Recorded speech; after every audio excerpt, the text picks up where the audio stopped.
Audible Realms presents The Secret of the Chimneys by Agatha Christie, narrated by John Kelsey. Gentleman Joe, why if it isn't old Jimmy McGrath? Castle's select tour, represented by 7 depressed-looking females and 3 perspiring males, looked on with considerable interest. Evidently, their Cade had met an old friend. They all admired Cade so much, his tall, lean figure, his suntanned face, the light-hearted manner with which he settled disputes and cajoled them all into good temper. This friend of his now, surely rather a peculiar-looking man, about the same height as Cade, but thick-set and not nearly so good-looking, the sort of man one read about in books, who probably kept a saloon. Interesting, though, after all, that was what one came abroad for, to see all these peculiar things one read about in books. Up to now, they had been rather bored with Bulawayo. The sun was unbearably hot, the hotel was uncomfortable, there seemed to be nowhere particular to go until the moment should arrive to motor to the Matapos. Very fortunately, Cade had suggested picture postcards. There was an excellent supply of picture postcards. Anthony Cade and his friend had stepped a little apart. "What the hell are you doing with this pack of females?" demanded McGrath. "Starting a harem." "Not with this little lot," grinned Anthony. "Have you taken a good look at them?" "I have that." "Thought maybe you were losing your eyesight." "My eyesight's as good as ever it was."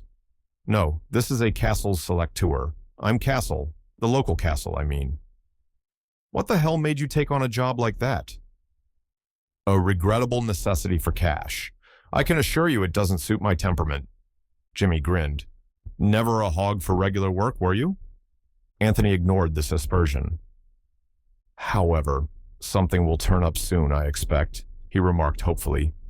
"It usually does." Jimmy chuckled. "If there's any trouble brewing, Anthony Cade is sure to be in it sooner or later. I know that," he said. "You've an absolute instinct for rows, and the 9 lives of a cat. When can we have a yarn together?" Anthony sighed. "I've got to take these cackling hens to see Rhodes's grave." "That's the stuff," said Jimmy approvingly. "They'll come back bumped black and blue with the ruts in the road and clamoring for bed to rest the bruises on. Then you and I will have a spot or two and exchange the news." "Right. So long, Jimmy." Anthony rejoined his flock of sheep. Miss Taylor, the youngest and most skittish of the party, instantly attacked him. "Oh, Cade, was that an old friend of yours?" "It was, Miss Taylor. One of the friends of my blameless youth." Miss Taylor giggled. "I thought he was such an interesting-looking man." "I'll tell him you said so." "Oh, Cade, how can you be so naughty? The very idea. What was that name he called you?" "Gentleman Joe?" "Yes, is your name Joe?" "I thought you knew it was Anthony, Miss Taylor." "Oh, go on with you," cried Miss Taylor coquettishly. Anthony had by now well mastered his duties. In addition to making the necessary arrangements of travel, they included soothing down irritable old gentlemen when their dignity was ruffled, seeing that elderly matrons had ample opportunities to buy picture postcards and flirting with everything under a Catholic 40 years of age. The last task was rendered easier for him by the extreme readiness of the ladies in question to read a tender meaning into his most innocent remarks. Miss Taylor returned to the attack. "Why does he call you Joe, then?" "Oh, just because it isn't my name." "And why Gentleman Joe?" "The same kind of reason." "Oh, Cade," protested Miss Taylor, much distressed. "I'm sure you shouldn't say that." "Papa was only saying last night what gentlemanly manners you had." "Very kind of your father, I'm sure, Miss Taylor." "And we are all agreed that you are quite the gentleman." "I'm overwhelmed." "No, really, I mean it." "Kind hearts are more than coronets," said Anthony vaguely, without a notion of what he meant by the remark, and wishing fervently it was lunchtime. "That's such a beautiful poem, I always think." "Do you know much poetry, Cade?" "I might recite, 'The boy stood on the burning deck at a pinch. The boy stood on the burning deck, whence all but he had fled.' That's all I know, but I can do that bit with action if you like. 'The boy stood on the burning deck. Whoosh, whoosh, whoosh, the flames you see, whence all but he had fled. For that bit I run to and fro like a dog.'" Miss Taylor screamed with laughter. "Oh, do look at Cade." "Isn't he funny?" Time for morning tea, said Anthony briskly. Come this way. There is an excellent cafe in the next street. I presume, said Caldecott in her deep voice, that the expense is included in the tour. Morning tea, Caldecott, said Anthony, assuming his professional manner, is an extra. Disgraceful. Life is full of trials, isn't it? Said Anthony cheerfully. Caldecott's eyes gleamed, and she remarked with the air of one springing a mine. I suspected as much, and in anticipation, I poured off some tea into a jug at breakfast this morning. I can heat that up on the spirit lamp. Come, father. And Caldecott sailed off triumphantly to the hotel, the ladies back complacent with successful forethought. Oh, Lord, muttered Anthony. What a lot of funny people it does take to make a world. He marshaled the rest of the party in the direction of the cafe. Miss Taylor kept by his side and resumed her catechism. Is it a long time since you saw your friend? Just over 7 years. Was it in Africa you knew him? Yes, not this part, though. The first time I ever saw Jimmy McGrath, he was all trussed up, ready for the cooking pot. Some of the tribes in the interior are cannibals, you know. We got there just in time. What happened? Very nice little shindy. We potted some of the beggars, and the rest took to their heels. Oh, Cade, what an adventurous life you must have led. Very peaceful, I assure you. But it was clear that the lady did not believe him. It was about 10 o'clock that night when Anthony Cade walked into the small room where Jimmy McGrath was busy manipulating various bottles. Make it strong, James, he implored. I can tell you, I need it. I should think you did, my boy. I wouldn't take on that job of yours for anything. Show me another, and I'll jump out of it fast enough. McGrath poured out his own drink, tossed it off with a practiced hand, and mixed a second one. Then he said slowly, Are you in earnest about that, old son? About what? Chucking this job of yours if you could get another? Why? You don't mean to say that you've got a job going begging? Why don't you grab it yourself? I have grabbed it, but I don't much fancy it. That's why I'm trying to pass it on to you. Anthony became suspicious. What's wrong with it? They haven't engaged you to teach in a Sunday school, have they? Do you think anyone would choose me to teach in a Sunday school? Not if they knew you well, certainly. It's a perfectly good job. Nothing wrong with it whatsoever. Not in South America by any lucky chance? I've rather got my eye on South America. There's a very tidy little revolution coming off in one of those little republics soon. McGrath grinned. You always were keen on revolutions. Anything to be mixed up in a really good row. I feel my talents might be appreciated out there. I tell you, Jimmy, I can be jolly useful in a revolution, to one side or the other. It's better than making an honest living any day. I think I've heard that sentiment from you before, my son.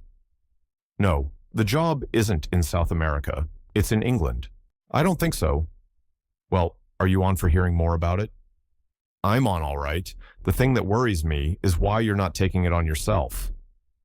I'll tell you. I'm after gold, Anthony, far up in the interior. Anthony whistled and looked at him. You've always been after gold, Jimmy, ever since I knew you. It's your weak spot, your own particular little hobby. You've followed up more wildcat trails than anyone I know. And in the end, I'll strike it. You'll see. Well, everyone his own hobby. Mine's rouse, yours is gold. I'll tell you the whole story. I suppose you know all about Czechoslovakia? Anthony looked up sharply. Czechoslovakia, he said, with a curious ring in his voice. Yes. Know anything about it? There was quite an appreciable pause before Anthony answered. Then he said slowly, Only what everyone knows. It's one of the Balkan states, isn't it? Principal rivers unknown. Principal mountains also unknown, but fairly numerous. Capital, Bucharest. Population, chiefly brigands. Hobby, assassinating kings and having revolutions. Last king, Nicholas IV. Assassinated about 7 years ago.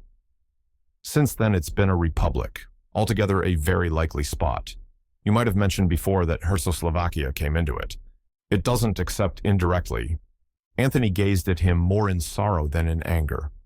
You ought to do something about this, James, he said. Take a correspondence course or something. If you'd told a story like this in the good old Eastern days, you'd have been hung up by the heels and bastinadoed or something equally unpleasant. Jimmy pursued his course quite unmoved by these strictures. Ever heard of Count Stilptich? Now you're talking, said Anthony. Many people who have never heard of Czechoslovakia would brighten at the mention of Count Stilptich, the grand old man of the Balkans, the greatest statesman of modern times, the biggest villain unhung. The point of view all depends on which newspaper you take in. But be sure of this, Count Stilptich will be remembered long after you and I are dust and ashes, James. Every move and counter-move in the Near East for the last 20 years has had Count Stilptich at the bottom of it. He's been a dictator and a patriot and a statesman, and nobody knows exactly what he has been, except that he's been a perfect king of intrigue. Well, what about him? He was Prime Minister of Czechoslovakia. That's why I mentioned it first. You've no sense of proportion, Jimmy. Czechoslovakia is of no importance at all compared to Stilptich. It just provided him with a birthplace and a post in public affairs. But I thought he was dead. So he is? He died in Paris about 2 months ago. What I'm telling you about happened some years ago. The question is, said Anthony, what are you telling me about? Jimmy accepted the rebuke and hastened on. It was like this. I was in Paris, just 4 years ago to be exact. I was walking along one night in rather a lonely part when I saw half a dozen French toughs beating up a respectable-looking old gentleman. I hate a one-sided show, so I promptly butted in and proceeded to beat up the toughs. I guess they'd never been hit really hard before. They melted like snow. Good for you, James, said Anthony softly. I'd like to have seen that scrap. Oh, it was nothing much, said Jimmy modestly. But the old boy was no end grateful. He'd had a couple, no doubt about that, but he was sober enough to get my name and address out of me, and he came along and thanked me next day. Did the thing in style, too. It was then that I found out it was Count Stilptich I'd rescued. He'd got a house up by the Bois. Anthony nodded. Yes, Stilptich went to live in Paris after the assassination of King Nicholas. They wanted him to come back and be president later, but he wasn't taking any. He remained sound to his monarchical principles, though he was reported to have his finger in all the backstairs pies that went on in the Balkans. Very deep, the late Count Stilptich. Nicholas IV was the man who had a funny taste in wives, wasn't he? Said Jimmy suddenly. Yes, said Anthony, and it did for him too, poor beggar. She was some little gutter snipe of a music hall artiste in Paris, not even suitable for a morganatic alliance. But Nicholas had a frightful crush on her, and she was all out for being a queen. Sounds fantastic, but they managed it somehow, called her the Countess Popovsky or something, and pretended she had Romanov blood in her veins. Nicholas married her in the cathedral at Ekarest with a couple of unwilling archbishops to do the job, and she was crowned as Queen Viraga. Nicholas squared his ministers, and I suppose he thought that was all that mattered, but he forgot to reckon with the populace. They're very aristocratic and reactionary in Czechoslovakia. They like their kings and queens to be the genuine article. There were mutterings and discontent, and the usual ruthless suppressions, and the final uprising which stormed the palace, murdered the king and queen, and proclaimed a republic. It's been a republic ever since, but things still manage to be pretty lively there, so I've heard. They've assassinated a president or two just to keep their hand in. But revenons à nos moutons. You had got to where Count Stilptich was hailing you as his preserver. Yes. Well, that was the end of that business. I came back to Africa and never thought of it again, until about 2 weeks ago, I got a queer-looking parcel, which had been following me all over the place, for the Lord knows how long. I'd seen in a paper that Count Stilptich had recently died in Paris. Well, this parcel contained his memoirs, or reminiscences, or whatever you call the things. There was a note enclosed to the effect that if I delivered the manuscript at a certain firm of publishers in London on or before October 13th, they were instructed to hand me £1,000. £1,000? Did you say £1,000, Jimmy? I did, my son. I hope to God it's not a hoax. Put not your trust in princes or politicians, as the saying goes. Well, there it is. Owing to the way the manuscript had been following me around, I had no time to lose. It was a pity all the same. I just fixed up this trip to the interior, and I'd set my heart on going. I shan't get such a good chance again. You're incurable, Jimmy. £1,000 in the hand is worth a lot of mythical gold. And supposing it's all a hoax? Anyway, here I am, passage booked and everything, on the way to Cape Town, and then you blow along. Anthony got up and lit a cigarette. I begin to perceive your drift, James. You go gold hunting as planned, and I collect £1,000 for you. How much do I get out of it? What do you say to a quarter? £250 free of income tax, as the saying goes. That's it. Done. And just to make you gnash your teeth, I'll tell you that I would have gone for 100. Let me tell you, James McGrath, you won't die in your bed counting up your bank balance. Anyway, it's a deal. It's a deal, all right. I'm on, and confusion to Castle's select tours. They drank the toast solemnly. So that's that, said Anthony, finishing off his glass and replacing it on the table. What boat were you going on? Glenarth Castle. Passage booked in your name, I suppose, so I'd better travel as James McGrath. We've outgrown the passport business, haven't we? No odds either way. You and I are totally unlike, but we'd probably have the same description on one of those blinking things. Height 6 feet, hair brown, eyes blue, nose ordinary, chin ordinary. Not so much of this ordinary stunt. Let me tell you, the Castles selected me out of several applicants solely on account of my pleasing appearance and nice manners. Jimmy grinned. I noticed your manners this morning. The devil you did. Anthony rose and paced up and down the room. His brow was slightly wrinkled, and it was some minutes before he spoke. Jimmy, he said at last, Stilptitch died in Paris. What's the point of sending a manuscript from Paris to London via Africa? Jimmy shook his head helplessly. I don't know.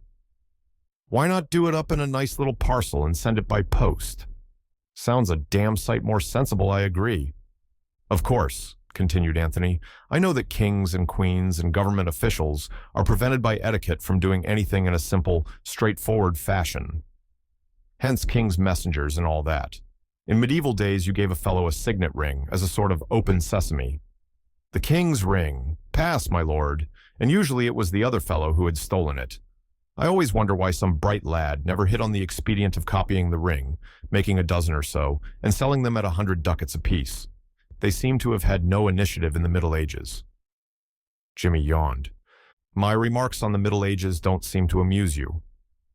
Let us get back to Count Stilptitch. From France to England via Africa seems a bit thick, even for a diplomatic personage. If he merely wanted to ensure that you should get £1,000, he could have left it you in his will. Thank God neither you nor I are too proud to accept a legacy. Stilptitch must have been balmy. You'd think so, wouldn't you? Anthony frowned and continued his pacing. Have you read the thing at all? He asked suddenly. Read what? The manuscript. Good Lord, no. What do you think I want to read a thing of that kind for? Anthony smiled. I just wondered, that's all. You know, a lot of trouble has been caused by memoirs, indiscreet revelations, that sort of thing. People who have been closed as an oyster all their lives seem positively to relish causing trouble when they themselves shall be comfortably dead. It gives them a kind of malicious glee. Jimmy, what sort of a man was Count Stilptitch? You met him and talked to him, and you're a pretty good judge of raw human nature. Could you imagine him being a vindictive old devil? Jimmy shook his head. It's difficult to tell. You see, that first night, he was distinctly canned, and the next day, he was just a high-toned old boy with the most beautiful manners, overwhelming me with compliments, till I didn't know where to look. And he didn't say anything interesting when he was drunk? Jimmy cast his mind back, wrinkling his brows as he did so. He said he knew where the Koh-i-Noor was, he volunteered doubtfully. Oh, well, said Anthony, we all know that. They keep it in the tower, don't they? Behind thick plate glass and iron bars, with a lot of gentlemen in fancy dress standing round to see you don't pinch anything. That's right, agreed Jimmy. Did Stilptitch say anything else of the same kind? That he knew which city the Wallace collection was in, for instance? Jimmy shook his head. Said Anthony. He lit another cigarette and once more began pacing up and down the room. You never read the papers, I suppose, you heathen, he threw out presently. Not very often, said McGrath simply. They're not about anything that interests me as a rule. Thank heaven I'm more civilized. There have been several mentions of Czechoslovakia lately, hints at a royalist restoration. Nicholas IV didn't leave a son, said Jimmy, but I don't suppose for a minute that the Obolovich dynasty is extinct. There are probably shoals of young'uns knocking about, cousins and second cousins and third cousins once removed, so that there wouldn't be any difficulty in finding a king? Not in the least, I should say, replied Jimmy. You know, I don't wonder at their getting tired of Republican institutions. A full-blooded, virile people like that must find it awfully tame to pot at presidents after being used to kings. And talking of kings, that reminds me of something else old Stilptich let out that night. He said he knew the gang that was after him. They were King Victor's people, he said. What? Anthony wheeled round suddenly. A slow grin widened on McGrath's face. Just a mite excited, aren't you, Gentleman Joe? He drawled. Don't be an ass, Jimmy. You've just said something rather important. He went over to the window and stood there looking out. Who is this King Victor anyway? Demanded Jimmy. Another Balkan monarch? No, said Anthony slowly. He isn't that kind of a king. What is he then? There was a pause, and then Anthony spoke. He's a crook, Jimmy. The most notorious jewel thief in the world. A fantastic, daring fellow, not to be daunted by anything. King Victor was the nickname he was known by in Paris. Paris was the headquarters of his gang. They caught him there and put him away for 7 years on a minor charge. They couldn't prove the more important things against him. He'll be out soon, or he may be out already. Do you think Count Stilptich had anything to do with putting him away? Was that why the gang went for him, out of revenge? I don't know, said Anthony. It doesn't seem likely on the face of it. King Victor never stole the crown jewels of Czechoslovakia as far as I've heard, but the whole thing seems rather suggestive, doesn't it? The death of Stilptich, the memoirs, and the rumors in the papers, all vague but interesting. And there's a further rumor to the effect that they've found oil in Czechoslovakia. I've a feeling in my bones, James, that people are getting ready to be interested in that unimportant little country. What sort of people? Financiers in city offices. What are you driving at with all this? Trying to make an easy job difficult, that's all. You can't pretend there's going to be any difficulty in handing over a simple manuscript at a publisher's office? No, said Anthony regretfully. I don't suppose there'll be anything difficult about that. But shall I tell you, James, where I propose to go with my 250 pounds? South America? No, my lad, Czechoslovakia. I shall stand in with the Republic, I think. Very probably I shall end up as president. Why not announce yourself as the Principal Obolovich and be a king whilst you're about it? No, Jimmy. Kings are for life. Presidents only take on the job for 4 years or so. It would quite amuse me to govern a kingdom like Czechoslovakia for 4 years.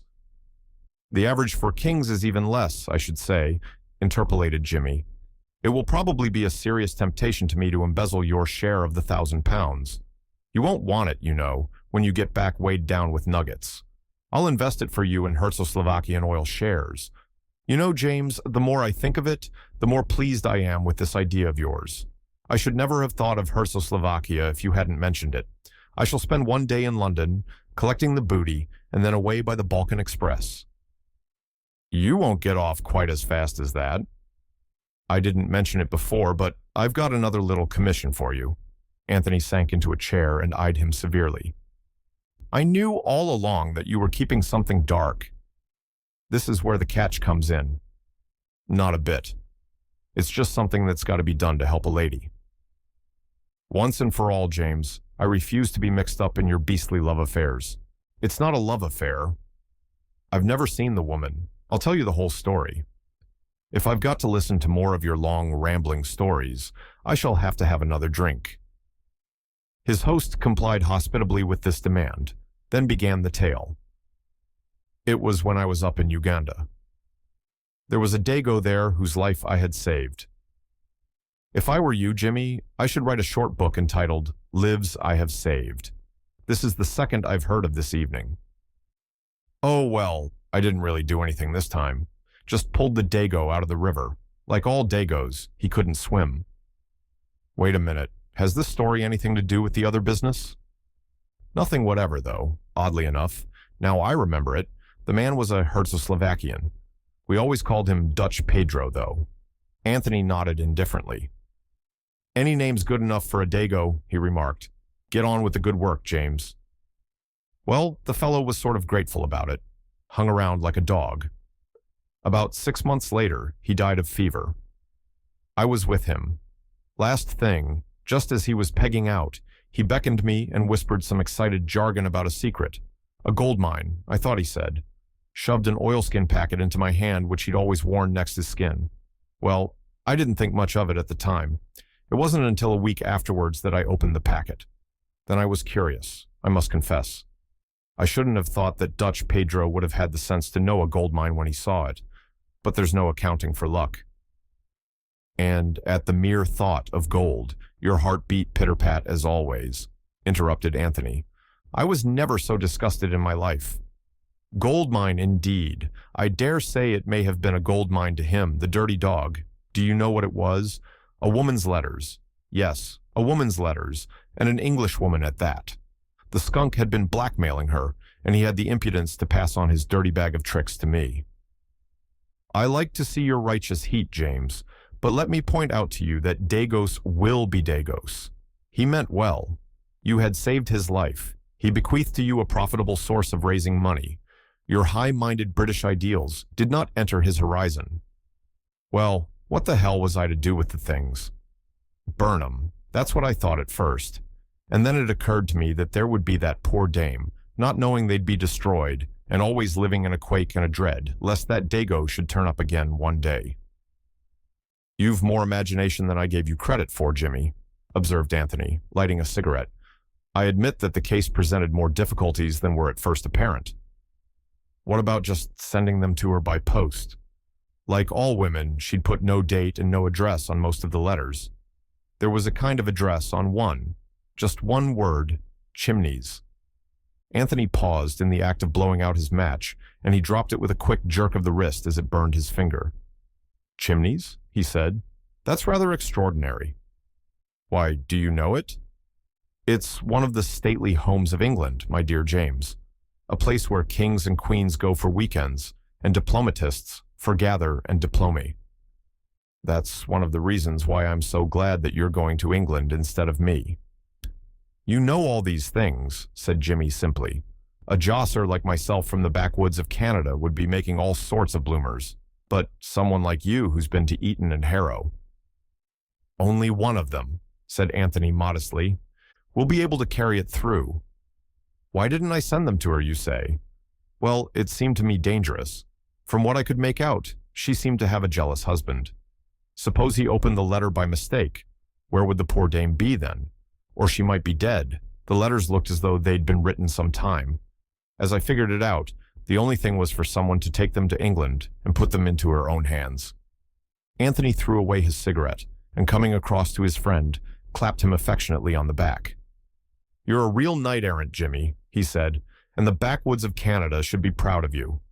I shan't do the job half as prettily as you would. You'll take it on then? Of course. McGrath rose, and going across to a drawer, took out a bundle of letters and threw them on the table. Here you are. You'd better have a look at them. Is it necessary? On the whole, I'd rather not. Well, from what you say about this Chimneys place, she may have been staying there only. We'd better look through the letters and see if there's any clue as to where she really hangs out. I suppose you're right. They went through the letters carefully, but without finding what they had hoped to find. Anthony gathered them up again thoughtfully. Poor little devil, he remarked. She was scared stiff. Jimmy nodded. Do you think you'll be able to find her all right? He asked anxiously. I won't leave England till I have. You're very concerned about this unknown lady, James? Jimmy ran his finger thoughtfully over the signature. It's a pretty name, he said apologetically. Virginia Revel. Quite so, my dear fellow, quite so, said Lord Caterham.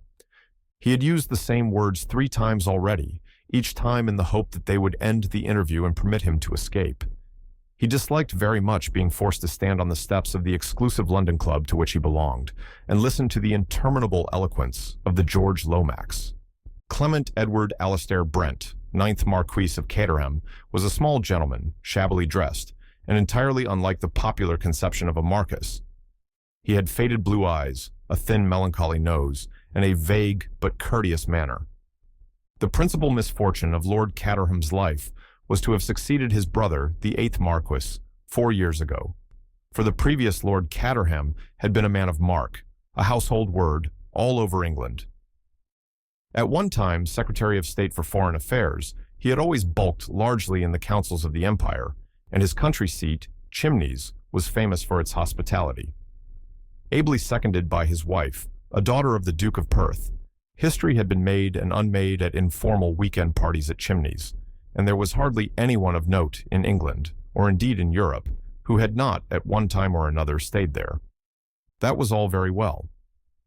The 9th Marquis of Caterham had the utmost respect and esteem for the memory of his brother. Henry had done that kind of thing magnificently. What Lord Caterham objected to was the assumption that he was bound to follow in his brother's footsteps, and that Chimneys was a national possession rather than a private country house. There was nothing that bored Lord Caterham more than politics, unless it was politicians. Hence his impatience under the continued eloquence of George Lomax. A robust man, George Lomax, inclined to embonpoint, with a red face and protuberant eyes, and an immense sense of his own importance. You see the point, Caterham? We simply can't afford a scandal of any kind just now. The position is one of the utmost delicacy. It always is, said Lord Caterham with a flavor of irony. My dear fellow, I'm in a position to know. Oh, quite so, said Lord Caterham, falling back upon his previous line of defense. One slip over this Herzo-Slovakian business and we're done. It is most important that the oil concessions should be granted to a British company. You must see that? Of course. Prince Michael Obolovich arrives the end of the week, and the whole thing can be carried through at Chimneys, under the guise of a shooting party. I was thinking of going abroad this week, said Lord Caterham. Nonsense, my dear Caterham. No one goes abroad in early October. My doctor seems to think I'm in rather a bad way, said Lord Caterham, eyeing a taxi that was crawling past with longing eyes. He was quite unable to make a dash for liberty, however, since Lomax had the unpleasant habit of retaining a hold upon a person with whom he was engaged in serious conversation, doubtless the result of long experience. In this case, he had a firm grip of the lapel of Lord Caterham's coat. My dear man, I put it to you imperially, in a moment of national crisis, such as is fast approaching. Lord Caterham wriggled uneasily. He felt suddenly that he would rather give any number of house parties than listen to George Lomax quoting from one of his own speeches. He knew by experience that Lomax was quite capable of going on for 20 minutes without a stop. All right, he said hastily, I'll do it. You'll arrange the whole thing, I suppose. My dear fellow, there's nothing to arrange. Chimneys, quite apart from its historic associations, is ideally situated. I shall be at the Abbey, less than 7 miles away. It wouldn't do, of course, for me to be actually a member of the house party. Of course not, agreed Lord Caterham, who had no idea why it would not do, and was not interested to learn. Perhaps you wouldn't mind having Bill Eversley, though. He'd be useful to run messages. Delighted, said Lord Caterham with a shade more animation. Bill's quite a decent shot, and Bundle likes him. The shooting, of course, is not really important. It's only the pretext, as it were. Lord Caterham looked depressed again. That will be all, then. The prince, his suite, Bill Eversley, Herman Isaacstein. Who? Herman Isaacstein, the representative of the syndicate I spoke to you about. The all-British syndicate? Yes, why? Nothing. I only wondered, that's all. Curious names these people have. Then, of course, there ought to be 1 or 2 outsiders, just to give the thing a bona fide appearance. Lady Eileen could see to that. Young people, uncritical, and with no idea of politics. Bundle would attend to that all right, I'm sure. I wonder now. Lomax seemed struck by an idea. You remember the matter I was speaking about just now? You've been speaking about so many things. No, I mean this unfortunate contretemps. He lowered his voice to a mysterious whisper. The memoirs. Count Stilptich's memoirs. I think you're wrong about that, said Lord Caterham, suppressing a yawn. People like scandal. Damn it all, I read reminiscences myself, and enjoy 'em too. The point is not whether people will read them or not. They'll read them fast enough. But their publication at this juncture might ruin everything. Everything. The people of Czechoslovakia wish to restore the monarchy, and are prepared to offer the crown to Prince Michael, who has the support and encouragement of His Majesty's government, and who is prepared to grant concessions to Ike Hermanstein and in return for the loan of $1 million or so to set him on the throne. Caterham, implored Lomax in an agonized whisper. Discretion, I beg of you. Above all things, discretion. And the point is, continued Lord Caterham with some relish, though he lowered his voice in obedience to the other's appeal, that some of Stilptich's reminiscences may upset the apple cart. Tyranny and misbehavior of the Obolovich family generally, eh? Questions asked in the House. Why replace the present broad-minded and democratic form of government by an obsolete tyranny? Policy dictated by the blood-sucking capitalists. Down with the government. That kind of thing, eh? Lomax nodded. And there might be worse still, he breathed. Only suppose that some reference should be made to that unfortunate disappearance. You know what I mean. Lord Caterham stared at him. No, I don't. What disappearance? You must have heard of it? Why, it happened while they were at Chimneys. Henry was terribly upset about it. It almost ruined his career. You interest me enormously, said Lord Caterham. Who or what disappeared? Lomax leant forward and put his mouth to Lord Caterham's ear. The latter withdrew it hastily. For God's sake, don't hiss at me. You heard what I said? Yes, I did, said Lord Caterham reluctantly. I remember now hearing something about it at the time. Very curious affair. I wonder who did it. It was never recovered? Never. Of course, we had to go about the matter with the utmost discretion. No hint of the loss could be allowed to leak out. But Stilptich was there at the time. He knew something. Not all, but something. We were at loggerheads with him once or twice over the Turkish question. Suppose that in sheer malice, he has set the whole thing down for the world to read. Think of the scandal, of the far-reaching results. Everyone would say, why was it hushed up? Of course they would, said Lord Caterham with evident enjoyment. Lomax, whose voice had risen to a high pitch, took a grip on himself. I must keep calm, he murmured. I must keep calm. But I ask you this, my dear fellow. If he didn't mean mischief, why did he send the manuscript to London in this roundabout way? It's odd, certainly. You are sure of your facts? Absolutely. We had our agents in Paris. The memoirs were conveyed away secretly some weeks before his death. Yes, it looks as though there's something in it, said Lord Caterham, with the same relish he had displayed before.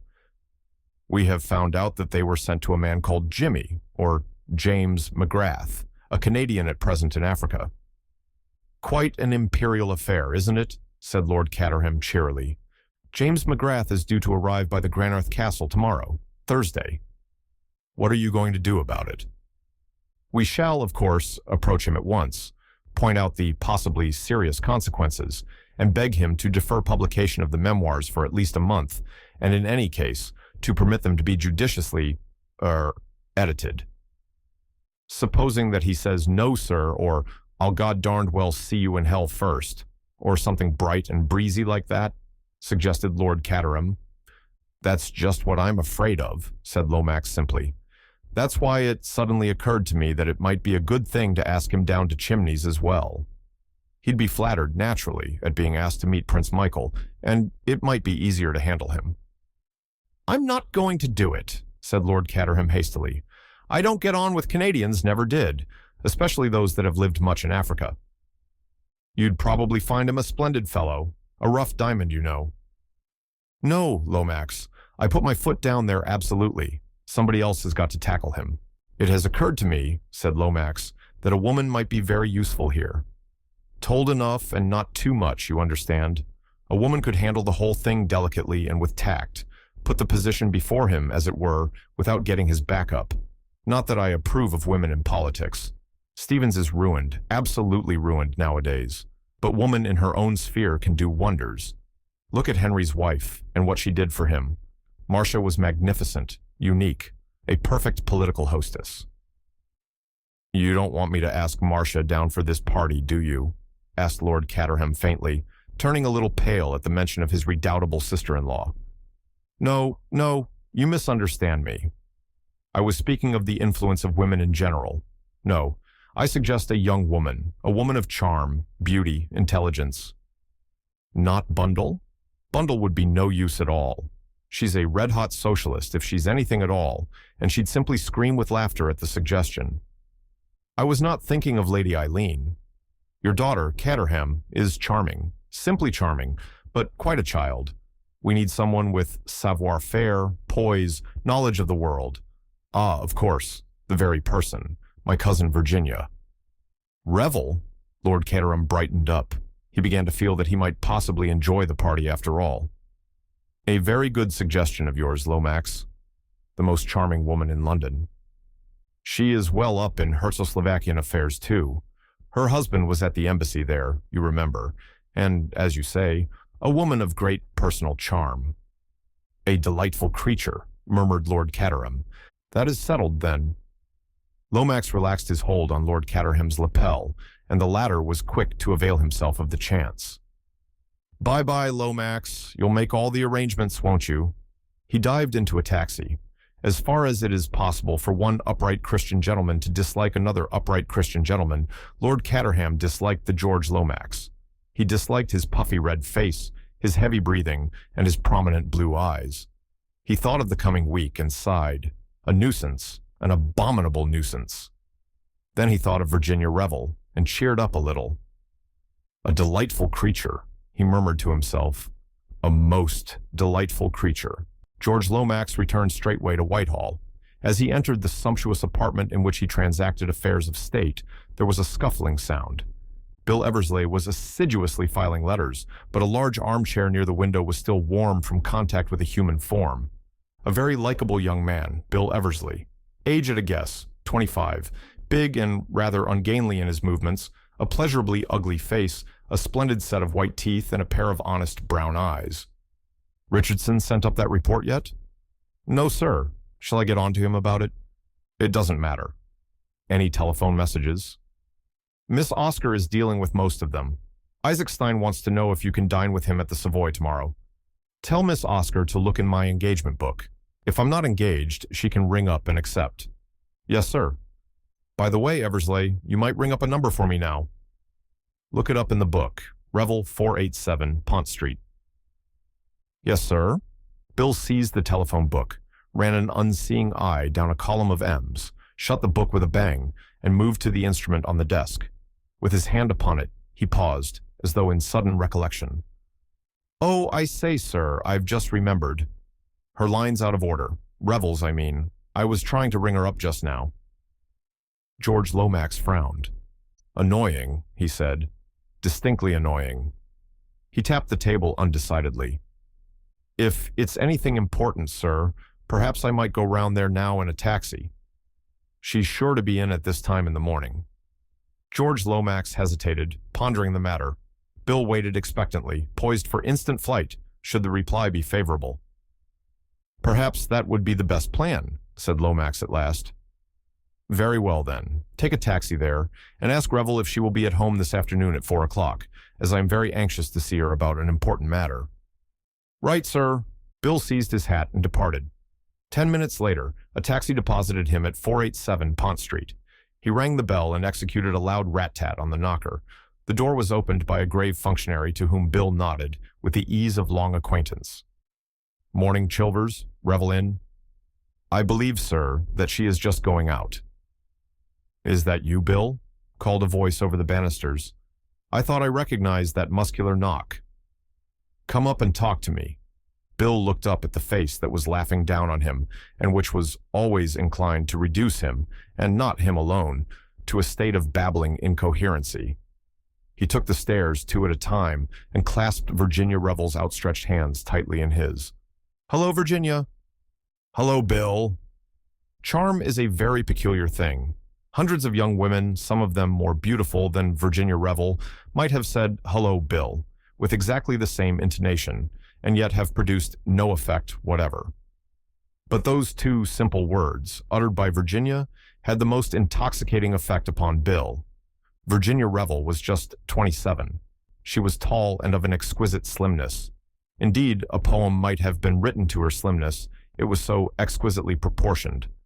Her hair was of real bronze, with a greenish tint in its gold. She had a determined little chin, a lovely nose, slanting blue eyes that showed a gleam of deepest cornflower between the half-closed lids, and a delicious and quite indescribable mouth that tilted ever so slightly at one corner in what is known as the signature of Venus. It was a wonderfully expressive face, and there was a sort of radiant vitality about her that always challenged attention. It would have been quite impossible ever to ignore Virginia Revel. She drew Bill into the small drawing room, which was all pale and mauve and green and yellow, like crocuses surprised in a meadow. "Bill, darling," said Virginia, "isn't the Foreign Office missing you? I thought they couldn't get on without you. I've brought a message for you from Cotter's." Thus, irreverently, did Bill allude to his chief. "And by the way, Virginia, in case he asks, remember that your telephone was out of order this morning?" "But it hasn't been." "I know that." "But I said it was." "Why?" "Enlighten me as to this Foreign Office touch."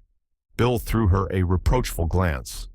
"So that I could get here and see you, of course." "Oh, darling Bill, how dense of me, and how perfectly sweet of you. Chilvers said you were going out." "So I was to Sloane Street. There's a place there where they've got a perfectly wonderful new hip band." "A hip band?" "Yes, Bill, hip hip, band band, a band to confine the hips. You wear it next the skin." "I blush for you, Virginia. You shouldn't describe your underwear to a young man to whom you are not related. It isn't delicate." "But, Bill, dear, there's nothing indelicate about hips. We've all got hips, although we poor women are trying awfully hard to pretend we haven't. This hip band is made of red rubber and comes just to above the knee, and it's simply impossible to walk in it." "How awful," said Bill. "Why do you do it?" "Oh, because it gives one such a noble feeling to suffer for one's silhouette. But don't let's talk about my hip band. Give me George's message." "He wants to know whether you'll be in at 4 o'clock this afternoon." "I shan't. I shall be at Ranelagh. Why this sort of formal call? Is he going to propose to me, do you think?" "I shouldn't wonder." "Because if so, you can tell him that I much prefer men who propose on impulse." "Like me?" "It's not an impulse with you, Bill. It's habit. Virginia, won't you ever—" No, Bill. I won't have it in the morning before lunch. Do try and think of me as a nice motherly person approaching middle age who has your interests thoroughly at heart." "Virginia, I do love you so." "I know, Bill, I know. And I simply love being loved. Isn't it wicked and dreadful of me? I should like every nice man in the world to be in love with me." "Most of them are, I expect," said Bill gloomily. "But I hope George isn't in love with me." "I don't think he can be. He's so wedded to his career. What else did he say?" "Just that it was very important." "Bill, I'm getting intrigued. The things that George thinks important are so awfully limited. I think I must chuck Ranelagh. After all, I can go to Ranelagh any day. Tell George that I shall be awaiting him meekly at 4 o'clock." Bill looked at his wristwatch. "It seems hardly worthwhile to go back before lunch. Come out and chew something, Virginia." "I'm going out to lunch somewhere or other." "That doesn't matter." "Make a day of it and chuck everything all round." "It would be rather nice," said Virginia, smiling at him. "Virginia, you're a darling. Tell me, you do like me rather, don't you? Better than other people." "Bill, I adore you." "If I had to marry someone, simply had to, I mean, if it was in a book and a wicked mandarin said to me, 'Marry someone or die by slow torture,' I should choose you at once. I should indeed. I should say, 'Give me little Bill.' Well then." "Yes, but I haven't got to marry anyone." "I love being a wicked widow. You could do all the same things still, go about and all that. You'd hardly notice me about the house." "Bill, You don't understand. I'm the kind of person who marries enthusiastically if they marry at all. Bill gave a hollow groan. I shall shoot myself one of these days, I expect, he murmured gloomily. No, you won't, Bill, darling. You'll take a pretty girl out to supper, like you did the night before last. Eversley was momentarily confused.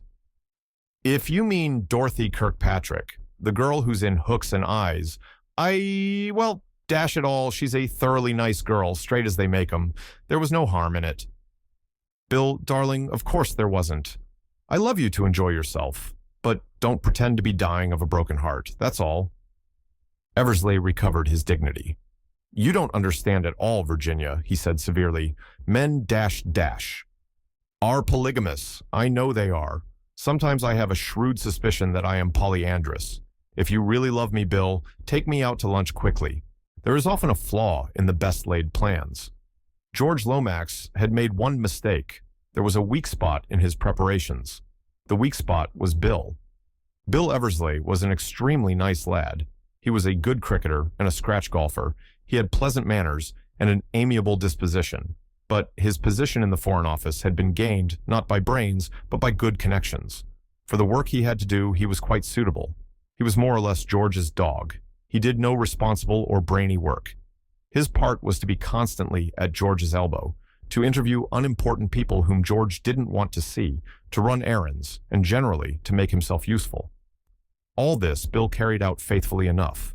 When George was absent, Bill stretched himself out in the biggest chair and read the sporting news, and in so doing, he was merely carrying out a time-honored tradition. Being accustomed to send Bill on errands, George had dispatched him to the Union Castle offices to find out when the Granarth Castle was due in. Now, in common with most well-educated young Englishmen, Bill had a pleasant but quite inaudible voice. Any elocution master would have found fault with his pronunciation of the word Granarth. It might have been anything. The clerk took it to be Carnfray. The Carnfray Castle was due in on the following Thursday. He said so. Bill thanked him and went out. George Lomax accepted the information and laid his plans accordingly. He knew nothing about Union Castle liners and took it for granted that James McGrath would duly arrive on Thursday. Therefore, at the moment, he was buttonholing Lord Caterham on the steps of the club on Wednesday morning. He would have been greatly surprised to learn that the Granarth Castle had docked at Southampton the preceding afternoon. At 2 o'clock that afternoon, Anthony Cade, traveling under the name of Jimmy McGrath, stepped out of the boat train at Waterloo, hailed a taxi, and after a moment's hesitation, ordered the driver to proceed to the Blitz Hotel. One might as well be comfortable, said Anthony to himself, as he looked with some interest out of the taxi windows. It was exactly 14 years since he had been in London. He arrived at the hotel, booked a room, and then went for a short stroll along the embankment. It was rather pleasant to be back in London again. Everything was changed, of course. There had been a little restaurant there, just past Blackfriars Bridge, where he had dined fairly often, in company with other earnest lads. He had been a socialist then, and worn a flowing red tie. Young. Very young. He retraced his steps back to the Blitz. Just as he was crossing the road, a man jostled against him, nearly making him lose his balance. They both recovered themselves, and the man muttered an apology, his eyes scanning Anthony's face narrowly. He was a short, thick-set man of the working classes, with something foreign in his appearance. Anthony went on into the hotel, wondering as he did so what had inspired that searching glance. Nothing in it, probably. The deep tan of his face was somewhat unusual looking amongst these pallid Londoners, and it had attracted the fellow's attention. He went up to his room and, led by a sudden impulse, crossed to the looking-glass and stood studying his face in it. Of the few friends of the old days, just a chosen few, was it likely that any of them would recognize him now if they were to meet him face to face? He shook his head slowly. When he had left London, he had been just 18, a fair, slightly chubby boy with a misleading seraphic expression. Small chance that the boy would be recognized in the lean, brown-faced man with the quizzical expression. The telephone beside the bed rang, and Anthony crossed to the receiver. "Hello." The voice of the desk clerk answered him. "James McGrath?" "Speaking." "A gentleman has called to see you." Anthony was rather astonished. "To see me?" Yes, sir, a foreign gentleman. What's his name? There was a slight pause, and then the clerk said, I will send up a page boy with his card. Anthony replaced the receiver and waited. In a few minutes, there was a knock on the door, and a small page appeared bearing a card upon a salver. Anthony took it. The following was the name engraved upon it, Baron Lolopretschel. He now fully appreciated the desk clerk's pause. For a moment or two, he stood studying the card, and then made up his mind. Show the gentleman up. Very good, sir. In a few minutes, the Baron Lolopretschel was ushered into the room, a big man with an immense fan-like black beard and a high, bald forehead. He brought his heels together with a click and bowed. McGrath, he said. Anthony imitated his movements as nearly as possible. Baron, he said. Then, drawing forward a chair, pray sit down. I have not, I think, had the pleasure of meeting you before. That is so, agreed the Baron, seating himself. It is my misfortune, he added politely. And mine also, responded Anthony on the same note. Let us now to business come, said the Baron. I represent in London the Loyalist party of Czechoslovakia. And represent it admirably, I am sure, murmured Anthony. The Baron bowed in acknowledgement of the compliment. You are too kind, he said stiffly.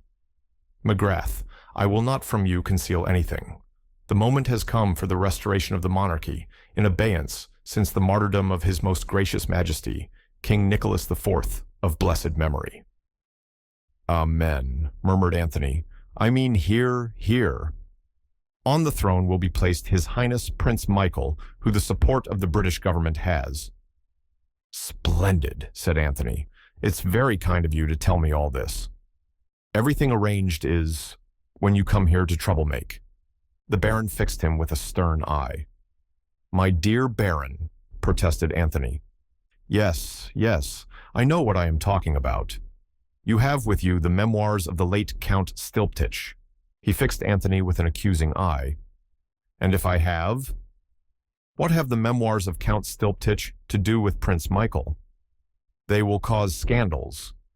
Most memoirs do that, said Anthony soothingly. Of many secrets, he the knowledge had. Should he reveal but the quarter of them, Europe into war plunged may be.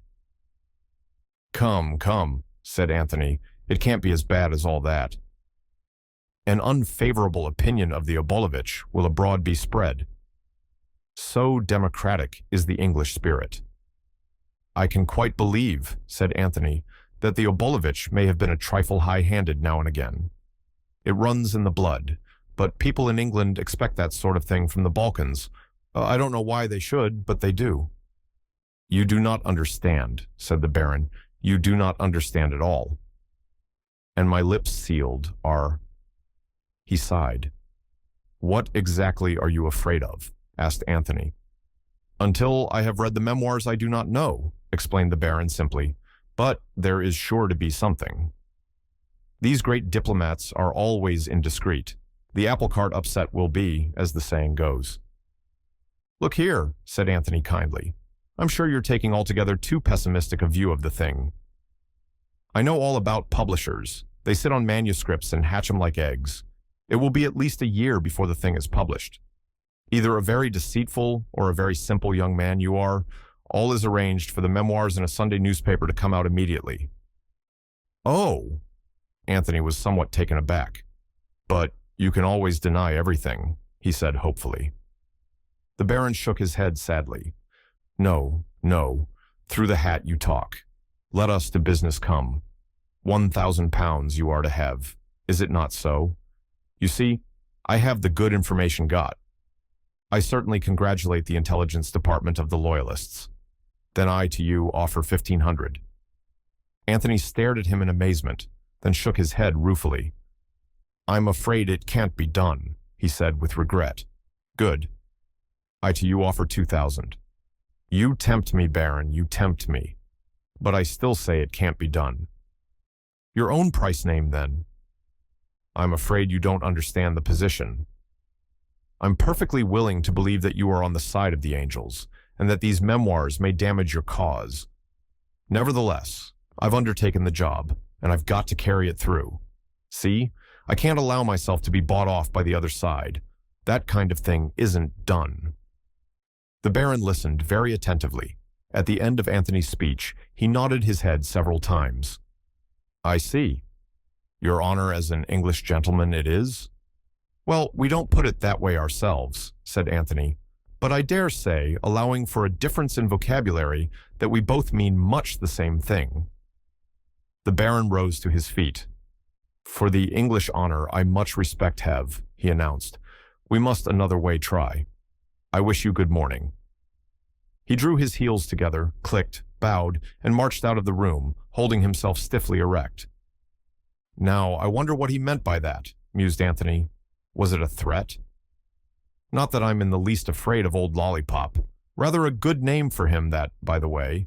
I shall call him Baron Lollipop." He took a turn or two up and down the room, undecided on his next course of action. The date stipulated upon for delivering the manuscript was a little over a week ahead. Today was the 5th of October. Anthony had no intention of handing it over before the last moment. Truth to tell, he was by now feverishly anxious to read these memoirs. He had meant to do so on the boat coming over, but had been laid low with a touch of fever, and not at all in the mood for deciphering crabbed and illegible handwriting, for none of the manuscript was typed. He was now more than ever determined to see what all the fuss was about. There was the other job, too. On an impulse, he picked up the telephone book and looked up the name of Revel. There were 6 Revels in the book. Edward Henry Revel, surgeon of Harley Street, James Revel and Saddlers, Lennox Revel of Abbotbury Mansions, Hampstead, Miss Mary Revel with an address in Ealing, Timothy Revel of 487, Pont Street, and Willis Revel of 42, Cadogan Square. Eliminating the Saddlers and Miss Mary Revel, that gave him 4 names to investigate, and there was no reason to suppose that the lady lived in London at all. He shut up the book with a short shake of the head. "For the moment, I'll leave it to chance," he said. "Something usually turns up." The luck of the Anthony Cades of this world is perhaps in some measure due to their own belief in it. Anthony found what he was after not half an hour later when he was turning over the pages of an illustrated paper. It was a representation of some tableau organized by the Duchess of Perth. Below the central figure, a woman in Eastern dress, was the inscription, "The Timothy Revel as Cleopatra." Before her marriage, Revel was the Virginia Cawthron, a daughter of Lord Edgbaston. Anthony looked at the picture some time, slowly pursing up his lips, as though to whistle. Then he tore out the whole page, folded it up, and put it in his pocket. He went upstairs again, unlocked his suitcase, and took out the packet of letters. He took out the folded page from his pocket and slipped it under the string that held them together. Then, at a sudden sound behind him, he wheeled round sharply. A man was standing in the doorway, the kind of man whom Anthony had fondly imagined existed only in the chorus of a comic opera. A sinister-looking figure with a squat, brutal head and lips drawn back in an evil grin. "What the devil are you doing here?" asked Anthony. "And who let you come up?" "I pass where I please," said the stranger. His voice was guttural and foreign, though his English was idiomatic enough. "Another Dago," thought Anthony.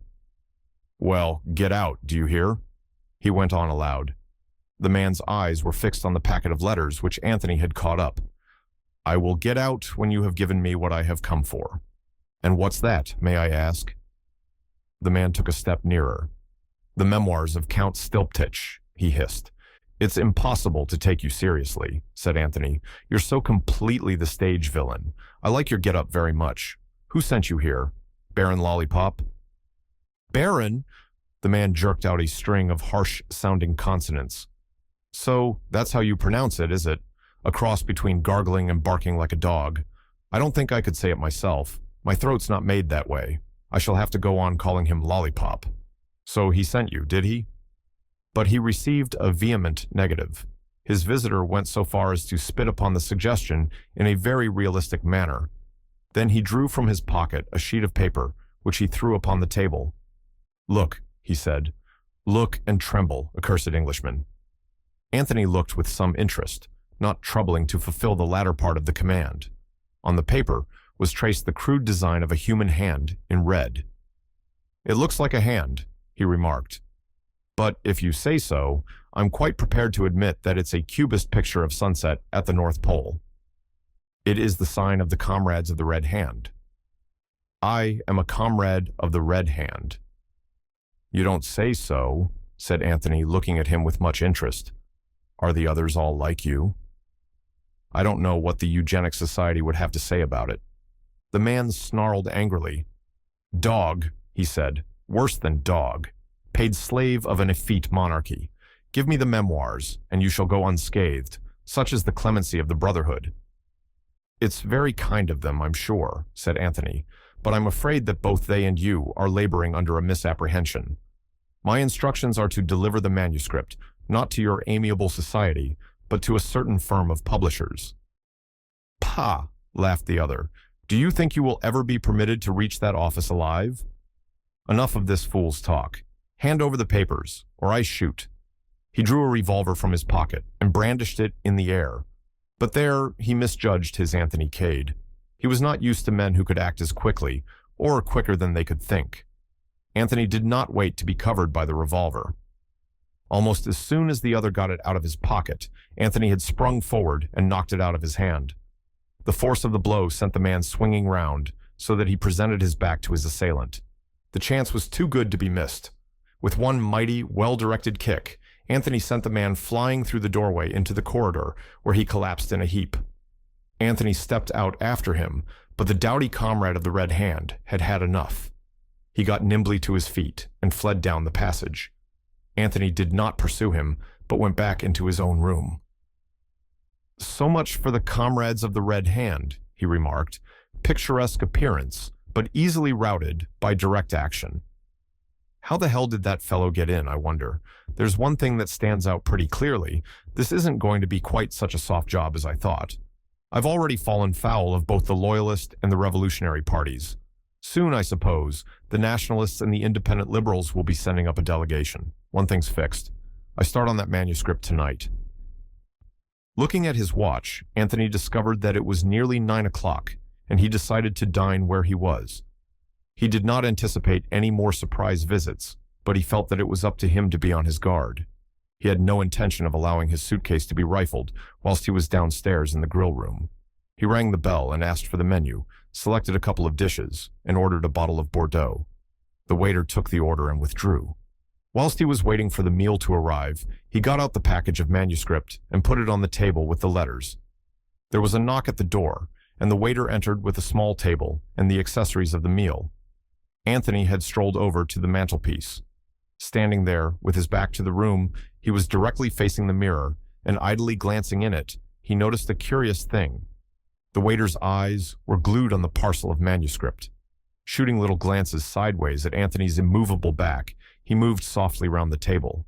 His hands were twitching, and he kept passing his tongue over his dry lips. Anthony observed him more closely. He was a tall man, supple like all waiters, with a clean-shaven, mobile face. An Italian, Anthony thought, not a Frenchman. At the critical moment, Anthony wheeled round abruptly. The waiter started slightly, but pretended to be doing something with the salt cellar. "What's your name?" asked Anthony abruptly. "Giuseppe, monsieur." "Italian, eh?" "Yes, monsieur." Anthony spoke to him in that language, and the man answered fluently enough. Finally, Anthony dismissed him with a nod, but all the while he was eating the excellent meal which Giuseppe served to him. He was thinking rapidly. Had he been mistaken? Was Giuseppe's interest in the parcel just ordinary curiosity? It might be so, but remembering the feverish intensity of the man's excitement, Anthony decided against that theory. All the same, he was puzzled. "Dash it all," said Anthony to himself. "Everyone can't be after the blasted manuscript. Perhaps I'm fancying things." Dinner concluded and cleared away, he applied himself to the perusal of the memoirs. Owing to the illegibility of the late Count's handwriting, the business was a slow one. Anthony's yawns succeeded one another with suspicious rapidity. At the end of the 4th chapter, he gave it up. So far, he had found the memoirs insufferably dull, with no hint of scandal of any kind. He gathered up the letters and the wrapping of the manuscript, which were lying in a heap together on the table, and locked them up in the suitcase. Then he locked the door, and as an additional precaution put a chair against it. On the chair he placed the water bottle from the bathroom. Surveying these preparations with some pride, he undressed and got into bed. He had one more shot at the Count's memoirs, but felt his eyelids drooping, and stuffing the manuscript under his pillow, he switched out the light and fell asleep almost immediately. It must have been some 4 hours later that he awoke with a start. What had awakened him, he did not know, perhaps a sound, perhaps only the consciousness of danger, which in men who have led an adventurous life is very fully developed. For a moment, he lay quite still, trying to focus his impressions. He could hear a very stealthy rustle, and then he became aware of a denser blackness somewhere between him and the window, on the floor by the suitcase. With a sudden spring, Anthony jumped out of bed, switching the light on as he did so. A figure sprang up from where it had been kneeling by the suitcase. It was the waiter, Giuseppe. In his right hand gleamed a long, thin knife. He hurled himself straight upon Anthony, who was by now fully conscious of his own danger. He was unarmed, and Giuseppe was evidently thoroughly at home with his own weapon. Anthony sprang to one side, and Giuseppe missed him with the knife. The next minute, the two men were rolling on the floor together, locked in a close embrace. The whole of Anthony's faculties were centered on keeping a close grip of Giuseppe's right arm so that he would be unable to use the knife. He bent it slowly back. At the same time, he felt the Italian's other hand, clutching at his windpipe, stifling him, choking. And still, desperately, he bent the right arm back. There was a sharp tinkle as the knife fell on the floor. At the same time, the Italian extricated himself with a swift twist from Anthony's grasp. Anthony sprang up too, but made the mistake of moving towards the door to cut off the other's retreat. He saw, too late, that the chair and the water bottle were just as he had arranged them. Giuseppe had entered by the window, and it was the window he made for now. In the instant's respite given him by Anthony's move toward the door, he had sprung out on the balcony, leaped over to the adjoining balcony, and had disappeared through the adjoining window. Anthony knew well enough that it was of no use to pursue him. His way of retreat was doubtless fully assured. Anthony would merely get himself into trouble. He walked over to the bed, thrusting his hand beneath the pillow and drawing out the memoirs. Lucky that they had been there and not in the suitcase. He crossed over to the suitcase and looked inside, meaning to take out the letters. Then he swore softly under his breath. The letters were gone. It was exactly 5 minutes to 4 when Virginia Revel, rendered punctual by a healthy curiosity, returned to the house in Pont Street. She opened the door with her latchkey and stepped into the hall to be immediately confronted by the impassive Chilvers. "I beg pardon, ma'am, but a person has called to see you." For the moment, Virginia did not pay attention to the subtle phraseology whereby Chilvers cloaked his meaning. "Lomax? Where is he? In the drawing room?" "Oh, no, ma'am, not Lomax." Chilvers' tone was faintly reproachful. "A person. I was reluctant to let him in, but he said his business was most important, connected with the late captain, I understood him to say. Thinking, therefore, that you might wish to see him, I put him, in the study." Virginia stood thinking for a minute. She had been a widow now for some years, and the fact that she rarely spoke of her husband was taken by some to indicate that below her careless demeanor was a still aching wound. By others it was taken to mean the exact opposite, that Virginia had never really cared for Tim Revel, and that she found it insincere to profess a grief she did not feel. "I should have mentioned, ma'am," continued Chilvers, "that the man appears to be some kind of foreigner." Virginia's interest heightened a little. Her husband had been in the diplomatic service, and they had been together in Czechoslovakia just before the sensational murder of the king and queen. This man might probably be a Czechoslovakian, some old servant who had fallen on evil days. "You did quite right, Chilvers," she said with a quick, approving nod. "Where did you say you had put him?" "In the study?" She crossed the hall with her light, buoyant step and opened the door of the small room that flanked the dining room. The visitor was sitting in a chair by the fireplace. He rose on her entrance and stood looking at her. Virginia had an excellent memory for faces, and she was at once quite sure that she had never seen the man before. He was tall and dark, supple in figure, and quite unmistakably a foreigner, but she did not think he was of Slavonic origin. She put him down as Italian, or possibly Spanish. "You wished to see me?" she asked. "I am Revel." The man did not answer for a minute or two. He was looking her slowly over, as though appraising her narrowly. There was a veiled insolence in his manner which she was quick to feel. "Will you please state your business?" she said with a touch of impatience. "You are Revel? Timothy Revel?" "Yes, I told you so just now." "Quite so. It is a good thing that you consented to see me, Revel. Otherwise, as I told your butler, I should have been compelled to do business with your husband."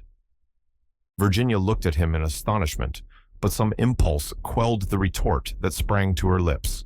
She contented herself by remarking dryly, "You might have found some difficulty in doing that." "I think not. I am very persistent, but I will come to the point. Perhaps you recognize this." He flourished something in his hand. Virginia looked at it without much interest. "Can you tell me what it is, madame?" "It appears to be a letter," replied Virginia, who was by now convinced that she had to do with a man who was mentally unhinged. "And perhaps you note to whom it is addressed," said the man significantly, holding it out to her. "I can read," Virginia informed him pleasantly. "It is addressed to a Captain O'Neill, at Rue de Canel, 15, Paris." The man seemed searching her face hungrily for something he did not find. "Will you read it, please?"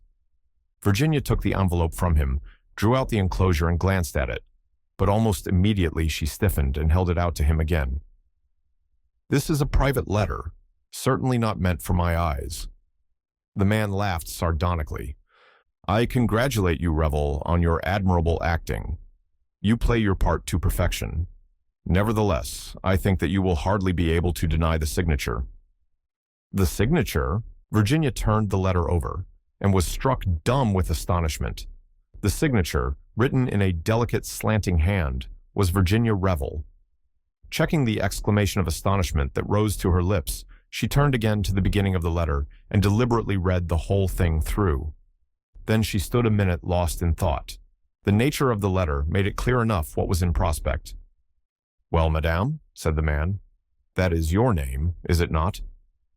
"Oh, yes," said Virginia, "it's my name." "But not my handwriting," she might have added. Instead, she turned a dazzling smile upon her visitor. "Supposing," she said sweetly, "we sit down and talk it over?" He was puzzled. Not so had he expected her to behave. His instinct told him that she was not afraid of him. "First of all, I should like to know how you found me out." That was easy. He took from his pocket a page torn from an illustrated paper and handed it to her. Anthony Cade would have recognized it. She gave it back to him with a thoughtful little frown. "I see," she said. "It was very easy."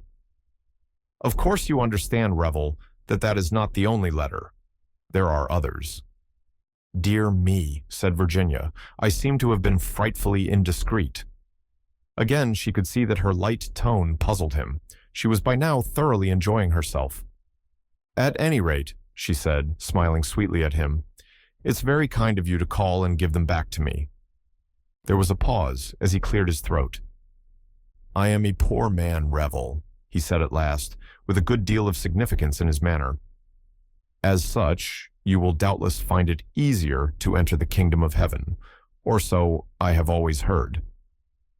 I cannot afford to let you have these letters for nothing. I think you are under a misapprehension.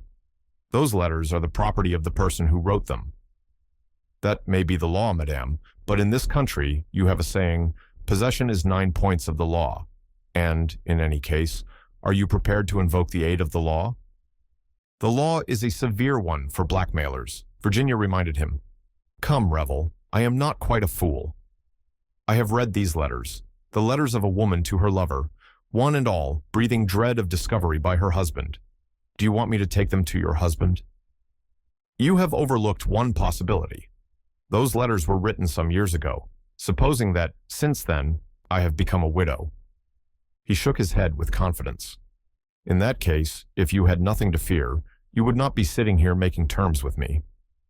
Virginia smiled. "What is your price?" she asked in a businesslike manner. "For £1,000, I will hand the whole packet over to you. It is very little that I am asking there, but, you see, I do not like the business." "I shouldn't dream of paying you £1,000, said Virginia with decision. "Madame, I never bargain." £1,000, and I will place the letters in your hands." Virginia reflected. You must give me a little time to think it over. It will not be easy for me to get such a sum together. A few pounds on account, perhaps, say 50, and I will call again. Virginia looked up at the clock. It was 5 minutes past 4, and she fancied that she had heard the bell. Very well, she said hurriedly. Come back tomorrow, but later than this, about 6. She crossed over to a desk that stood against the wall, unlocked one of the drawers, and took out an untidy handful of notes. There is about 40 pounds here. That will have to do for you. He snatched at it eagerly. And now go at once, please, said Virginia. He left the room obediently enough. Through the open door, Virginia caught a glimpse of George Lomax in the hall, just being ushered upstairs by Chilvers. As the front door closed, Virginia called to him. Come in here, George. Chilvers, bring us tea in here, will you please? She flung open both windows, and George Lomax came into the room to find her standing erect with dancing eyes and windblown hair. I'll shut them in a minute, George, but I felt the room ought to be aired. Did you fall over the blackmailer in the hall? The what? Blackmailer, George. Blackmailer. Blackmailer, one who blackmails. My dear Virginia, you can't be serious. Oh, but I am, George. But who did he come here to blackmail? Me, George. But, my dear Virginia, what have you been doing? Well, just for once, as it happens, I hadn't been doing anything. The good gentleman mistook me for someone else. You rang up the police, I suppose? No, I didn't. I suppose you think I ought to have done so. Well, George considered weightily. No, perhaps not. Perhaps you acted wisely. You might be mixed up in some unpleasant publicity in connection with the case. You might even have had to give evidence. I should have liked that, said Virginia. I would love to be summoned, and I should like to see if judges really do make all the rotten jokes you read about. It would be most exciting. I was at Vine Street the other day to see about a diamond brooch I had lost, and there was the most perfectly lovely inspector, the nicest man I ever met. George, as was his custom, let all irrelevancies pass. But what did you do about this scoundrel? Well, George, I'm afraid I let him do it. Do what? Blackmail me. George's face of horror was so poignant that Virginia had to bite her under lip. You mean, do I understand you to mean, that you did not correct the misapprehension under which he was laboring? Virginia shook her head, shooting a sideways glance at him. Good heavens, Virginia, you must be mad. I suppose it would seem that way to you. But why? In God's name, why? Several reasons. To begin with, he was doing it so beautifully, blackmailing me, I mean. I hate to interrupt an artist when he's doing his job really well. And then, you see, I'd never been blackmailed. I should hope not, indeed. And I wanted to see what it felt like. I am quite at a loss to comprehend you, Virginia. I knew you wouldn't understand. You did not give him money, I hope. Just a trifle, said Virginia apologetically. How much? 40 pounds. Virginia. My dear George, it's only what I pay for an evening dress. It's just as exciting to buy a new experience as it is to buy a new dress, more so, in fact.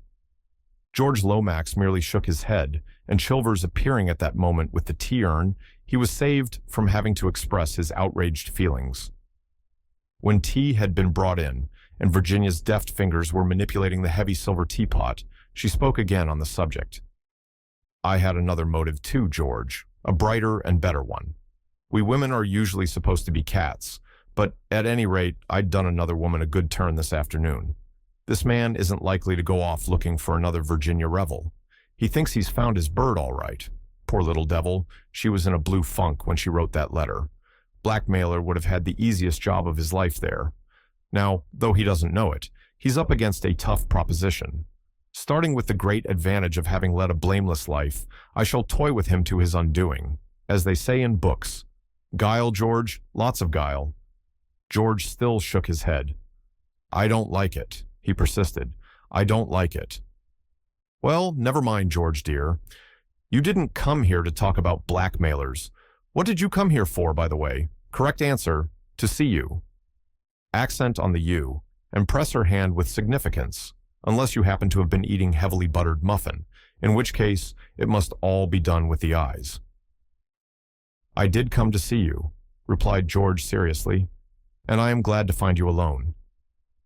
"Oh, George, this is so sudden," says she, swallowing a currant. "I wanted to ask a favor of you. I have always considered you, Virginia, as a woman of considerable charm." "Oh, George, and also a woman of intelligence." "Not really? How well the man knows me." "My dear Virginia, there is a young fellow arriving in England tomorrow whom I should like you to meet."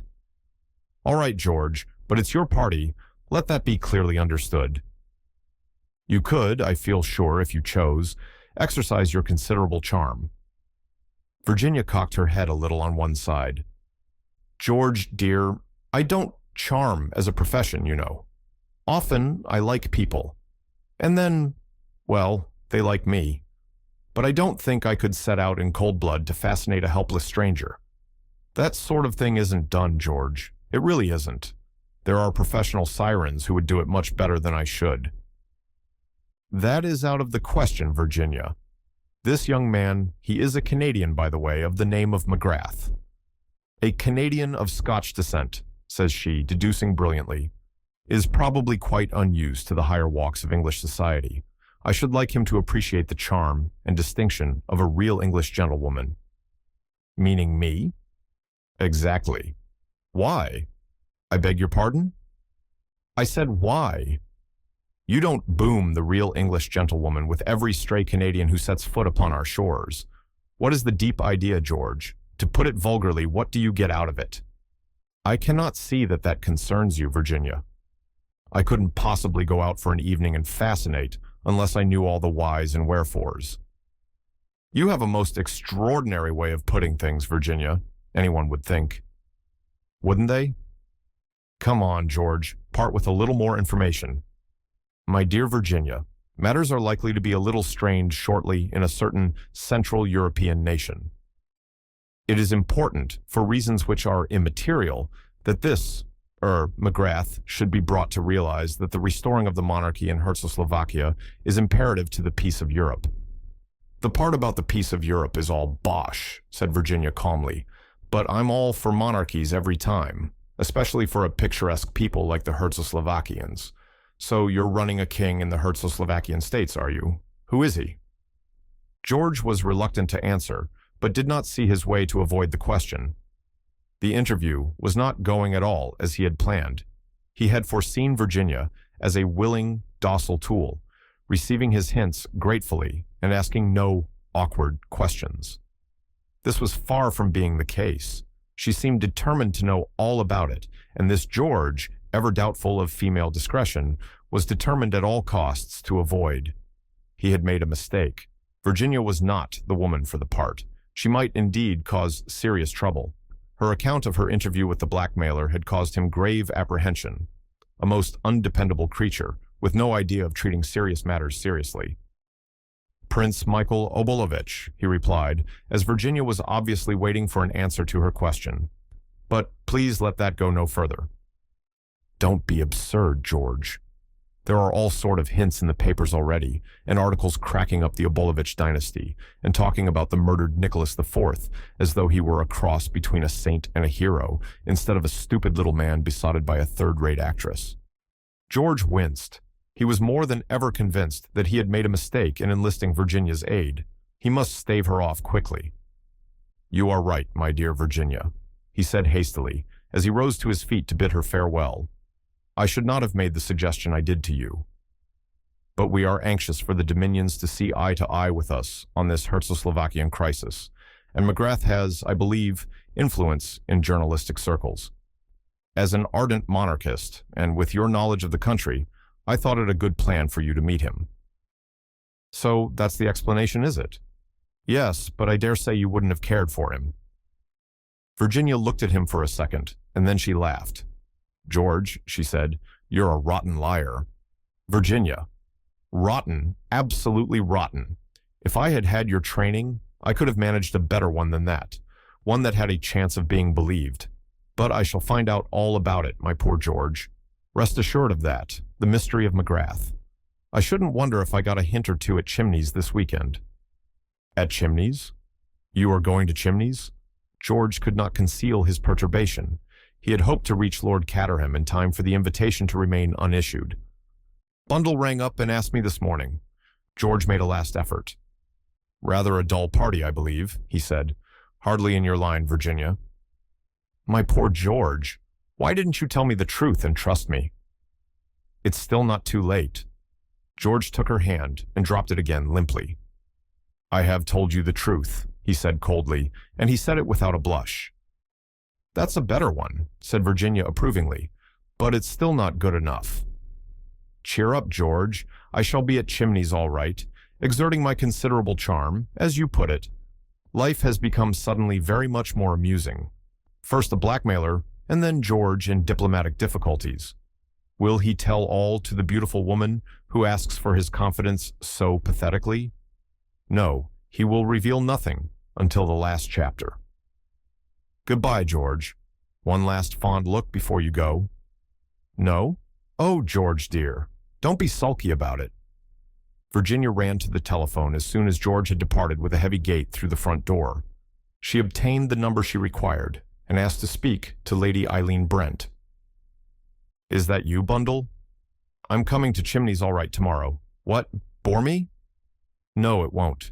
Bundle, wild horses wouldn't keep me away, so there. The letters were gone. Having once made up his mind to the fact of their disappearance, there was nothing to do but accept it." Anthony realized very well that he could not pursue Giuseppe through the corridors of the Blitz Hotel. To do so was to court undesired publicity, and in all probability to fail in his object all the same. He came to the conclusion that Giuseppe had mistaken the packet of letters, enclosed as they were in the other wrappings, for the memoirs themselves.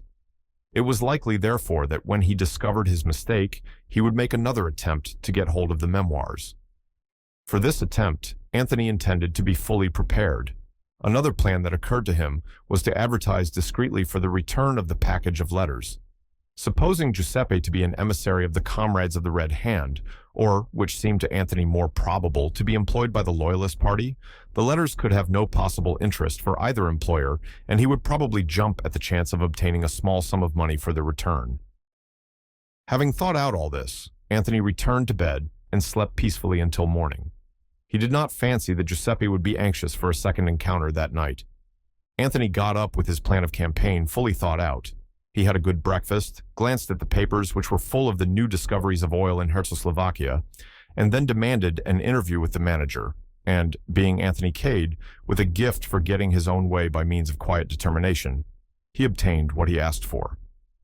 The manager, a Frenchman with an exquisitely suave manner, received him in his private office. "You wished to see me, I understand, McGrath?" "I did. I arrived at your hotel yesterday afternoon, and I had dinner served to me in my own rooms by a waiter whose name was Giuseppe." He paused. "I dare say we have a waiter of that name," agreed the manager indifferently. "I was struck by something unusual in the waiter's manner, but thought nothing more of it at the time. Later, in the night, I was awakened by the sound of someone moving softly about the room. I switched on the light and found this same Giuseppe in the act of rifling my leather suitcase. The manager's indifference had completely disappeared now. "But I have heard nothing of this," he exclaimed. "Why was I not informed sooner?" "The man and I had a brief struggle. He was armed with a knife, by the way. In the end, he succeeded in making off by way of the window." "What did you do then, McGrath?" "I examined the contents of my suitcase." "Had anything been taken?" "Nothing of importance," said Anthony slowly. The manager leaned back with a sigh. "I am glad of that," he remarked. "But you will allow me to say, McGrath, that I do not quite understand your attitude in the matter. You made no attempt to arouse the hotel, to pursue the thief?" Anthony shrugged his shoulders. "Nothing of value had been taken, as I tell you. I am aware, of course, that, strictly speaking, it is a case for the police." He paused, and the manager murmured without any particular enthusiasm. "For the police, of course." "In any case, I was fairly certain that the man would manage to make good his escape, and since nothing was taken, why bother with the police?" The manager smiled a little. I see that you realize, McGrath, that I am not at all anxious to have the police called in. From my point of view, it is always disastrous. If the newspapers can get hold of anything connected with a big fashionable hotel such as this, they always run it for all it is worth, no matter how insignificant the real subject matter may be. Quite so, agreed Anthony. Now I told you that nothing of value had been taken, and that was perfectly true in a sense. Nothing of any value to the thief was taken, but he got hold of something which is of considerable value to me. Letters, you understand. An expression of superhuman discretion, only to be achieved by a Frenchman, settled down upon the manager's face. I comprehend, he murmured, but perfectly. Naturally, it is not a matter for the police. We are quite agreed upon that point, but you will understand that I have every intention of recovering these letters. In the part of the world where I come from, people are used to doing things for themselves. What I require from you, therefore, is the fullest possible information you can give me about this waiter, Giuseppe. I see no objection to that, said the manager after a moment or two's pause. I cannot give you the information offhand, of course, but if you will return in half an hour's time, I will have everything ready to lay before you. Thank you very much. That will suit me admirably. In half an hour's time, Anthony returned to the office again to find that the manager had been as good as his word. Jotted down upon a piece of paper were all the relevant facts known about Giuseppe Manelli. He came to us, you see, about 3 months ago. A skilled and experienced waiter, has given complete satisfaction. He has been in England about 5 years. Together the two men ran over a list of the hotels and restaurants where the Italian had worked. One fact struck Anthony as being possibly of significance. At 2 of the hotels in question, there had been serious robberies during the time that Giuseppe was employed there, though no suspicion of any kind had attached to him in either case. Still, the fact was significant. Was Giuseppe merely a clever hotel thief? Had his search of Anthony's suitcase been merely part of his habitual professional tactics? He might just possibly have had the packet of letters in his hand at the moment when Anthony switched on the light, and have shoved it into his pocket mechanically so as to have his hands free. In that case, the thing was mere plain or garden robbery. Against that, there was to be put the man's excitement of the evening before when he had caught sight of the papers lying on the table. There had been no money or object of value there, such as would excite the cupidity of an ordinary thief. No, Anthony felt convinced that Giuseppe had been acting as a tool for some outside agency. With the information supplied to him by the manager, it might be possible to learn something about Giuseppe's private life, and so, finally, track him down. He gathered up the sheet of paper and rose. Thank you very much indeed. It's quite unnecessary to ask, I suppose, whether Giuseppe is still in the hotel. The manager smiled. His bed was not slept in, and all his things have been left behind. He must have rushed straight out after his attack upon you. I don't think there is much chance of our seeing him again. I imagine not. Well, thank you very much indeed. I shall be staying on here for the present. I hope you will be successful in your task, but I confess that I am rather doubtful. I always hope for the best. One of Anthony's first proceedings was to question some of the other waiters who had been friendly with Giuseppe, but he obtained very little to go upon. He wrote out an advertisement on the lines he had planned and had it sent to 5 of the most widely read newspapers. He was just about to go out and visit the restaurant at which Giuseppe had been previously employed when the telephone rang. Anthony took up the receiver. Hello, what is it? A toneless voice replied. Am I speaking to McGrath? You are. Who are you? This is Balderson and Hodgkins. Just a minute, please. I will put you through to Balderson. Our worthy publishers, thought Anthony. So they are getting worried too, are they? They needn't. There's a week to run still. A hearty voice struck suddenly upon his ear. Hello? That McGrath? Speaking. I'm Balderson of Balderson and Hodgkins. What about that manuscript, McGrath? Well, said Anthony, what about it? Everything about it. I understand, McGrath, that you have just arrived in this country from South Africa. That being so, you can't possibly understand the position. There's going to be trouble about that manuscript, McGrath. Big trouble. Sometimes I wish we'd never said we'd handle it. Indeed? I assure you it's so. At present, I'm anxious to get it into my possession as quickly as possible so as to have a couple of copies made. Then, if the original is destroyed, well, no harm will be done." "Dear me," said Anthony. "Yes, I expect it sounds absurd to you, McGrath. But, I assure you, you don't appreciate the situation. There's a determined effort being made to prevent its ever reaching this office. I say to you quite frankly, and without humbug, that if you attempt to bring it yourself, it's 10 to 1 that you'll never get here." "I doubt that," said Anthony. "When I want to get anywhere, I usually do." "You're up against a very dangerous lot of people. I wouldn't have believed it myself a month ago. I tell you, McGrath, we've been bribed and threatened and cajoled by one lot and another until we don't know whether we're on our heads or our heels. My suggestion is that you do not attempt to bring the manuscript here. One of our people will call upon you at the hotel and take possession of it." "And supposing the gang does him in?" asked Anthony. "The responsibility would then be ours, not yours. You would have delivered it to our representative and obtained a written discharge. The check for £1,000, which we are instructed to hand to you, will not be available until Wednesday next, by the terms of our agreement with the executors of the late, author. You know whom I mean. But if you insist, I will send my own check for that amount by the messenger." Anthony reflected for a minute or two. He had intended to keep the memoirs until the last day of grace, because he was anxious to see for himself what all the fuss was about. Nevertheless, he realized the force of the publisher's arguments. "All right," he said, with a little sigh. "Have it your own way. Send your man along. And if you don't mind sending that check as well, I'd rather have it now, as I may be going out of England before next Wednesday." "Certainly, McGrath. Our representative will call upon you first thing tomorrow morning.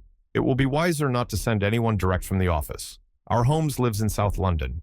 He will call in on his way to us, and will give you a receipt for the package. I suggest that tonight you should place a dummy packet in the manager's safe. Your enemies will get to hear of this, and it will prevent any attack being made upon your apartments tonight." "Very well, I will do as you direct." Anthony hung up the receiver with a thoughtful face.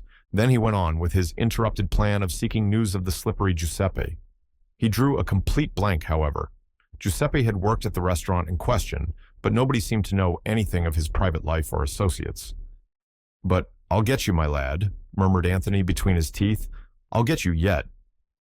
It's only a matter of time. His second night in London was entirely peaceful. At 9 o'clock the following morning, the card of Holmes from Balderson and Hodgkins was sent up, and Holmes followed it. A small, fair man with a quiet manner. Anthony handed over the manuscript and received in exchange a check for £1,000. Holmes packed up the manuscript in the small brown bag he carried, wished Anthony good morning, and departed. The whole thing seemed very tame. "But perhaps he'll be murdered on the way there," Anthony murmured aloud, as he stared idly out of the window. "I wonder now. I very much wonder." He put the check in an envelope, enclosed a few lines of writing with it, and sealed it up carefully. Jimmy, who had been more or less in funds at the time of his encounter with Anthony at Bulawayo, had advanced him a substantial sum of money which was, as yet, practically untouched. "If one's job's done with, the other isn't," said Anthony to himself. "Up to now, I've bungled it. But never say die. I think that, suitably disguised, I shall go and have a look at 487 Pont Street." He packed his belongings, went down and paid his bill, and ordered his luggage to be put on a taxi. Suitably rewarding those who stood in his path, most of whom had done nothing whatever materially to add to his comfort, he was on the point of being driven off, when a small boy rushed down the steps with a letter. "Just come for you this very minute, sir." With a sigh, Anthony produced yet another shilling. The taxi groaned heavily and jumped forward with a hideous crashing of gears, and Anthony opened the letter. It was rather a curious document. He had to read it 4 times before he could be sure of what it was all about. Put in plain English. The letter was not in plain English, but in the peculiar involved style common to missives issued by government officials. It presumed that McGrath was arriving in England from South Africa today, Thursday. It referred obliquely to the memoirs of Count Stilptich, and begged McGrath to do nothing in the matter until he had had a confidential conversation with George Lomax, and certain other parties whose magnificence was vaguely hinted at. It also contained a definite invitation to go down to Chimneys as the guest of Lord Caterham on the following day, Friday. A mysterious and thoroughly obscure communication. Anthony enjoyed it very much. "Dear old England," he murmured affectionately. 2 days behind the times, as usual. Rather a pity. Still, I can't go down to Chimneys under false pretenses. I wonder, though, if there's an inn handy. Anthony Cade might stay at the inn without anyone being the wiser. He leaned out of the window and gave new directions to the taxi driver, who acknowledged them with a snort of contempt. The taxi drew up before one of London's more obscure hostelries. The fare, however, was paid on a scale befitting its point of departure.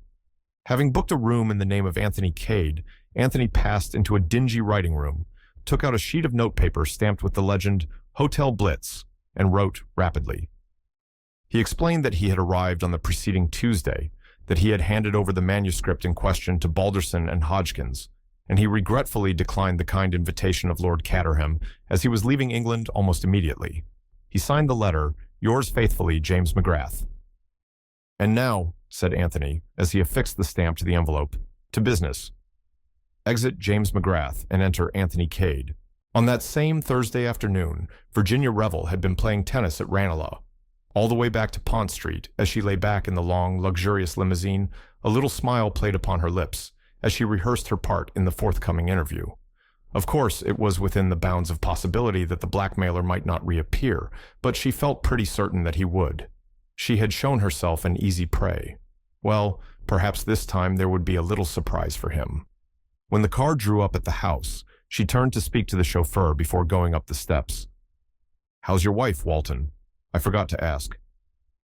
"Better, I think, ma'am. The doctor said he'd look in and see her about 6:30. "Will you be wanting the car again?" Virginia reflected for a minute. "I shall be away for the weekend.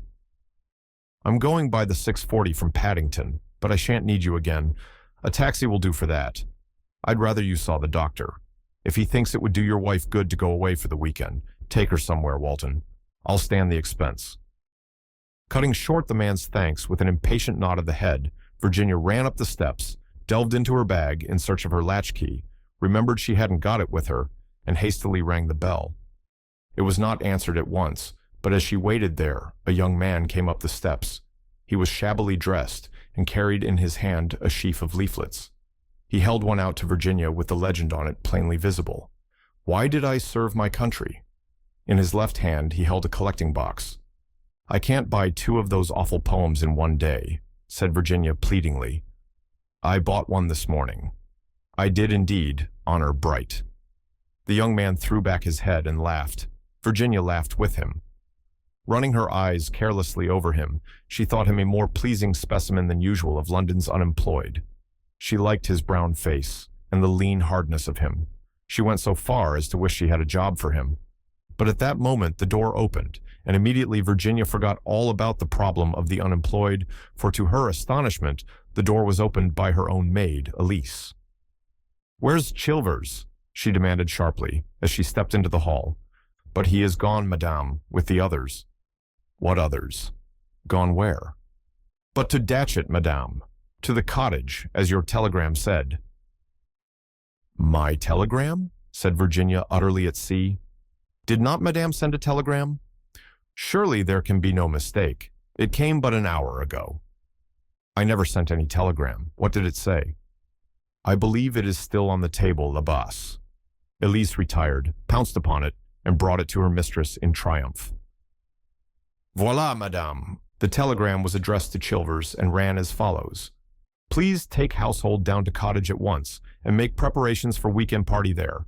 Catch 5:49 train." There was nothing unusual about it. It was just the sort of message she herself had frequently sent before, when she had arranged a party at her riverside bungalow on the spur of the moment. She always took the whole household down, leaving an old woman as caretaker.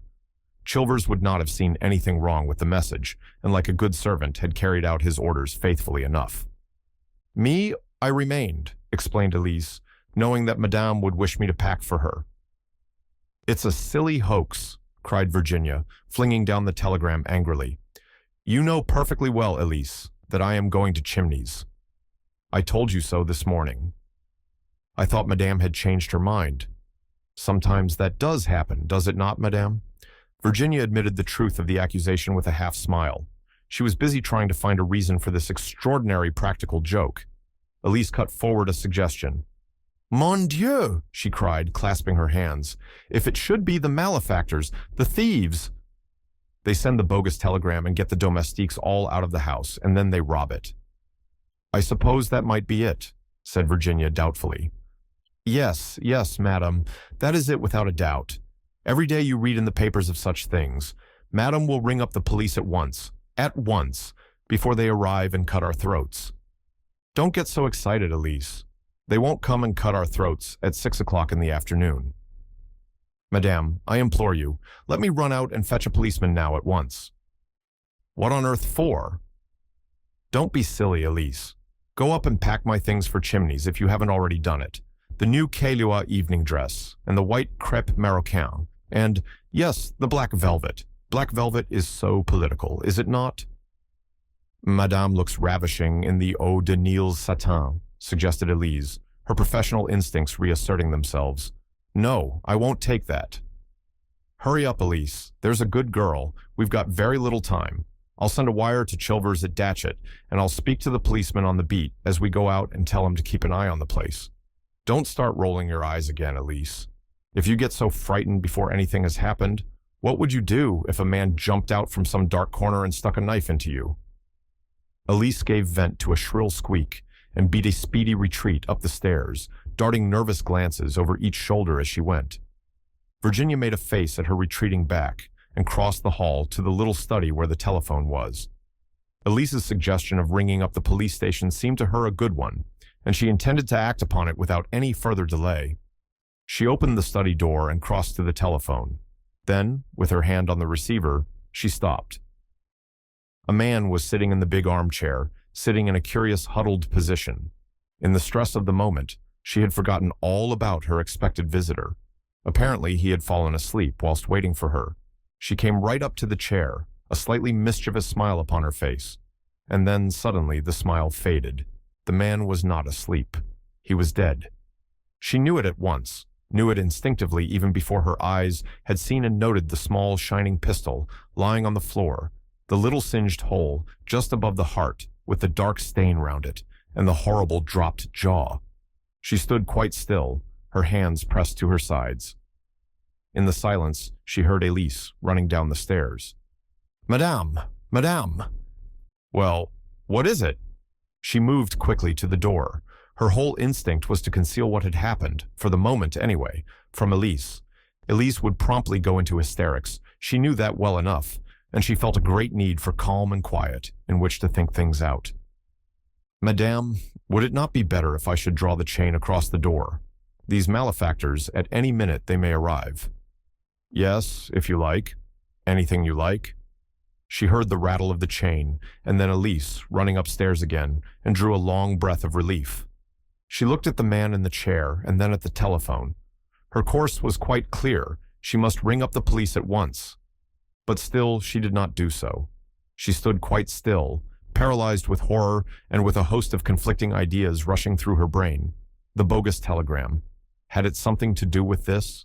Supposing Elise had not stayed behind. She would have let herself in.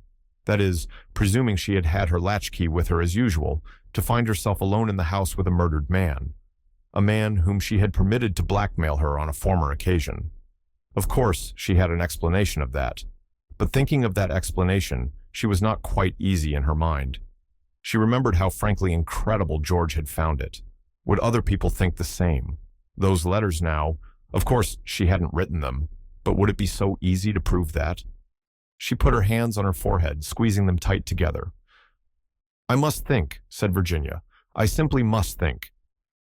Who had let the man in? Surely not Elise. If she had done so, she would have been sure to have mentioned the fact at once. The whole thing seemed more and more mysterious as she thought about it. There was really only one thing to be done: ring up the police. She stretched out her hand to the telephone, and suddenly she thought of George. A man, that was what she wanted. An ordinary, level-headed, unemotional man who would see things in their proper proportion and point out to her the best course to take. Then she shook her head. Not George. The first thing George would think of would be his own position. He would hate being mixed up in this kind of business. George wouldn't do it all. Then her face softened. Bill, of course. Without more ado, she rang up Bill. She was informed that he had left half an hour ago for Chimneys. "Oh, damn!" cried Virginia, jamming down the receiver. It was horrible to be shut up with a dead body and to have no one to speak to. And at that minute, the front doorbell rang. Virginia jumped. In a few minutes, it rang again. Elise, she knew, was upstairs packing and wouldn't hear it. Virginia went out in the hall, drew back the chain, and undid all the bolts that Elise had fastened in her zeal. Then, with a long breath, she threw open the door. On the steps was the unemployed young man. Virginia plunged headlong with a relief born of overstrung nerves. "Come in," she said. "I think that perhaps I've got a job for you." She took him into the dining room, pulled toward a chair for him, sat down herself facing him, and stared at him very attentively. "Excuse me," she said, "but are you, Eton and Oxford," said the young man. "That's what you wanted to ask me, wasn't it?" "Something of the kind," admitted Virginia. "Come down in the world entirely through my own incapacity to stick to regular work. This isn't regular work you're offering me, I hope." A smile hovered for a moment on her lips. "It's very irregular." "Good," said the young man in a tone of satisfaction. Virginia noted his bronzed face and long, lean body with approval. "You see," she explained, "I'm in rather a hole, and most of my friends are, well, rather high up. They've all got something to lose. I've nothing whatever to lose, so go ahead. What's the trouble?" "There's a dead man in the next room," said Virginia. "He's been murdered, and I don't know what to do about it." She blurted out the words, as simply as a child might have done. The young man went up enormously in her estimation by the way he accepted her statement. He might have been used to hearing a similar announcement made every day of his life. "Excellent," he said, with a trace of enthusiasm. "I've always wanted to do a bit of amateur detective work. Shall we go and view the body, or will you give me the facts first?" "I think I'd better give you the facts." She paused for a moment to consider how best to condense her story, and then began, speaking quietly and concisely. "This man came to the house for the first time yesterday and asked to see me. He had certain letters with him, love letters signed with my name." "But which weren't written by you," put in the young man quietly. Virginia looked at him in some astonishment. "How did you know that?" "Oh, I deduced it. But go on." "He wanted to blackmail me, and I don't know if you'll understand, but I let him." She looked at him appealingly, and he nodded his head reassuringly. "Of course I understand. You wanted to see what it felt like. How frightfully clever of you. That's just what I did feel." "I am clever," said the young man modestly. "But, mind you, very few people would understand that point of view. Most people, you see, haven't got any imagination." "I suppose that's so. I told this man to come back today, at 6 o'clock. I arrived home from Ranelagh to find that a bogus telegram had got all the servants except my maid out of the house. Then I walked into the study and found the man shot. Who let him in? I don't know. I think if my maid had done so, she would have told me. Does she know what has happened?" "I have told her nothing." The young man nodded and rose to his feet. "And now to view the body," he said briskly. "But I'll tell you this. On the whole, it's always best to tell the truth. One lie involves you in such a lot of lies, and continuous lying is so monotonous. Then you advise me to ring up the police? Probably. But we'll just have a look at the fellow first." Virginia led the way out the room. On the threshold, she paused, looking back at him. "By the way," she said, "you haven't told me your name yet?" "My name?" "My name's Anthony Cade." Anthony followed Virginia out of the room, smiling a little to himself. Events had taken quite an unexpected turn, but as he bent over the figure in the chair, he grew grave again. "He's still warm," he said sharply. "He was killed less than half an hour ago." "Just before I came in?" "Exactly." He stood upright, drawing his brows together in a frown. Then he asked a question of which Virginia did not at once see the drift. "Your maid's not been in this room, of course?" No. Does she know that you've been into it? Why, yes. I came to the door to speak to her after you'd found the body. Yes. And you said nothing? Would it have been better if I had? I thought she would go into hysterics. She's French, you know, and easily upset. I wanted to think over the best thing to do. Anthony nodded but did not speak. You think it a pity, I can see. Well, it was rather unfortunate, Revel. If you and the maid had discovered the body together, immediately on your return, it would have simplified matters very much. The man would then definitely have been shot before your return to the house. Whilst now they might say he was shot after. I see. He watched her taking in the idea, and was confirmed in his first impression of her formed when she had spoken to him on the steps outside. Besides beauty, she possessed courage and brains. Virginia was so engrossed in the puzzle presented to her that it did not occur to her to wonder at this strange man's ready use of her name. Why didn't Elise hear the shot, I wonder, she murmured. Anthony pointed to the open window as a loud backfire came from a passing car. There you are. London's not the place to notice a pistol shot. Virginia turned with a little shudder to the body in the chair. He looks like an Italian, she remarked curiously. He is an Italian, said Anthony. I should say that his regular profession was that of a waiter. He only did blackmailing in his spare time. His name might very possibly be Giuseppe. Good heavens, cried Virginia. Is this Sherlock Holmes? No, said Anthony regretfully. I'm afraid it's just plainer garden cheating. I'll tell you all about it presently. Now you say this man showed you some letters and asked you for money. Did you give him any? Yes, I did. How much? £40. That's bad, said Anthony, but without manifesting any undue surprise. Now, let's have a look at the telegram. Virginia picked it up from the table and gave it to him. She saw his face grow grave as he looked at it. What's the matter? He held it out, pointing silently to the place of origin. Barnes, he said, and you were at Ranelagh this afternoon. What's to prevent you having sent it off yourself? Virginia felt fascinated by his words. It was as though a net was closing tighter and tighter round her. He was forcing her to see all the things which she had felt dimly at the back of her mind. Anthony took out his handkerchief and wound it round his hand. Then he picked up the pistol. We criminals have to be so careful, he said apologetically. Fingerprints, you know. Suddenly she saw his whole figure stiffen. His voice, when he spoke, had altered. It was terse and curt. Revel, he said, have you ever seen this pistol before? No, said Virginia wonderingly. Are you sure of that? Quite sure. Have you a pistol of your own? No. Have you ever had one? No, never. You are sure of that? Quite sure. He stared at her steadily for a minute, and Virginia stared back in complete surprise at his tone. Then, with a sigh, he relaxed. That's odd, he said. How do you account for this? He held out the pistol. It was a small, dainty article, almost a toy, though capable of doing deadly work. Engraved on it was the name Virginia. Oh, it's impossible, cried Virginia. Her astonishment was so genuine that Anthony could but believe in it. Sit down, he said quietly. There's more in this than there seemed to be first go off. To begin with, what's our hypothesis? There are only two possible ones. There is, of course, the real Virginia of the letters. She may have somehow or other tracked him down, shot him, dropped the pistol, stolen the letters, and taken herself off. That's quite possible, isn't it?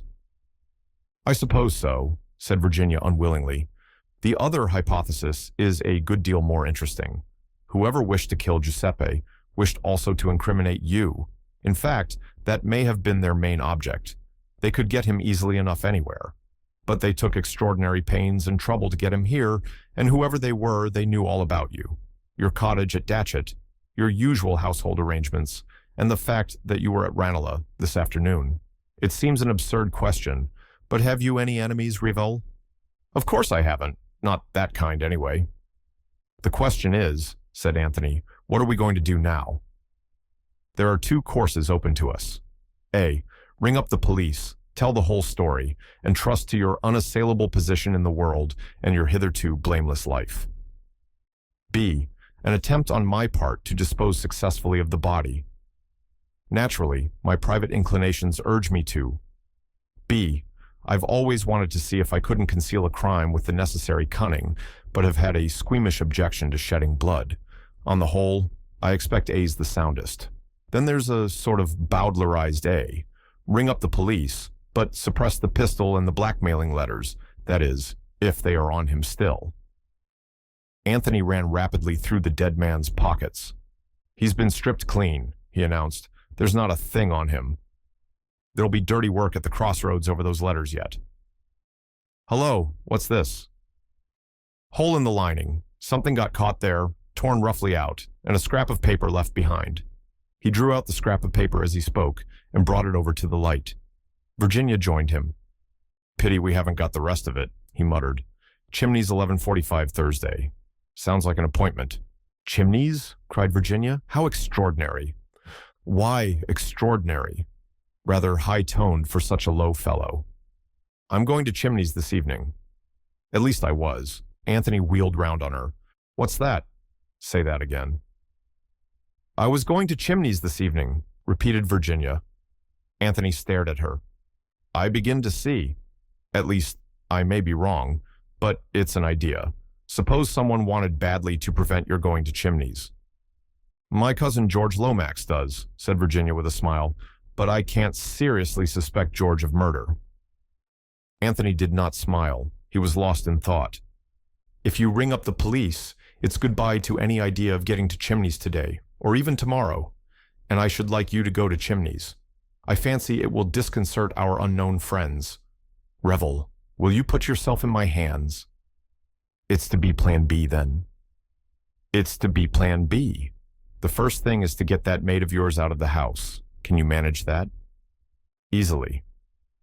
Virginia went out in the hall and called up the stairs. Elise. Madame. Anthony heard a rapid colloquy, and then the front door opened and shut. Virginia came back into the room. She's gone. I sent her for some special scent. Told her the shop in question was open until 8. It won't be, of course. She's to follow after me by the next train without coming back here. Good, said Anthony approvingly. We can now proceed to the disposal of the body. It's a time-worn method, but I'm afraid I shall have to ask you if there's such a thing in the house as a trunk. Of course there is. Come down to the basement and take your choice. There was a variety of trunks in the basement. Anthony selected a solid affair of suitable size. I'll attend to this part of it, he said tactfully. You go upstairs and get ready to start. Virginia obeyed. She slipped out of her tennis kit, put on a soft brown traveling dress and a delightful little orange hat, and came down to find Anthony waiting in the hall with a neatly strapped trunk beside him. I should like to tell you the story of my life, he remarked, but it's going to be rather a busy evening. Now this is what you've got to do. Call a taxi, have your luggage put on it, including the trunk. Drive to Paddington. There have the trunk put in the left luggage office. I shall be on the platform. As you pass me, drop the cloakroom ticket. I will pick it up and pretend to return it to you, but in reality, I shall keep it. Go on to Chimneys and leave the rest to me. It's awfully good of you, said Virginia. It's really dreadful of me saddling a perfect stranger with a dead body like this. I like it, returned Anthony nonchalantly. If one of my friends, Jimmy McGrath, were here, he'd tell you that anything of this kind suits me down to the ground. Virginia was staring at him. What name did you say? Jimmy McGrath? Anthony returned her glance keenly. Yes. Why? Have you heard of him? Yes, and quite lately. She paused irresolutely and then went on. Cade, I must talk to you. Can't you come down to Chimneys? You'll see me before very long, Revel. I'll tell you that. Now, exit conspirator A by back door slinkingly. Exit conspirator B in blaze of glory by front door to taxi. The plan went through without a hitch.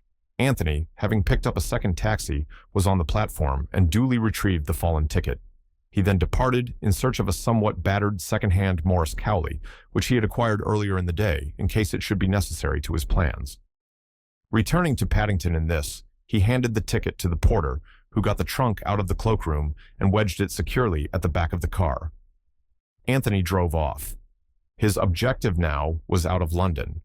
Through Notting Hill, Shepherd's Bush, down Goldhawk Road, through Brentford and Hounslow, till he came to the long stretch of road midway between Hounslow and Staines. It was a well-frequented road, with motors passing continually. No footmarks or tire marks were likely to show. Anthony stopped the car at a certain spot. Getting down, he first obscured the number plate with mud. Then, waiting until he heard no car coming in either direction, he opened the trunk, heaved out Giuseppe's body, and laid it neatly down by the side of the road, on the inside of a curve, so that the headlights of passing motors would not strike on it. Then he entered the car again and drove away. The whole business had occupied exactly 1 minute and a half. He made a detour to the right, returning to London by way of Burnham Beeches. There again, he halted the car, and choosing a giant of the forest, he deliberately climbed the huge tree. It was something of a feat, even for Anthony. To one of the topmost branches, he affixed a small brown paper parcel, concealing it in a little niche close to the bowl. "A very clever way of disposing of the pistol," said Anthony to himself with some approval. "Everybody hunts about on the ground and drags pawns, but there are very few people in England who could climb that tree." Next, back to London and Paddington Station. Here he left the trunk, at the other cloakroom this time, the one on the arrival side. He thought longingly of such things as good rump steaks, juicy chops, and large masses of fried potatoes. But he shook his head ruefully, glancing at his wristwatch. He fed the Morris with a fresh supply of petrol, and then took the road once more, north this time. It was just after 11:30 that he brought the car to rest in the road adjoining the park of Chimneys. Jumping out, he scaled the wall easily enough and set out towards the house. It took him longer than he thought, and presently he broke into a run. A great gray mass loomed up out of the darkness, the venerable pile of Chimneys. In the distance, a stable clock chimed the 3/4, 11:45, the time mentioned on the scrap of paper. Anthony was on the terrace now, looking up at the house. Everything seemed dark and quiet. "They go to bed early, these politicians," he murmured to himself, and suddenly a sound smote upon his ears, the sound of a shot. Anthony spun round quickly. The sound had come from within the house. He was sure of that. He waited a minute, but everything was still as death. Finally, he went up to one of the long French windows, from where he judged the sound that had startled him had come. He tried the handle. It was locked. He tried some of the other windows, listening intently all the while, but the silence remained unbroken. In the end, he told himself that he must have imagined the sound, or perhaps mistaken a stray shot coming from a poacher in the woods. He turned and retraced his steps across the park, vaguely dissatisfied and uneasy. He looked back at the house, and whilst he looked, a light sprang up in one of the windows on the first floor. In another minute, it went out again, and the whole place was in darkness once more. Inspector Badgeworthy in his office. Time, 8:30. A tall, portly man, Inspector Badgeworthy, with a heavy regulation tread, inclined to breathe hard in moments of professional strain. In attendance, Constable Johnson, very new to the force, with a downy, unfledged look about him, like a human chicken. The telephone on the table rang sharply, and the inspector took it up with his usual portentous gravity of action. "Yes, Police Station Market Basing, Inspector Badgeworthy speaking." What slight alteration in the inspector's manner. As he is greater than Johnson, so others are greater than Inspector Badgeworthy. "Speaking, my lord." "I beg your pardon, my lord. I didn't quite hear what you said." Long pause, during which the inspector listens, quite a variety of expressions passing over his usually impassive countenance. Finally, he lays down the receiver, after a brief, "At once, my lord." He turned to Johnson, seeming visibly swelled with importance. "From his lordship at Chimneys murder." "Murder," echoed Johnson, suitably impressed. "Murder it is," said the inspector with great satisfaction. "Why, there's never been a murder here, not that I've ever heard of, except the time that Tom Pierce shot his sweetheart." "And that, in a manner of speaking, wasn't murder at all, but drink," said the inspector, deprecatingly. "He weren't hanged for it," agreed Johnson gloomily. "But This is the real thing, is it, sir? It is, Johnson.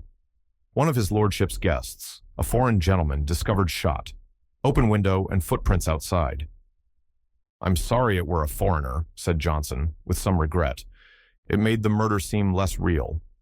Foreigners, Johnson felt, were liable to be shot. His lordship's in a rare taking, continued the inspector. We'll get hold of Cartwright and take him up with us right away. I hope to goodness no one will get messing with those footprints. Badgeworthy was in a seventh heaven. A murder at Chimneys. Inspector Badgeworthy in charge of the case. The police have a clue. Sensational arrest. Promotion and kudos for the aforementioned inspector. That is, said Inspector Badgeworthy to himself, if Scotland Yard doesn't come butting in. The thought damped him momentarily. It seemed so extremely likely to happen under the circumstances. They stopped at Cartwright's, and the doctor, who was a comparatively young man, displayed a keen interest. His attitude was almost exactly that of Johnson. Why, bless my soul, he exclaimed. We haven't had a murder here since the time of Tom Pierce. All three of them got into the doctor's little car and started off briskly for Chimneys. As they passed the local inn, the Jolly Cricketers, the doctor noticed a man standing in the doorway. Stranger, he remarked, rather a nice-looking fellow. Wonder how long he's been here and what he's doing staying at the Cricketers. I haven't seen him about at all. He must have arrived last night. He didn't come by train, said Johnson. Johnson's brother was the local railway porter, and Johnson was therefore always well up in arrivals and departures. Who was there for Chimneys yesterday? Asked the inspector. Lady Eileen. She come down by the 3:40, and two gentlemen with her, an American gent and a young army chap, neither of them with valets. His lordship come down with a foreign gentleman, the one that's been shot as likely as not, by the 5:40, and the foreign gentleman's valet. Eversley come by the same train. Revel came by the 7:25, and another foreign-looking gentleman came by it too, one with a bald head and a hook nose. Revel's maid came by the 8:56. Johnson paused, out of breath. And there was no one for the Cricketers? Johnson shook his head. He must have come by car then, said the inspector. Johnson, make a note to institute inquiries at the Cricketers on your way back. We want to know all about any strangers. He was very sunburnt, that gentleman. Likely as not, he's come from foreign parts too. The inspector nodded his head with great sagacity, as though to imply that that was the sort of wide-awake man he was, not to be caught napping under any consideration. The car passed in through the park gates of Chimneys.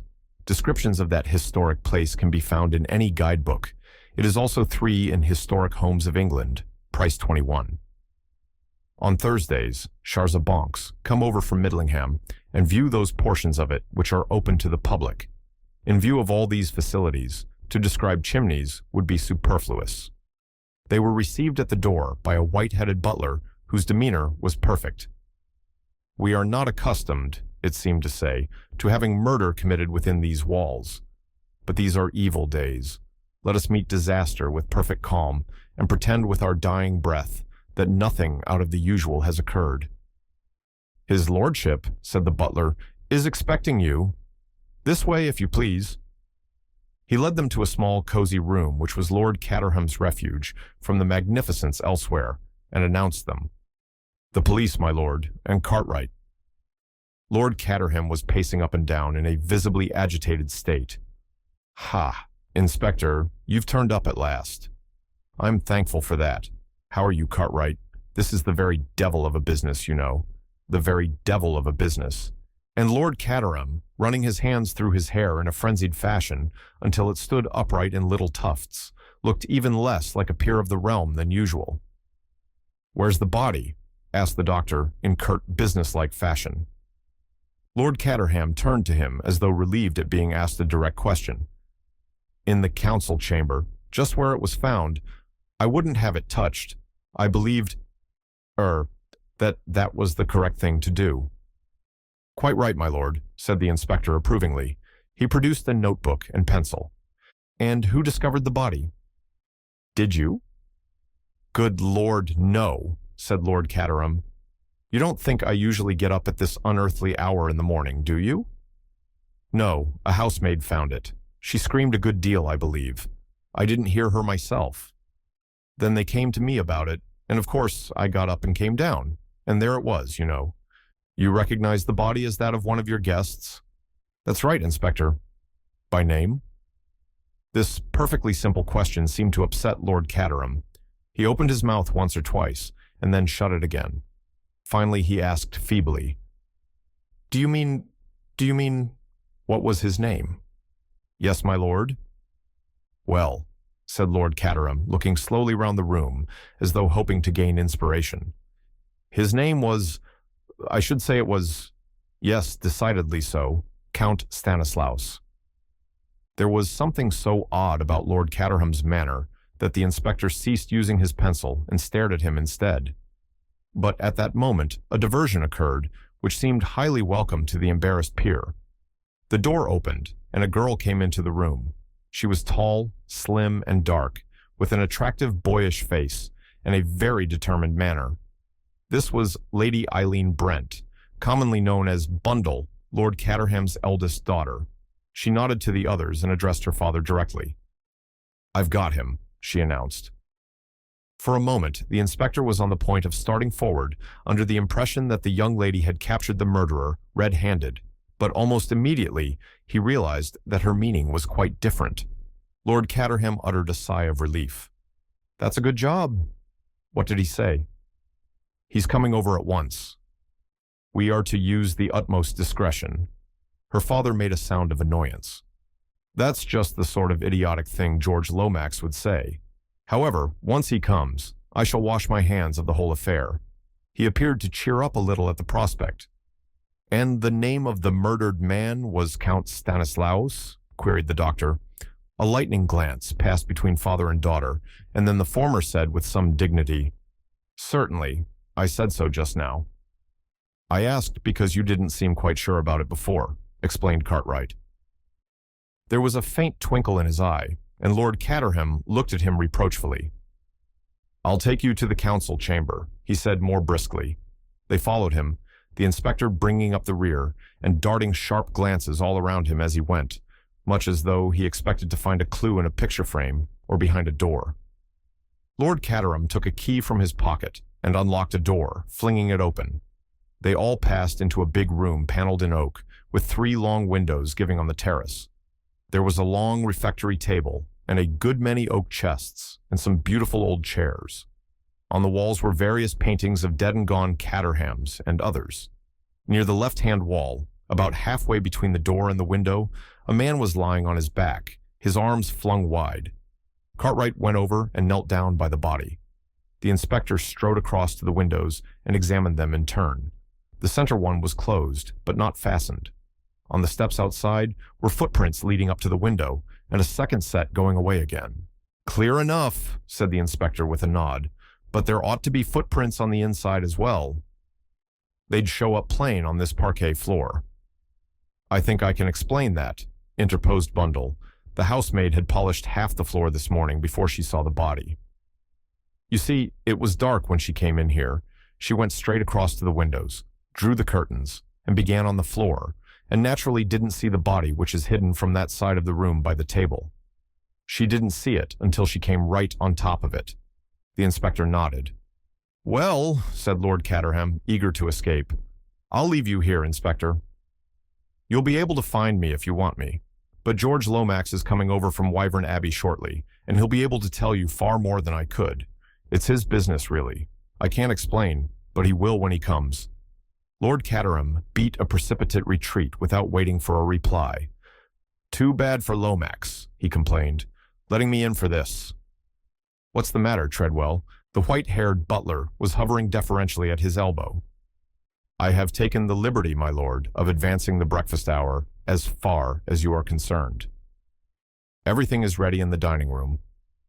I don't suppose for a minute I can eat anything, said Lord Caterham gloomily, turning his footsteps in that direction.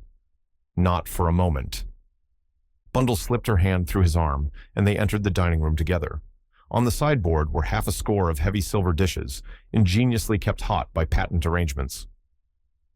Omelette, said Lord Caterham, lifting each lid in turn. eggs and bacon, kidneys, deviled bird, haddock, cold ham, cold pheasant. I don't like any of these things, Treadwell. Ask the cook to poach me an egg, will you? Very good, my lord. Treadwell withdrew. Lord Caterham, in an absent-minded fashion, helped himself plentifully to kidneys and bacon, poured himself out a cup of coffee, and sat down at the long table. Bundle was already busy with a plateful of eggs and bacon. I'm damned hungry, said Bundle with her mouth full. It must be the excitement. It's all very well for you, complained her father. You young people like excitement, but I'm in a very delicate state of health. Avoid all worry, that's what Sir Abner Willis said. Avoid all worry. So easy for a man sitting in his consulting room in Harley Street to say that. How can I avoid worry when that ass Lomax lands me with a thing like this? I ought to have been firm at the time. I ought to have put my foot down. With a sad shake of the head, Lord Caterham rose and carved himself a plate of ham. Cotters has certainly done it this time, observed Bundle cheerfully. He was almost incoherent over the telephone. He'll be here in a minute or two, spluttering 19 to the dozen about discretion and hushing it up. Lord Caterham groaned at the prospect. Was he up? He asked. He told me, replied Bundle, that he had been up and dictating letters and memoranda ever since 7 o'clock. Proud of it, too, remarked her father. Extraordinarily selfish, these public men. They make their wretched secretaries get up at the most unearthly hours in order to dictate rubbish to them. If a law was passed compelling them to stop in bed until 11, what a benefit it would be to the nation. I wouldn't mind so much if they didn't talk such balderdash. Lomax is always talking to me of my position, as if I had any. Who wants to be a peer nowadays? Nobody, said Bundle. They'd much rather keep a prosperous public house. Treadwell reappeared silently with 2 poached eggs and a little silver dish, which he placed on the table in front of Lord Caterham. What's that, Treadwell? Said the latter, looking at them with faint distaste. Poached eggs, my lord. I hate poached eggs, said Lord Caterham peevishly. They're so insipid. I don't like to look at them even. Take them away, will you, Treadwell? Very good, my lord. Treadwell and the poached eggs withdrew as silently as they came. Thank God no one gets up early in this house, remarked Lord Caterham devoutly. We shall have to break this to them when they do, I suppose. He sighed. I wonder who murdered him, said Bundle, and why. That's not our business, thank goodness, said Lord Caterham. That's for the police to find out. Not that Badgeworthy will ever find out anything. On the whole, I rather hope it was Nosestein. Meaning, the all-British syndicate. Why should Isaacstein murder him when he'd come down here on purpose to meet him? High finance, said Lord Caterham vaguely. And that reminds me, I shouldn't be at all surprised if Isaacstein wasn't an early riser. He may blow in upon us at any minute. It's a habit in the city. I believe that, however rich you are, you always catch the 9:17. The sound of a motor being driven at great speed was heard through the open window. Cotters, cried Bundle. Father and daughter leaned out of the window and hailed the occupant of the car as it drew up before the entrance. In here, my dear fellow, in here, cried Lord Caterham, hastily swallowing his mouthful of ham. George had no intention of climbing in through the window. He disappeared through the front door and reappeared ushered in by Treadwell, who withdrew at once. Have some breakfast, said Lord Caterham, shaking him by the hand. What about a kidney? George waved the kidney aside impatiently. This is a terrible calamity. Terrible, terrible. It is indeed. Some haddock? No, no. It must be hushed up. At all costs, it must be hushed up. As Bundle had prophesied, George began to splutter. I understand your feelings, said Lord Caterham sympathetically. Try an egg and bacon or some haddock. A totally unforeseen contingency, national calamity, concessions jeopardized. Take time, said Lord Caterham, and take some food. What you need is some food to pull you together. Poached eggs now? There were some poached eggs here a minute or two ago. I don't want any food, said George. I've had breakfast, and even if I hadn't had any, I shouldn't want it. We must think what is to be done. You have told no one as yet? Well, there's Bundle and myself, and the local police, and Cartwright, And all the servants, of course. George groaned. "Pull yourself together, my dear fellow," said Lord Caterham kindly. "I wish you'd have some breakfast. You don't seem to realize that you can't hush up a dead body. It's got to be buried and all that sort of thing. Very unfortunate, but there it is." George became suddenly calm. "You are right, Caterham. You have called in the local police, you say? That will not do. We must have battle."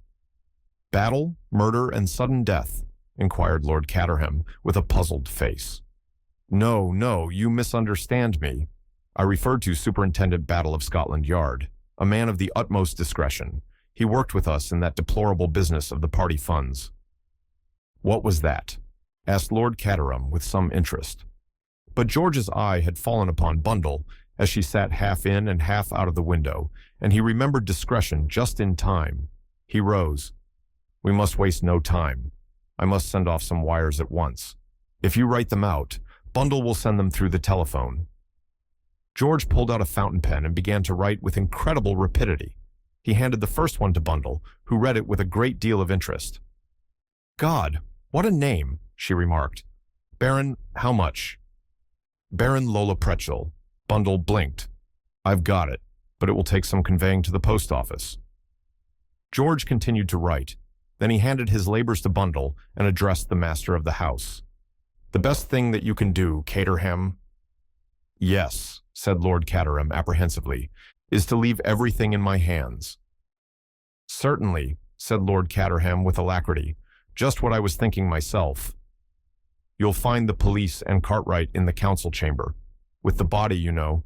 My dear Lomax, I place Chimneys unreservedly at your disposal. Do anything you like."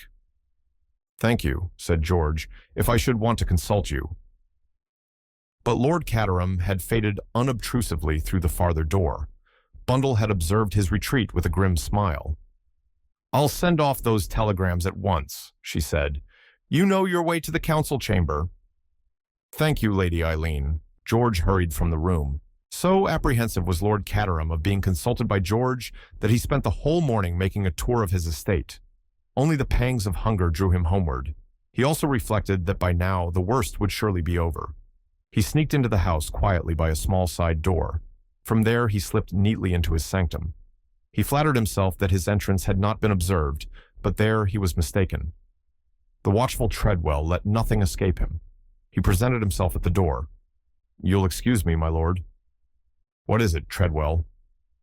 "Lomax, my lord, is anxious to see you in the library as soon as you return." By this delicate method, Treadwell conveyed that Lord Caterham had not yet returned, unless he chose to say so. Lord Caterham sighed, and then rose. "I suppose it will have to be done sooner or later."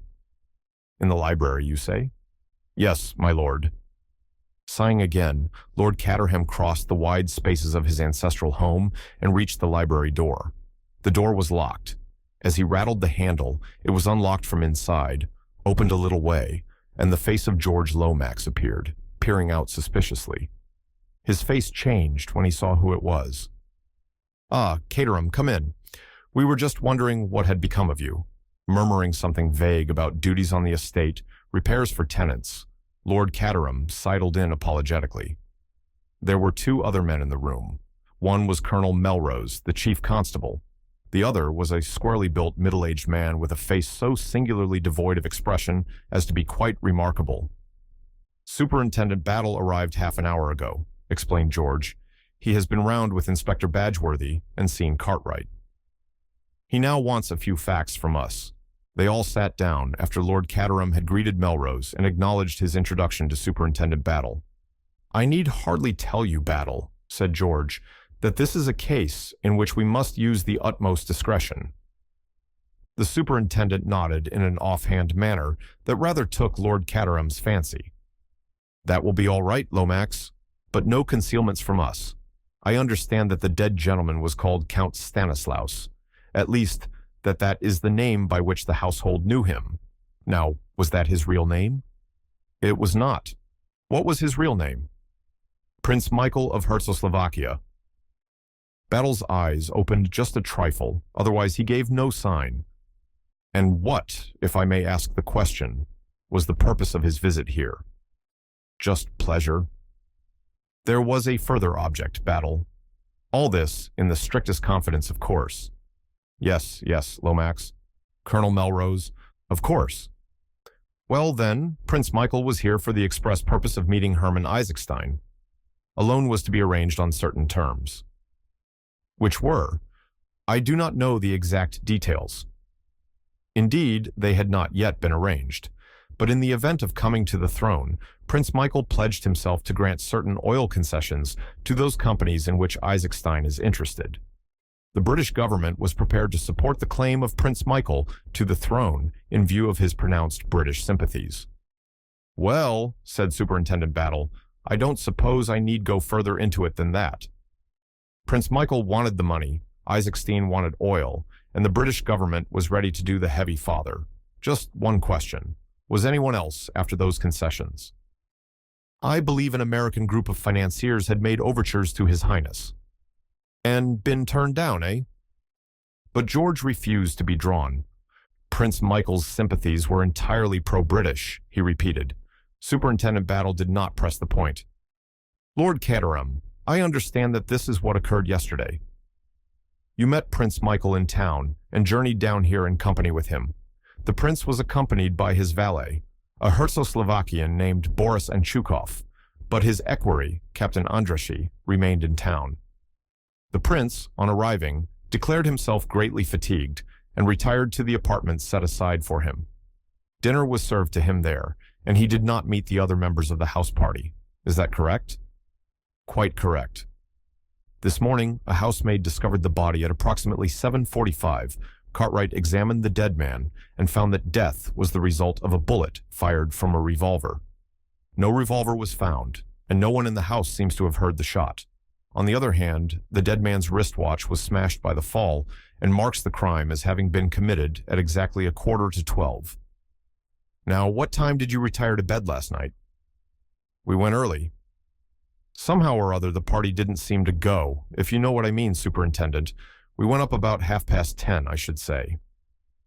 Thank you. Now, I will ask you, Lord Caterham, to give me a description of all the people staying in the house.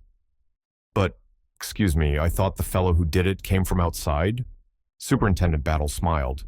I dare say he did. I dare say he did. But all the same, I've got to know who was in the house. Matter of routine, you know. Well, there was Prince Michael and his valet and Hermann Isaacstein. You know all about them. Then there was Eversley. Who works in my department, put in George condescendingly, and who was acquainted with the real reason of Prince Michael's being here. No, I should not say that, replied George weightily. Doubtless he realized that something was in the wind, but I did not think it necessary to take him fully into my confidence. I see. Will you go on, Lord Caterham? Let me see. There was Hiram Fish. Who is Hiram Fish?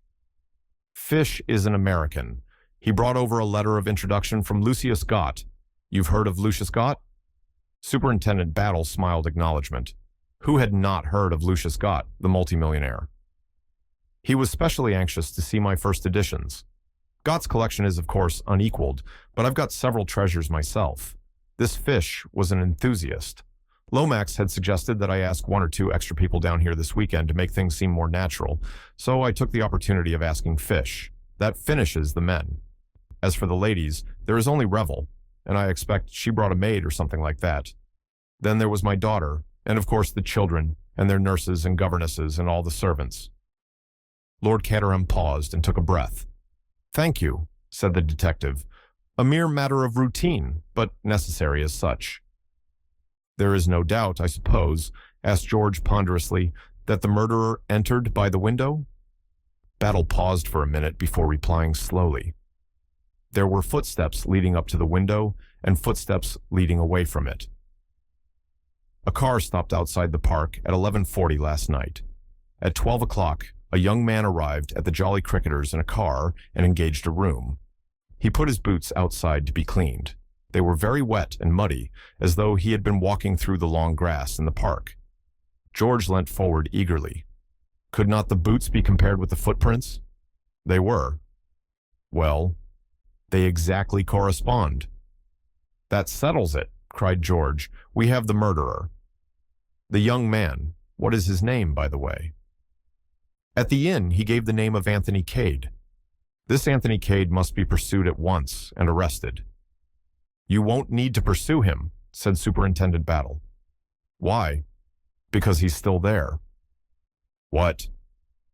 Curious, isn't it? Colonel Melrose eyed him keenly. What's in your mind, Battle? Out with it. I just say it's curious, that's all. Here's a young man who ought to cut and run, but he doesn't cut and run. He stays here and gives us every facility for comparing footmarks. What do you think, then? I don't know what to think. And that's a very disturbing state of mind. Do you imagine, began Colonel Melrose, but broke off as a discreet knock came at the door. George rose and went to it. Treadwell, inwardly suffering from having to knock at doors in this low fashion, stood dignified upon the threshold and addressed his master. Excuse me, my lord, but a gentleman wishes to see you on urgent and important business, connected, I understand, with this morning's tragedy. What's his name? Asked Battle suddenly. His name, sir, is Anthony Cade, but he said it wouldn't convey anything to anybody. It seemed to convey something to the four men present. They all sat up in varying degrees of astonishment. Lord Caterham began to chuckle. I'm really beginning to enjoy myself. Show him in, Treadwell. Show him in at once. Anthony Cade, announced Treadwell. Enter suspicious stranger from village inn, said Anthony.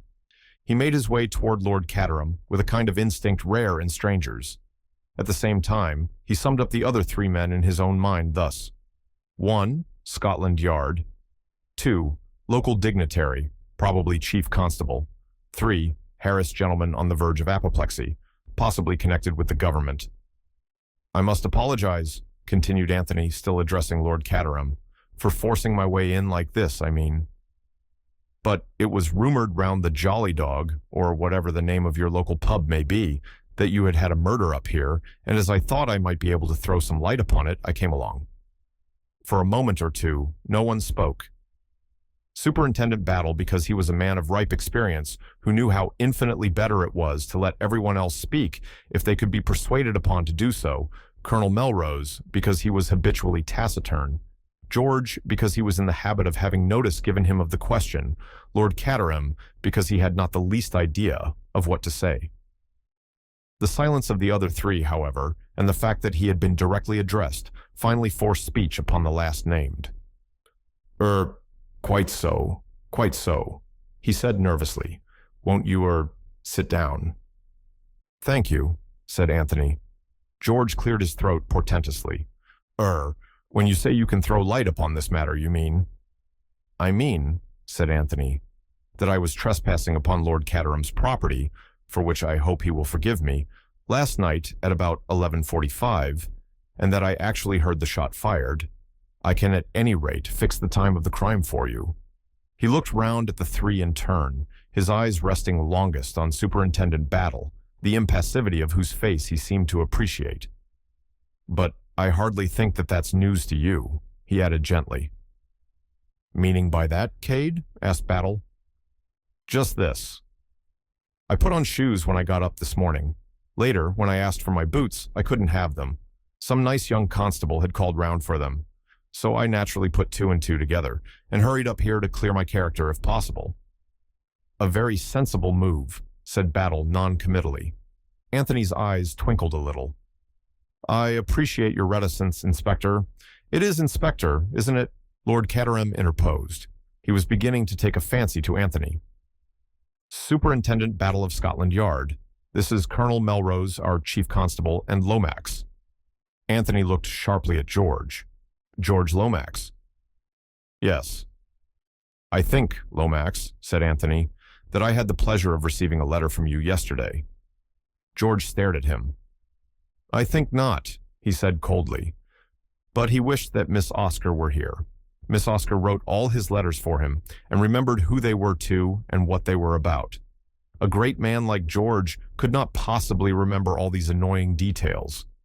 I think, Cade, he hinted, that you were about to give us some, explanation of what you were doing in the grounds last night at 11:45.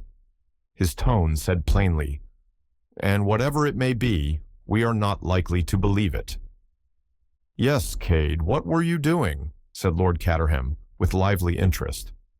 "Well," said Anthony regretfully, "I'm afraid it's rather a long story."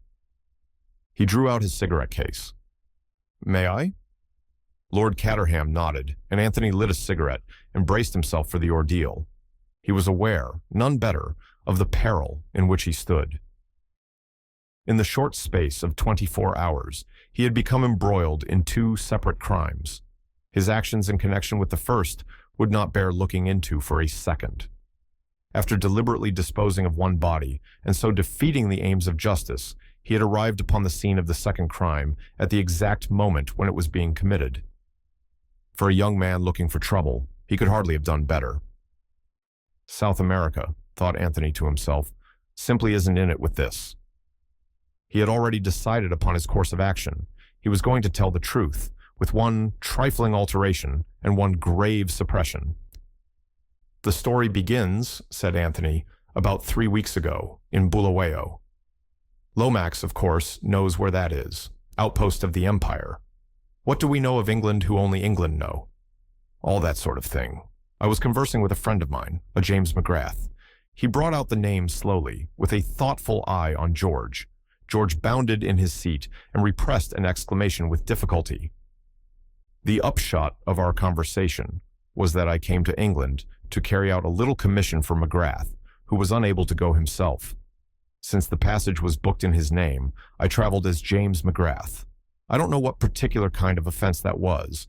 The superintendent can tell me, I dare say, and run me in for so many months hard, if necessary." "We'll get on with the story, if you please, sir," said Battle, but his eyes twinkled a little.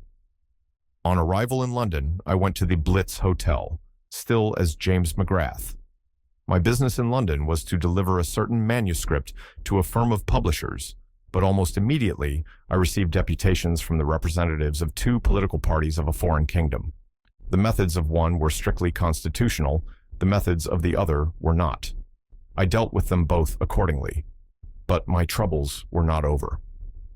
That night my room was broken into, and an attempt at burglary was made by one of the waiters at the hotel." "That was not reported to the police, I think?" said Superintendent Battle. "You are right. It was not. Nothing was taken, you see.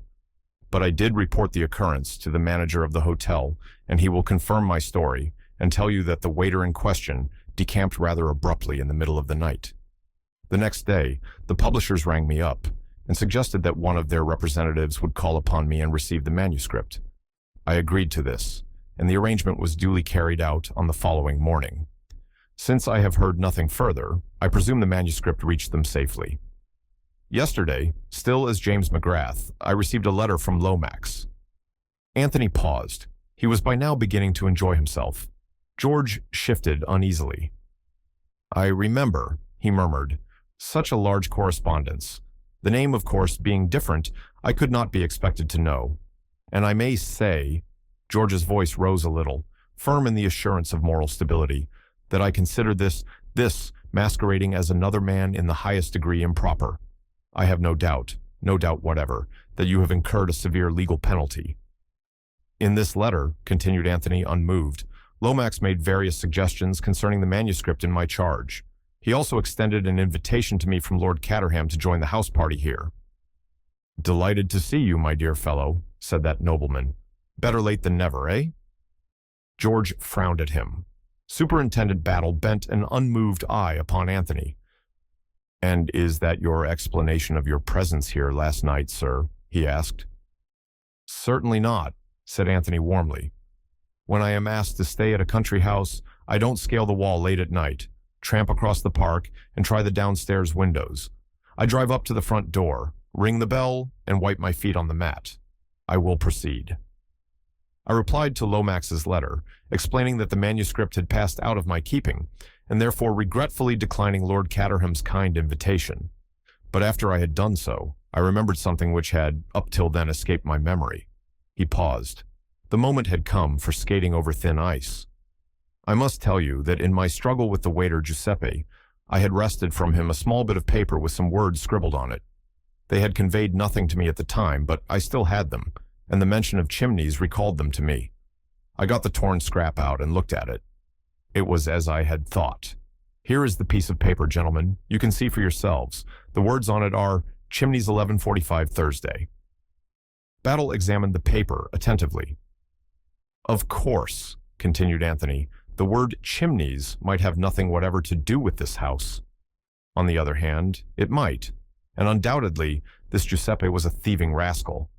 I made up my mind to motor down here last night, satisfy myself that all was as it should be, put up at the inn, and call upon Lord Caterham in the morning, and put him on his guard in case some mischief should be intended during the weekend.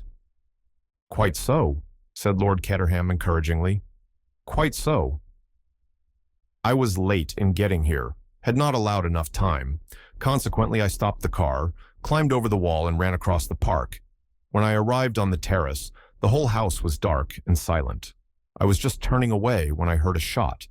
I fancied that it came from inside the house, and I ran back, crossed the terrace, and tried the windows. But they were fastened, and there was no sound of any kind from inside the house. I waited a while, but the whole place was still as the grave, so I made up my mind that I had made a mistake, and that what I had heard was a stray poacher. Quite a natural conclusion to come to under the circumstances, I think. Quite natural, said Superintendent Battle expressionlessly. I went on to the inn, put up as I said, and heard the news this morning.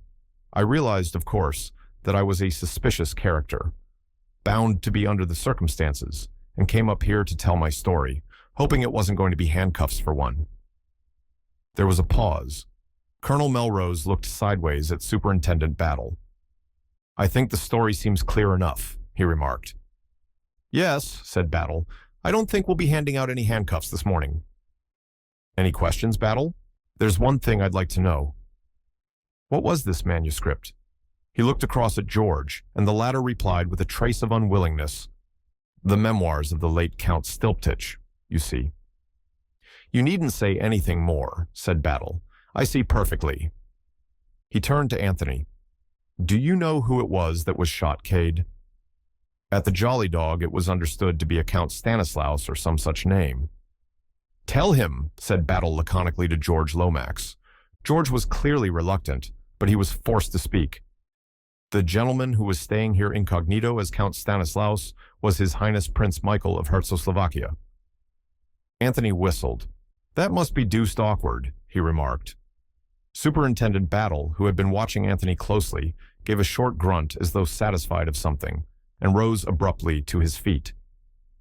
There are one or two questions I'd like to ask Cade, he announced. I'll take him into the council chamber with me if I may. Certainly, certainly, said Lord Caterham. Take him anywhere you like. Anthony and the detective went out together. The body had been removed from the scene of the tragedy.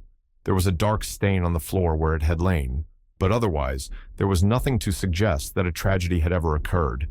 The sun poured in through the 3 windows, flooding the room with light and bringing out the mellow tone of the old paneling. Anthony looked around him with approval. Very nice, he commented. Nothing much to beat old England, is there? Did it seem to you at first it was in this room the shot was fired? Asked the superintendent, not replying to Anthony's eulogium. Let me see. Anthony opened the window and went out on the terrace, looking up at the house. Yes, that's the room all right, he said. It's built out and occupies all the corner. If the shot had been fired anywhere else, it would have sounded from the left, but this was from behind me, or to the right, if anything. That's why I thought of poachers. It's at the extremity of the wing, you see. He stepped back across the threshold and asked suddenly, as though the idea had just struck him, But why do you ask? You know he was shot here, don't you? Ah, said the superintendent. We never know as much as we'd like to know. But yes, he was shot here all right. Now you said something about trying the windows, didn't you? Yes, they were fastened from the inside. How many of them did you try?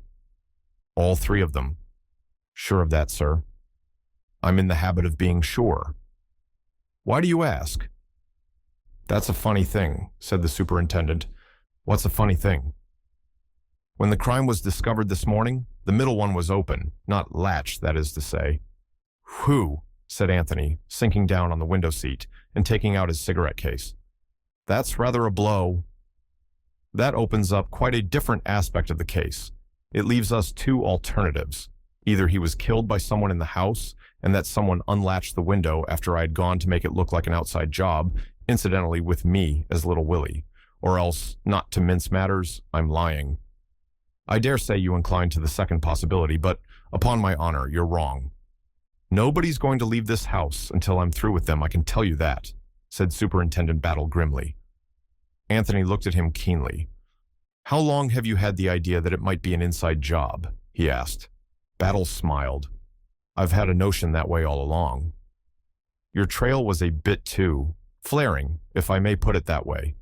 As soon as your boots fitted the footmarks, I began to have my doubts. I congratulate Scotland Yard, said Anthony lightly. But at that moment, the moment when Battle apparently admitted Anthony's complete absence of complicity in the crime, Anthony felt more than ever the need of being upon his guard. Superintendent Battle was a very astute officer. It would not do to make any slip with Superintendent Battle about. That's where it happened, I suppose, said Anthony, nodding towards the dark patch upon the floor. Yes. What was he shot with? A revolver? Yes, but we shan't know what make until they get the bullet out at the autopsy. It wasn't found then? No, it wasn't found. No clues of any kind? Well, we've got this. Rather after the manner of a conjurer, Superintendent Battle produced a half sheet of notepaper, and as he did so, he again watched Anthony closely, without seeming to do so. But Anthony recognized the design upon it without any sign of consternation. Aha! Comrades of the Red Hand again. If they're going to scatter this sort of thing about, they ought to have it lithographed. It must be a frightful nuisance doing everyone separately. Where was this found? Underneath the body. You've seen it before, sir? Anthony recounted to him in detail his short encounter with that public-spirited association. The idea is, I suppose, that the comrades did him in. Do you think it likely, sir? Well, it would be in keeping with their propaganda. But I've always found that those who talk most about blood have never actually seen it run. I shouldn't have said the comrades had the guts myself, and they're such picturesque people too. I don't see one of them disguising himself as a suitable guest for a country house. Still, one never knows. Quite right, Cade. One never knows. Anthony looked suddenly amused. I see the big idea now. Open window, trail of footprints, suspicious stranger at village inn. But I can assure you, my dear superintendent, that whatever I am not the local agent of the Red Hand. Superintendent Battle smiled a little. Then he played his last card. Would you have any objection to seeing the body? He shot out suddenly. None whatever, rejoined Anthony. Battle took a key from his pocket, and preceding Anthony down the corridor, paused at a door and unlocked it. It was one of the smaller drawing rooms. The body lay on a table covered with a sheet.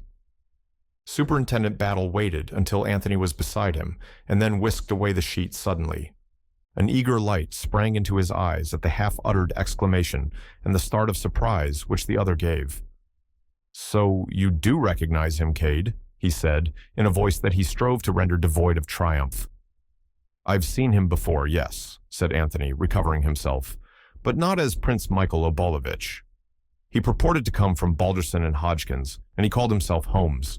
Superintendent Battle replaced the sheet with the slightly crestfallen air of a man whose best point has fallen flat. Anthony stood with his hands in his pockets, lost in thought. So that's what old Lollipop meant when he talked about other means, he murmured at last. I beg your pardon, Cade? Nothing, Superintendent. Forgive my abstraction. You see, or rather my friend, Jimmy McGrath, has been very neatly done out of £1,000. £1,000 is a nice sum of money, said Battle. It isn't the £1,000 so much, said Anthony, though I agree with you that it's a nice sum of money. It's being done that maddens me. I handed over that manuscript like a little woolly lamb. It hurts, Superintendent, indeed it hurts. The detective said nothing. Well, well, said Anthony. Regrets are vain, and all may not yet be lost.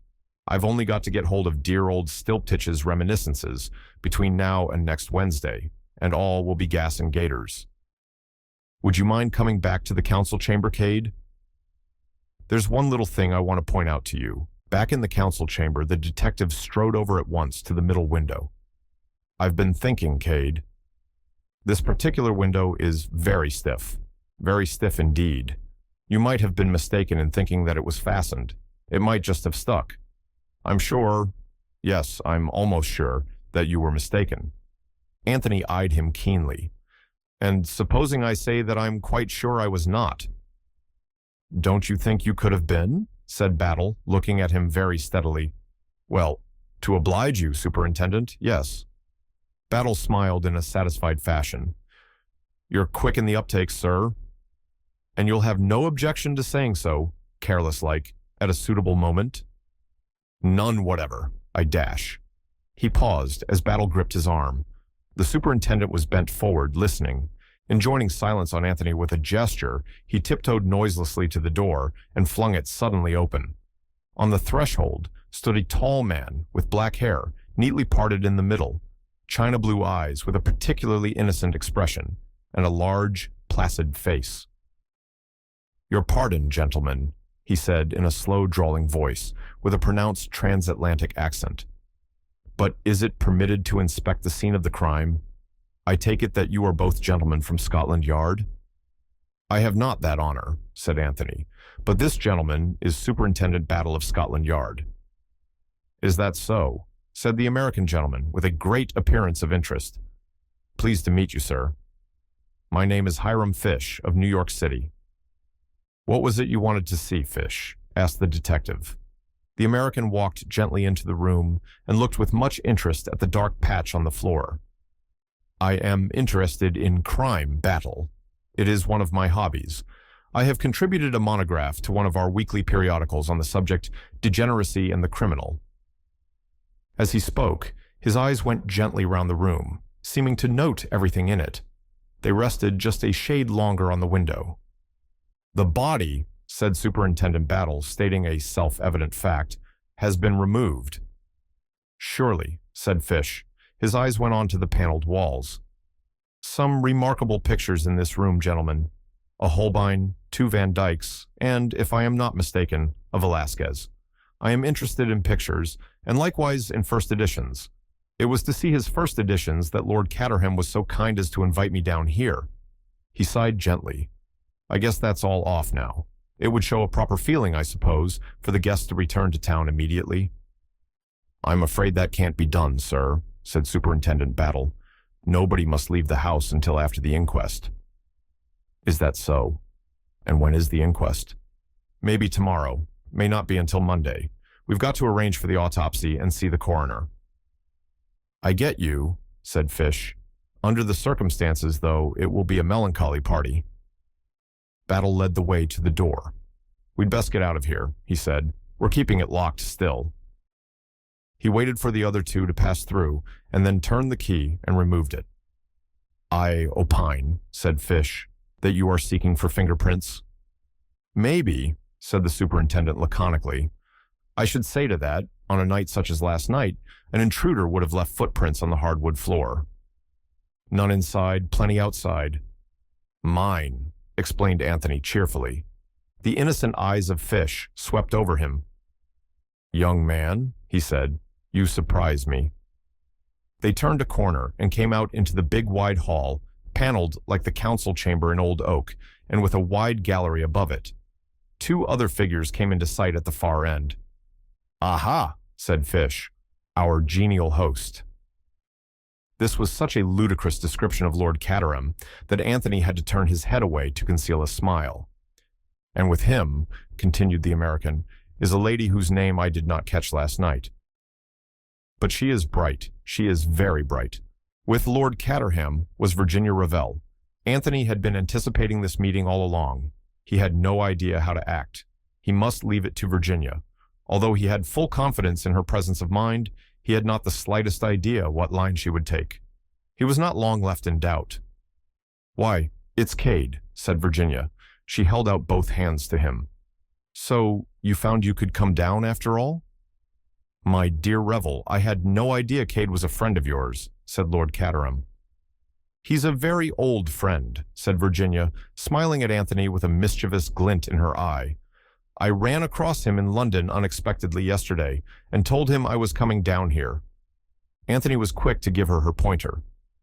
"I explained to Ravel," he said, "that I had been forced to refuse your kind invitation, since it had really been extended to quite a different man, and I couldn't very well foist a perfect stranger on you under false pretenses." "Well, well, my dear fellow," said Lord Caterham, "that's all over and done with now. I'll send down to the cricketers for your bag." "It's very kind of you, Lord Caterham, but—" "Nonsense. Of course you must come to Chimneys. Horrible place, the cricketers. To stay in, I mean." "Of course you must come, Cade," said Virginia softly. Anthony realized the altered tone of his surroundings. Already Virginia had done much for him. He was no longer an ambiguous stranger. Her position was so assured and unassailable that anyone for whom she vouched was accepted as a matter of course. He thought of the pistol in the tree at Burnham Beeches and smiled inwardly. "I'll send for your traps," said Lord Caterham to Anthony. "I suppose, in the circumstances, we can't have any shooting." "A pity. But there it is, and I don't know what the devil to do with Isaacstein. It's all very unfortunate." The depressed peer sighed heavily. "That's settled then," said Virginia. "You can begin to be useful right away, Cade, and take me out on the lake. It's very peaceful there and far from crime and all that sort of thing. Isn't it awful for poor Lord Caterham having a murder done in his house? But it's George's fault, really. This is George's party, you know." "Ah," said Lord Caterham, "but I should never have listened to him." He assumed the air of a strong man betrayed by a single weakness. "One can't help listening to George," said Virginia. "He always holds you so that you can't get away." "I'm thinking of patenting a detachable lapel." "I wish you would," chuckled her host. "I'm glad you're coming to us, Cade. I need support." "I appreciate your kindness very much, Lord Caterham," said Anthony. "Especially," he added, "when I'm such a suspicious character. But my staying here makes it easier for Battle." "In what way, sir?" asked the superintendent. "It won't be so difficult to keep an eye on me," explained Anthony gently, and by the momentary flicker of the superintendent's eyelids, he knew that his shot had gone home. Except for that involuntary twitch of the eyelids, Superintendent Battle's impassivity was unimpaired. If he had been surprised at Virginia's recognition of Anthony, he did not show it. He and Lord Caterham stood together and watched those two go out through the garden door. Fish also watched them. "Nice young fellow, that," said Lord Caterham. "Very nice for Revel to meet an old friend," murmured the American. "They have been acquainted some time, presumably."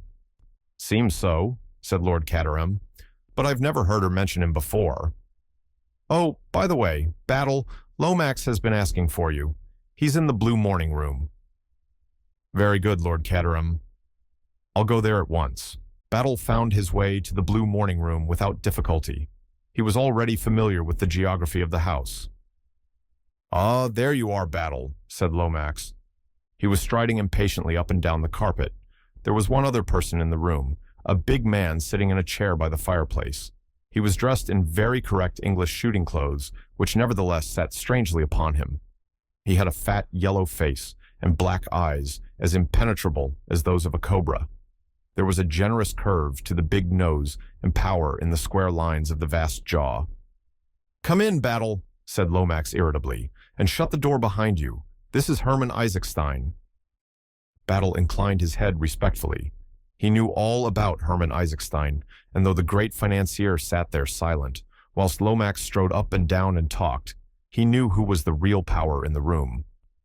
"We can speak more freely now," said Lomax. "Before Lord Caterham and Colonel Melrose, I was anxious not to say too much. You understand, Battle? These things mustn't get about." "Ah," said Battle, "but they always do. More's the pity." Just for a second, he saw a trace of a smile on the fat yellow face. It disappeared as suddenly as it had come. "Now, what do you really think of this young fellow, this Anthony Cade?" continued George. "Do you still assume him to be innocent?" Battle shrugged his shoulders very slightly. "He tells a straight story. Part of it we shall be able to verify. On the face of it, it accounts for his presence here last night. I shall cable to South Africa, of course, for information about his antecedents." "Then you regard him as cleared of all complicity?" Battle raised a large, square hand. Not so fast, sir. I never said that. What is your own idea about the crime, Superintendent Battle? Asked Isaacstein, speaking for the first time. His voice was deep and rich, and had a certain compelling quality about it. It had stood him in good stead at board meetings in his younger days. It's rather too soon to have ideas, Isaacstein. I've not got beyond asking myself the first question. What is that? Oh, it's always the same. Motive. Who benefits by the death of Prince Michael? We've got to answer that before we can get anywhere. The Revolutionary Party of Czechoslovakia, began George. Superintendent Battle waved him aside with something less than his usual respect. It wasn't the Comrades of the Red Hand, sir, if you're thinking of them. But the paper, with the scarlet hand on it? Put there to suggest the obvious solution. George's dignity was a little ruffled. Really, Battle, I don't see how you can be so sure of that. Bless you, Lomax. We know all about the Comrades of the Red Hand. We've had our eye on them ever since Prince Michael landed in England. That sort of thing is the elementary work of the department. They'd never be allowed to get within a mile of him. I agree with Superintendent Battle, said Isaacstein. We must look elsewhere. You see, sir, said Battle, encouraged by his support, we do know a little about the case. If we don't know who gains by his death, we do know who loses by it. Meaning? Said Isaacstein. His black eyes were bent upon the detective. More than ever, he reminded Battle of a hooded cobra. You and Lomax, not to mention the loyalist party of Czechoslovakia. If you'll pardon the expression, sir, you're in the soup. Really, Battle, interposed George, shocked to the core. Go on, Battle, said Isaacstein. In the soup describes the situation very accurately. You're an intelligent man. You've got to have a king. You've lost your king. Like that. He snapped his large fingers. You've got to find another in a hurry, and that's not an easy job. No, I don't want to know the details of your scheme. The bare outline is enough for me, but I take it it's a big deal.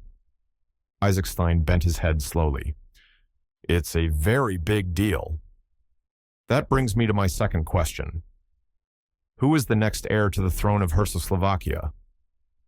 Isaacstein looked across at Lomax. The latter answered the question with a certain reluctance and a good deal of hesitation. That would be, I should say, yes, in all probability, Prince Nicholas would be the next heir. Ah, said Battle, and who is Prince Nicholas? A first cousin of Prince Michael's. Ah, said Battle, I should like to hear all about Prince Nicholas, especially where he is at present. Nothing much is known of him, said Lomax. As a young man, he was most peculiar in his ideas, consorted with socialists and republicans, and acted in a way highly unbecoming to his position. He was sent down from Oxford, I believe, for some wild escapade. There was a rumor of his death 2 years later in the Congo, but it was only a rumor. He turned up a few months ago when news of the royalist reaction got about. Indeed, said Battle. Where did he turn up? In America. America. Battle turned to Isaacstein with one laconic word. Oil? The financier nodded.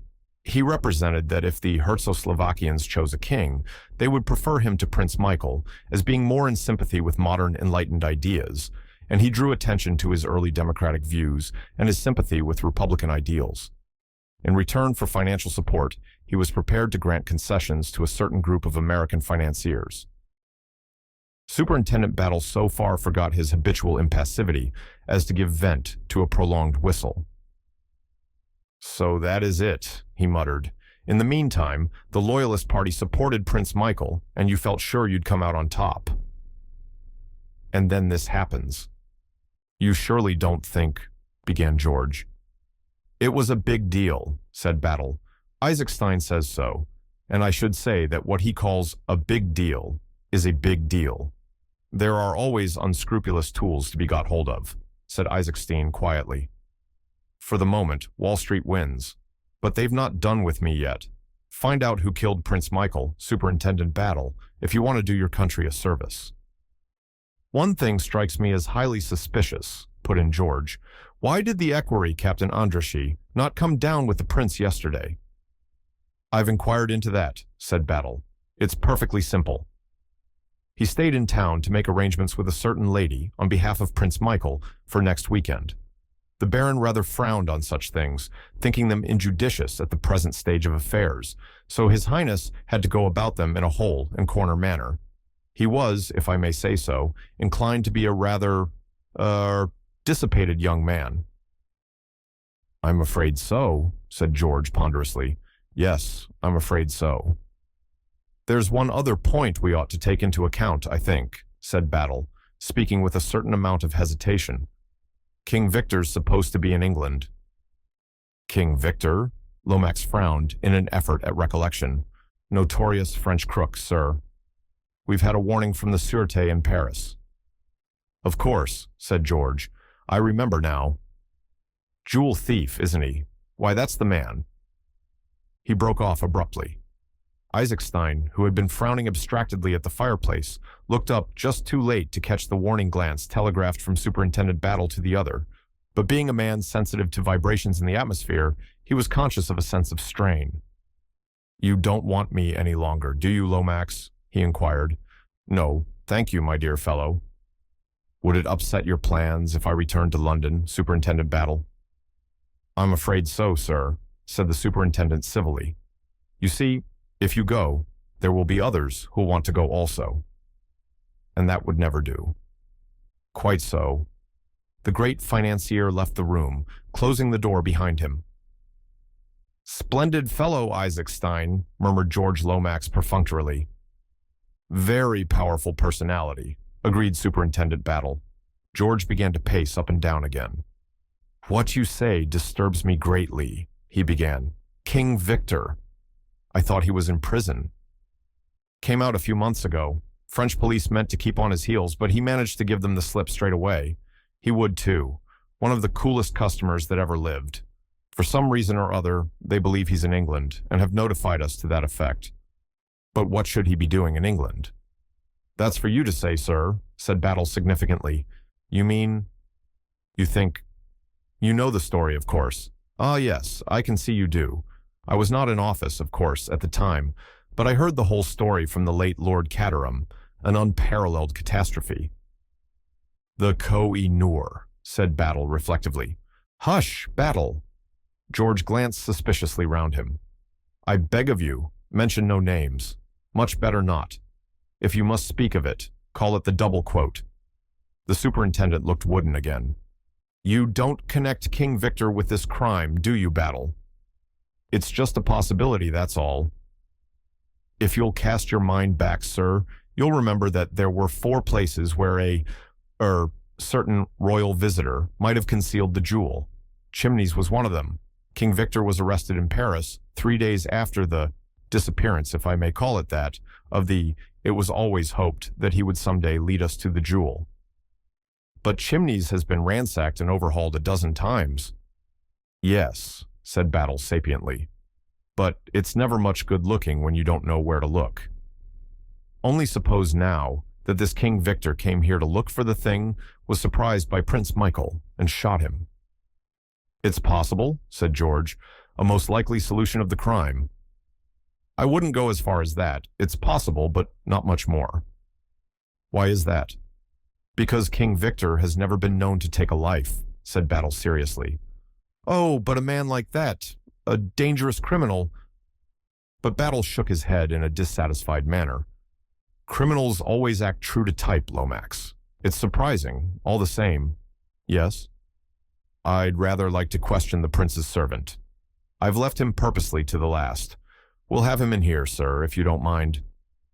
George signified his assent. The superintendent rang the bell. Treadwell answered it and departed with his instructions. He returned, shortly accompanied by a tall, fair man with high cheekbones and very deep-set blue eyes, and an impassivity of countenance which almost rivaled Battle's. "Boris Anshukov?" "Yes." "You were valet to Prince Michael?" "I was His Highness's valet, yes." The man spoke good English, though with a markedly harsh foreign accent. "You know that your master was murdered last night?" A deep snarl, like the snarl of a wild beast, was the man's only answer. It alarmed George, who withdrew prudently towards the window. "When did you see your master last?" His Highness retired to bed at 10:30. I slept, as always, in the anteroom next to him. He must have gone down to the room downstairs by the other door, the door that gave on to the corridor. I did not hear him go. It may be that I was drugged. I have been an unfaithful servant. I slept while my master woke. I am accursed. George gazed at him, fascinated. You loved your master, eh? Said Battle, watching the man closely. Boris's features contracted painfully. He swallowed twice. Then his voice came, harsh with emotion. I say this to you, English policeman. I would have died for him.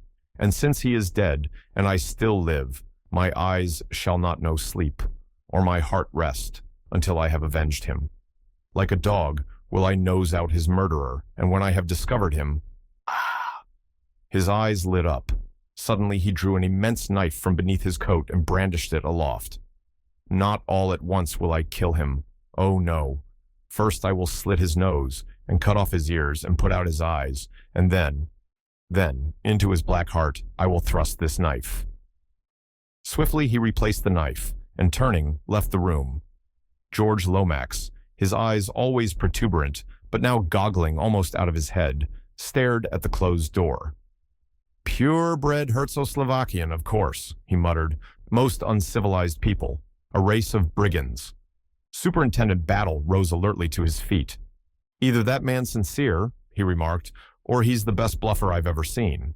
And, if it's the former, God help Prince Michael's murderer when that human bloodhound gets hold of him. Virginia and Anthony walked side by side down the path which led to the lake. For some minutes after leaving the house, they were silent. It was Virginia who broke the silence at last, with a little laugh. "Oh dear," she said, "isn't it dreadful? Here I am so bursting with the things I want to tell you and the things I want to know, that I simply don't know where to begin. First of all," she lowered her voice, "what have you done with the body? How awful it sounds, doesn't it? I never dreamt that I should be so steeped in crime." "I suppose it's quite a novel sensation for you," agreed Anthony. "But not for you?" "Well, I've never disposed of a corpse before, certainly." "Tell me about it." Briefly and succinctly, Anthony ran over the steps he had taken on the previous night. Virginia listened attentively. "I think you were very clever," she said approvingly when he had finished. "I can pick up the trunk again when I go back to Paddington. The only difficulty that might arise is if you had to give an account of where you were yesterday evening. I can't see that that can arise. The body can't have been found until late last night, or possibly this morning. Otherwise there would have been something about it in this morning's papers. And whatever you may imagine from reading detective stories, doctors aren't such magicians that they can tell you exactly how many hours a man has been dead. The exact time of his death will be pretty vague. An alibi for last night would be far more to the point. I know. Lord Caterham was telling me all about it. But the Scotland Yard man is quite convinced of your innocence now, isn't he?" Anthony did not reply at once. "He doesn't look particularly astute," continued Virginia. "I don't know about that," said Anthony slowly. "I've an impression that there are no flies on Superintendent Battle. He appears to be convinced of my innocence, but I'm not so sure. He's stumped at present by my apparent lack of motive." "Apparent?" cried Virginia.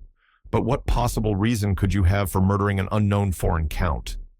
Anthony darted a sharp glance at her. "You were at one time or other in Herzo-Slovakia, weren't you?" he asked. "Yes. I was there with my husband for 2 years at the embassy. That was just before the assassination of the king and queen." "Did you ever run across Prince Michael Obolovich?" "Michael? Of course I did. Horrid little wretch. He suggested, I remember, that I should marry him morganatically." "Did he really? And what did he suggest you should do about your existing husband?" "Oh, he had a sort of David and Uriah scheme all made out." "And how did you respond to this amiable offer?" "Well," said Virginia, "unfortunately one had to be diplomatic.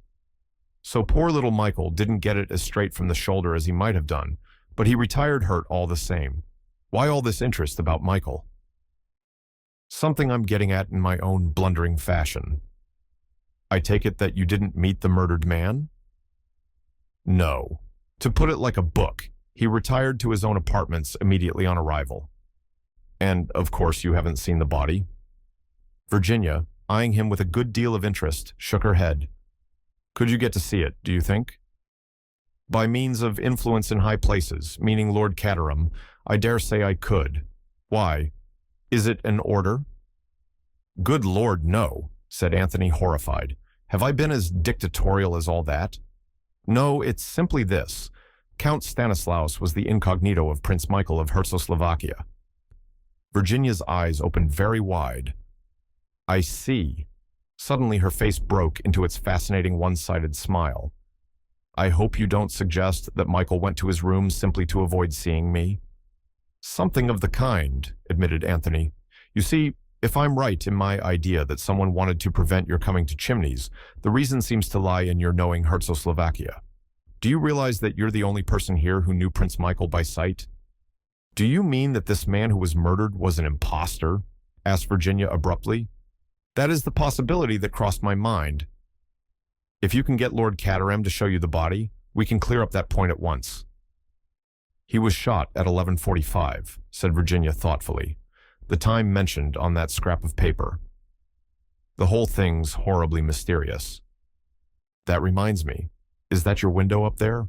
The second from the end over the council chamber? No, my room is in the Elizabethan wing, the other side. Why? Simply because, as I walked away last night after thinking I heard a shot, the light went up in that room. How curious. I don't know who has that room, but I can find out by asking Bundle. Perhaps they heard the shot. If so, they haven't come forward to say so. I understood from Battle that nobody in the house heard the shot fired. It's the only clue of any kind that I've got, and I dare say it's a pretty rotten one, but I mean to follow it up for what it's worth. It's curious, certainly, said Virginia thoughtfully. They had arrived at the boathouse by the lake and had been leaning against it as they talked. And now for the whole story, said Anthony. We'll paddle gently about on the lake, secure from the prying ears of Scotland Yard, American visitors, and curious housemaids. I've heard something from Lord Caterham, said Virginia, but not nearly enough. To begin with, which are you really, Anthony Cade or Jimmy McGrath? For the second time that morning, Anthony unfolded the history of the last 6 weeks of his life, with this difference that the account given to Virginia needed no editing. He finished up with his own astonished recognition of Holmes. By the way, Revel, he ended, I've never thanked you for imperiling your immortal soul by saying that I was an old friend of yours. Of course you're an old friend, cried Virginia. You don't suppose I'd cumber you with a corpse and then pretend you were a mere acquaintance next time I met you? No, indeed, she paused. Do you know one thing that strikes me about all this? She went on, that there's some extra mystery about those memoirs that we haven't fathomed yet. I think you're right, agreed Anthony. There's one thing I'd like you to tell me, he continued. What's that? Why did you seem so surprised when I mentioned the name of Jimmy McGrath to you yesterday at Pont Street? Had you heard it before? I had, Sherlock Holmes. George, my cousin, George Lomax, you know, came to see me the other day and suggested a lot of frightfully silly things. His idea was that I should come down here and make myself agreeable to this man McGrath and Delilah the memoirs out of him somehow. He didn't put it like that, of course. He talked a lot of nonsense about English gentlewomen and things like that, but his real meaning was never obscure for a moment. It was just the sort of rotten thing poor old George would think of. And then I wanted to know too much, and he tried to put me off with lies that wouldn't have deceived a child of 2. Well, his plan seems to have succeeded anyhow, observed Anthony. Here am I, the James McGrath he had in mind, and here are you being agreeable to me. But, alas, for poor old George, no memoirs. Now, I've got a question for you. When I said I hadn't written those letters, you said you knew I hadn't. You couldn't know any such thing. Oh, yes, I could, said Anthony, smiling. I've got a good working knowledge of psychology. You mean your belief in the sterling worth of my moral character was such that... But Anthony was shaking his head vigorously. Not at all. I don't know anything about your moral character. You might have a lover, and you might write to him, but you'd never lie down to be blackmailed. The Virginia Revel of those letters was scared stiff. You'd have fought. I wonder who the real Virginia Revel is. Where she is, I mean. It makes me feel as though I had a double somewhere. Anthony lit a cigarette. You know that one of the letters was written from Chimneys? He asked at last. What? Virginia was clearly startled. When was it written? It wasn't dated. But it's odd, isn't it? I'm perfectly certain no other Virginia Revel has ever stayed at Chimneys. Bundle or Lord Caterham would have said something about the coincidence of the name if she had. Yes, it's rather queer. Do you know, Revel, I am beginning to disbelieve profoundly in this other Virginia Revel. She's very elusive, agreed Virginia. Extraordinarily elusive. I am beginning to think that the person who wrote those letters deliberately used your name. But why? Cried Virginia. Why should they do such a thing? Ah, that's just the question. There's the devil of a lot to find out about everything. Who do you really think killed Michael? Asked Virginia suddenly. The comrades of the Red Hand? I suppose they might have done so, said Anthony in a dissatisfied voice. Pointless killing would be rather characteristic of them. Let's get to work, said Virginia. I see Lord Caterham and Bundle strolling together. The first thing to do is to find out definitely whether the dead man is Michael or not. Anthony paddled to shore, and a few moments later, they had joined Lord Caterham and his daughter. Lunch is late, said his lordship in a depressed voice. Battle has insulted the cook, I expect. This is a friend of mine, Bundle, said Virginia. Be nice to him. Bundle looked earnestly at Anthony for some minutes, and then addressed a remark to Virginia as though he had not been there. Where do you pick up these nice-looking men, Virginia? How do you do it? Says she enviously. You can have him, said Virginia generously. I want Lord Caterham. She smiled upon the flattered peer, slipped her hand through his arm, and they moved off together.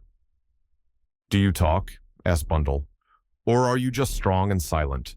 Talk, said Anthony. I babble. I murmur. I gurgle, like the running brook, you know. Sometimes I even ask questions. As for instance, who occupies the second room on the left from the end? He pointed to it as he spoke. What an extraordinary question, said Bundle. You intrigue me greatly. Let me see. Yes, that's Mademoiselle Brun's room, the French governess. She endeavors to keep my young sisters in order. Dulcie and Daisy, like the song, you know. I dare say they'd have called the next one, Dorothy May. But Mother got tired of having nothing but girls and died. Thought someone else could take on the job of providing an heir. Mademoiselle Brun, said Anthony thoughtfully. How long has she been with you? 2 months. She came to us when we were in Scotland. Ha, said Anthony. I smell a rat. I wish I could smell some lunch, said Bundle.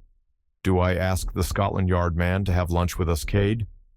You're a man of the world. You know about the etiquette of such things. We've never had a murder in the house before. Exciting, isn't it? I'm sorry your character was so completely cleared this morning. I've always wanted to meet a murderer and see for myself if they're as genial and charming as the Sunday papers always say they are. God, what's that? What? Seemed to be a taxi approaching the house. Its 2 occupants were a tall man with a bald head and a black beard, and a smaller and younger man with a black mustache. Anthony recognized the former and guessed that it was he, rather than the vehicle which contained him, that had wrung the exclamation of astonishment from his companion's lips. Unless I much mistake, he remarked, that is my old friend, Baron Lollipop. Baron what? I call him Lollipop for convenience. The pronouncing of his own name tends to harden the arteries. It nearly wrecked the telephone this morning, remarked Bundle. So that's the Baron, is it? I foresee he'll be turned on to me this afternoon, and I've had Isaac Steen all the morning. Let George do his own dirty work, say I, and to hell with politics. Excuse me leaving you, Cade, but I must stand by poor old father. Bundle retreated rapidly to the house. Anthony stood looking after her for a minute or two and thoughtfully lighted a cigarette. As he did so, his ear was caught by a stealthy sound quite near him. He was standing by the boathouse, and the sound seemed to come from just round the corner. The mental picture conveyed to him was that of a man vainly trying to stifle a sudden sneeze. Now, I very much wonder who's behind the boathouse, said Anthony to himself. We'd better see, I think. Suiting the action to the word, He threw away the match he had just blown out and ran lightly and noiselessly round the corner of the boathouse. He came upon a man who had evidently been kneeling on the ground and was just struggling to rise to his feet. He was tall, wore a light-colored overcoat and glasses, and for the rest, had a short, pointed black beard and a slightly foppish manner. He was between 30 and 40 years of age, and altogether of a most respectable appearance. "What are you doing here?" asked Anthony. He was pretty certain that the man was not one of Lord Caterham's guests. "I ask your pardon," said the stranger, with a marked foreign accent and what was meant to be an engaging smile. "It is that I wish to return to the Jolly Crickets, and I have lost my way." "Would monsieur be so good as to direct me?" "Certainly," said Anthony, "but you don't go there by water, you know." "Eh?" said the stranger, with the air of one at a loss. "I said," repeated Anthony, with a meaning glance at the boathouse, "that you won't get there by water. There's a right-of-way across the park, some distance away, but all this is the private part. You're trespassing." "I am most sorry," said the stranger. "I lost my direction entirely." "I thought I would come up here and inquire." Anthony refrained from pointing out that kneeling behind a boathouse was a somewhat peculiar manner of prosecuting inquiries. He took the stranger kindly by the arm. "You go this way," he said, "right round the lake and straight on. You can't miss the path. When you get on it, turn to the left, and it will lead you to the village. You're staying at the Cricketers, I suppose?" "I am, monsieur." "Since this morning. Many thanks for your kindness in directing me." "Don't mention it," said Anthony. "I hope you haven't caught cold." "Eh?" said the stranger. "From kneeling on the damp ground, I mean," explained Anthony. "I fancied I heard you sneezing." "I may have sneezed," admitted the other. "Quite so," said Anthony, "but you shouldn't suppress a sneeze, you know. One of the most eminent doctors said so only the other day. It's frightfully dangerous. I don't remember exactly what it does to you, whether it's an inhibition or whether it hardens your arteries, but you must never do it. Good morning." "Good morning, and thank you, monsieur, for setting me on the right road." "Second suspicious stranger from Village Inn," murmured Anthony to himself as he watched the other's retreating form, "and one that I can't quite place either. Appearance that of a French commercial traveler. I don't quite see him as a comrade of the Red Hand. Does he represent yet a third party in the harassed state of Czechoslovakia? The French governess has the second window from the end. A mysterious Frenchman is found slinking round the grounds, listening to conversations that are not meant for his ears. I'll bet my hat there's something in it." Musing thus, Anthony retraced his steps to the house. On the terrace, he encountered Lord Caterham, looking suitably depressed, and two new arrivals. He brightened a little at the sight of Anthony. "Ah, there you are," he remarked. "Let me introduce you to Baron, and Captain Andraschi, Anthony Cade." The Baron stared at Anthony with growing suspicion. "Cade?" he said stiffly. "I think not." "A word alone with you, Baron," said Anthony. "I can explain everything." The Baron bowed, and the two men walked down the terrace together. "Baron," said Anthony, "I must throw myself upon your mercy. I have so far strained the honor of an English gentleman as to travel to this country under an assumed name. I represented myself to you as James McGrath, but you must see for yourself that the deception involved was infinitesimal. You are doubtless acquainted with the works of Shakespeare and his remarks about the unimportance of the nomenclature of roses. This case is the same. The man you wanted to see was the man in possession of the memoirs. I was that man. As you know only too well, I am no longer in possession of them. A neat trick. Baron, a very neat trick. Who thought of it, you or your principal? His Highness's own idea it was, and for anyone but him to carry it out he would not permit. He did it jolly well, said Anthony with approval. I never took him for anything but an Englishman. The education of an English gentleman did the prince receive, explained the Baron. The custom of Czechoslovakia it is. No professional could have pinched those papers better, said Anthony. May I ask, without indiscretion, what has become of them? Between gentlemen, began the Baron. You are too kind, Baron, murmured Anthony. I've never been called a gentleman so often as I have in the last 48 hours. I to you say this, I believe them to be burnt. You believe, but you don't know, eh? Is that it? His Highness in his own keeping retained them. His purpose it was to read them, and then by the fire to destroy them. I see, said Anthony. All the same, they are not the kind of light literature you'd skim through in half an hour. Among the effects of my martyred master they have not discovered been.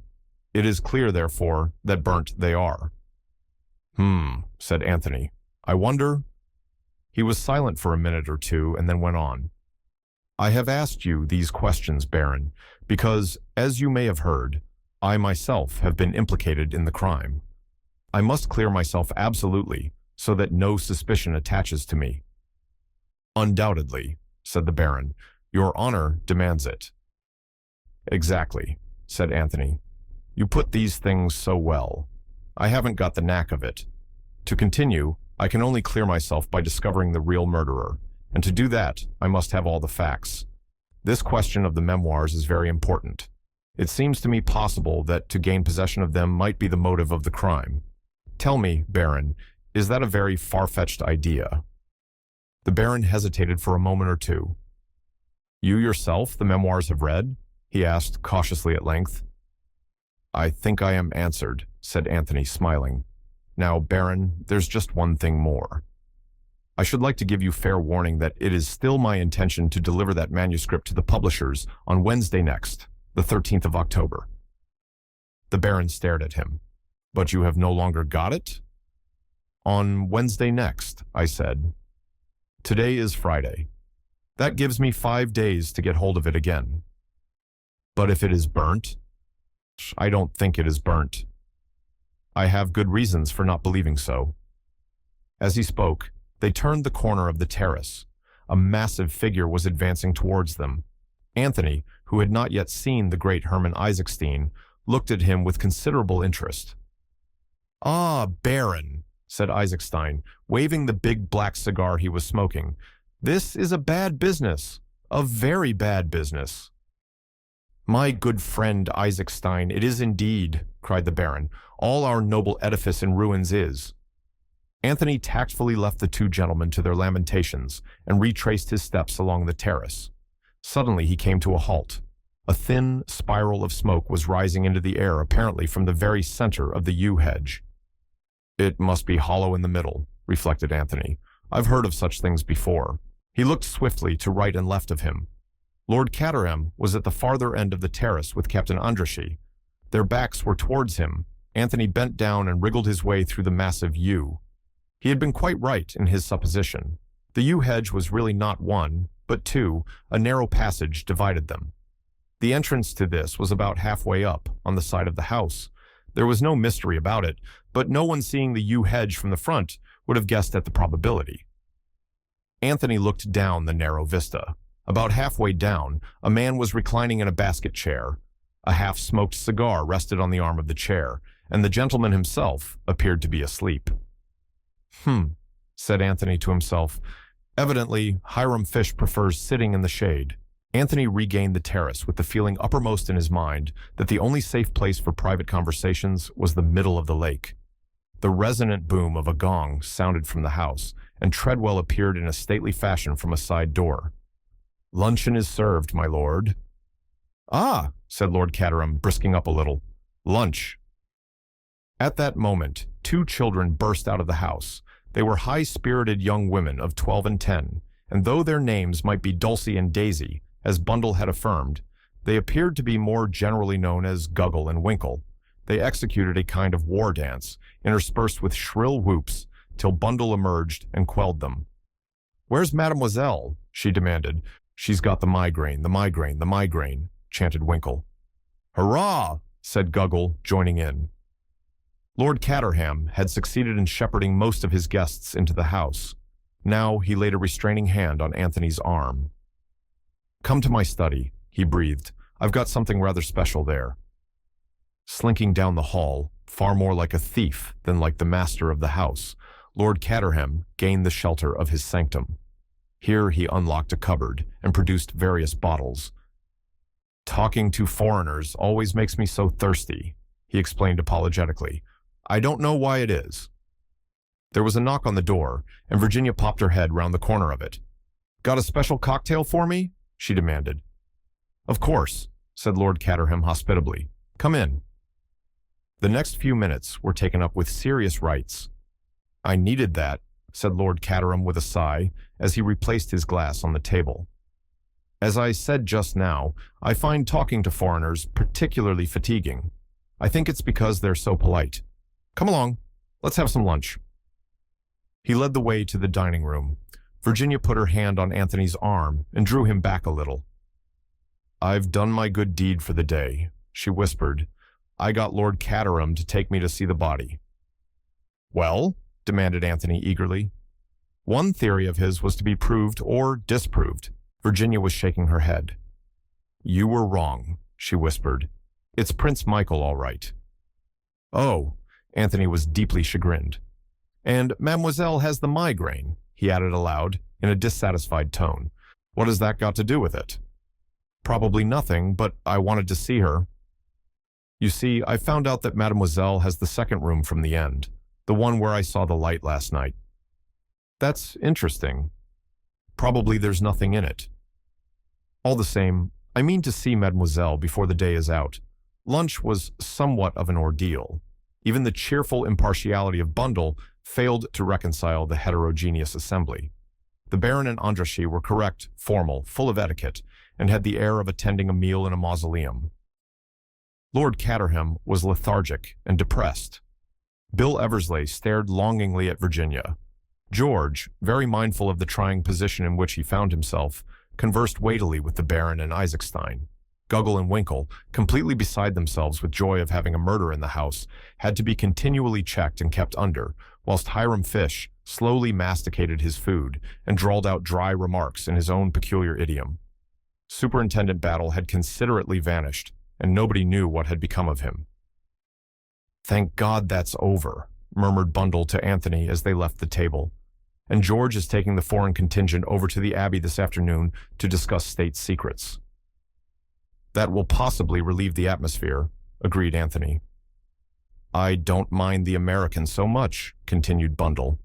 He and Father can talk first editions together quite happily in some secluded spot.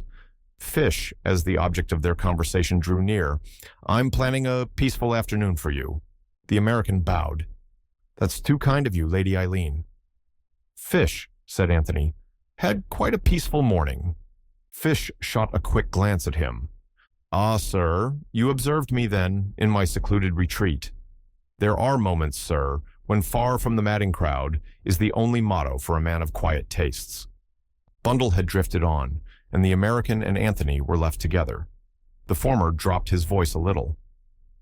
I opine, he said, that there is considerable mystery about this little dust-up. Any amount of it, said Anthony. That guy with the bald head was perhaps a family connection. Something of the kind. These Central European nations beat the band, declared Fish. It's kind of being rumored around that the deceased gentleman was a royal highness. Is that so? Do you know? He was staying here as Count Stanislaus, replied Anthony evasively. To this, Fish offered no further rejoinder than the somewhat cryptic, "Oh boy," after which he relapsed into silence for some moments. This police captain of yours, he observed at last, Battle, or whatever his name is he the goods all right? Scotland Yard thinks so, replied Anthony dryly. He seems kind of hidebound to me, remarked Fish. No hustle to him. This big idea of his, letting no one leave the house, what is there to it? He darted a very sharp look at Anthony as he spoke. Everyone's got to attend the inquest tomorrow morning, you see. That's the idea, is it? No more to it than that? No question of Lord Caterham's guests being suspected? My dear Fish, I was getting a mite uneasy, being a stranger in this country, but of course it was an outside job. I remember now. Window found unfastened, wasn't it? It was, said Anthony, looking straight in front of him. Fish sighed. After a minute or two, he said in a plaintive tone, Young man, do you know how they get the water out of a mine? How? By pumping. But it's all mighty hard work. I observe the figure of my genial host, detaching itself from the group over yonder. I must join him. Fish walked gently away, and Bundle drifted back again. Funny fish, isn't he? She remarked. He is. It's no good looking at Virginia, said Bundle sharply. I wasn't. You were. I don't know how she does it. It isn't what she says. I don't even believe it's what she looks. But, oh boy, she gets there every time. Anyway, she's on duty elsewhere for the time. She told me to be nice to you, and I'm going to be nice to you, by force if necessary. No force required, Anthony assured her, but if it's all the same to you, I'd rather you were nice to me on the water, in a boat. It's not a bad idea, said Bundle meditatively. They strolled down to the lake together. There's just one question I'd like to ask you, said Anthony, as he paddled gently out from the shore, before we turn to really interesting topics. Business before pleasure. Whose bedroom do you want to know about now? Asked Bundle with weary patience. Nobody's bedroom for the moment, but I would like to know where you got your French governess from. The man's bewitched, said Bundle. I got her from an agency, and I pay her £100 a year, and her Christian name is Genevieve. Anything more you want to know? We'll assume the agency, said Anthony. What about her references? Oh, glowing. She'd lived for 10 years with the Countess of Whatnot. Whatnot being? The Comtesses de Breteuil, Chateau de Breteuil, Dinard. You didn't actually see the Comtesse yourself? It was all done by letter? Exactly. Said Anthony. You intrigue me, said Bundle. You intrigue me enormously. Is it love or crime? Probably sheer idiocy on my part. Let's forget it. Let's forget it, said he negligently, having extracted all the information he wants. Cade, who do you suspect? I rather suspect Virginia as being the most unlikely person. Or possibly Bill. What about you? Member of the aristocracy joins in secret the Comrades of the Red Hand. It would create a sensation, all right. Anthony laughed. He liked Bundle, though he was a little afraid of the shrewd penetration of her sharp gray eyes. You must be proud of all this, he said suddenly, waving his hand towards the great house in the distance. Bundle screwed up her eyes and tilted her head on one side. Yes, it means something, I suppose, but one's too used to it. Anyway, we're not here very much. Too deadly dull. We've been at Cowes and Deauville all the summer after town, and then up to Scotland. Chimneys has been swathed in dust sheets for about 5 months. Once a week, they take the dust sheets off, and chars à bancs full of tourists come and gape and listen to Treadwell. On your right is the portrait of the 4th Marchioness of Caterham, painted by Sir Joshua Reynolds. And Ed, or Bert, the humorist of the party, nudges his girl and says, Gladys, they've got 2 penny worth of pictures here, right enough. And then they go and look at more pictures and yawn and shuffle their feet and wish it was time to go home. Yet history has been made here once or twice, by all accounts. You've been listening to George, said Bundle sharply. That's the kind of thing he's always saying. But Anthony had raised himself on his elbow and was staring at the shore. Is that a third suspicious stranger I see standing disconsolately by the boathouse? Or is it one of the house party? Bundle lifted her head from the scarlet cushion. It's Bill, she said. He seems to be looking for something. He's probably looking for me, said Bundle without enthusiasm. Shall we row quickly in the opposite direction? That's quite the right answer, but it should be delivered with more enthusiasm. I shall row with double vigor after that rebuke. Not at all, said Bundle. I have my pride. Row me to where that young ass is waiting. Somebody's got to look after him, I suppose. Virginia must have given him the slip. One of these days, inconceivable as it seems, I might want to marry George, so I might as well practice being one of our well-known political hostesses. Anthony pulled obediently towards the shore. And what's to become of me, I should like to know, he complained. I refuse to be the unwanted third. Is that the children I see in the distance? Yes, be careful, or they'll rope you in. I'm rather fond of children, said Anthony. I might teach them some nice, quiet, intellectual game. Well, don't say I didn't warn you. Having relinquished Bundle to the care of her gallant captain, Anthony strolled off to where various shrill cries disturbed the peace of the afternoon. He was received with acclamation. "Are you any good at playing Red Indians?" asked Guggle sternly. "Rather," said Anthony. "You should hear the noise I make when I'm being scalped." "Like this," he illustrated. "Not so bad," said Winkle grudgingly. "Now do the scalpers yell." Anthony obliged with a blood-curdling noise. In another minute, the game of Red Indians was in full swing. About an hour later, Anthony wiped his forehead and ventured to inquire after Mademoiselle's migraine. He was pleased to hear that that lady had entirely recovered. So popular had he become that he was urgently invited to come and have tea in the schoolroom.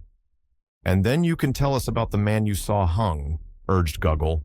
"Did you say you'd got a bit of the rope with you?" asked Winkle. "It's in my suitcase," said Anthony solemnly. "You shall each have a piece of it." Winkle immediately let out a wild Indian yell of satisfaction. "We'll have to go and get washed, I suppose," said Guggle gloomily.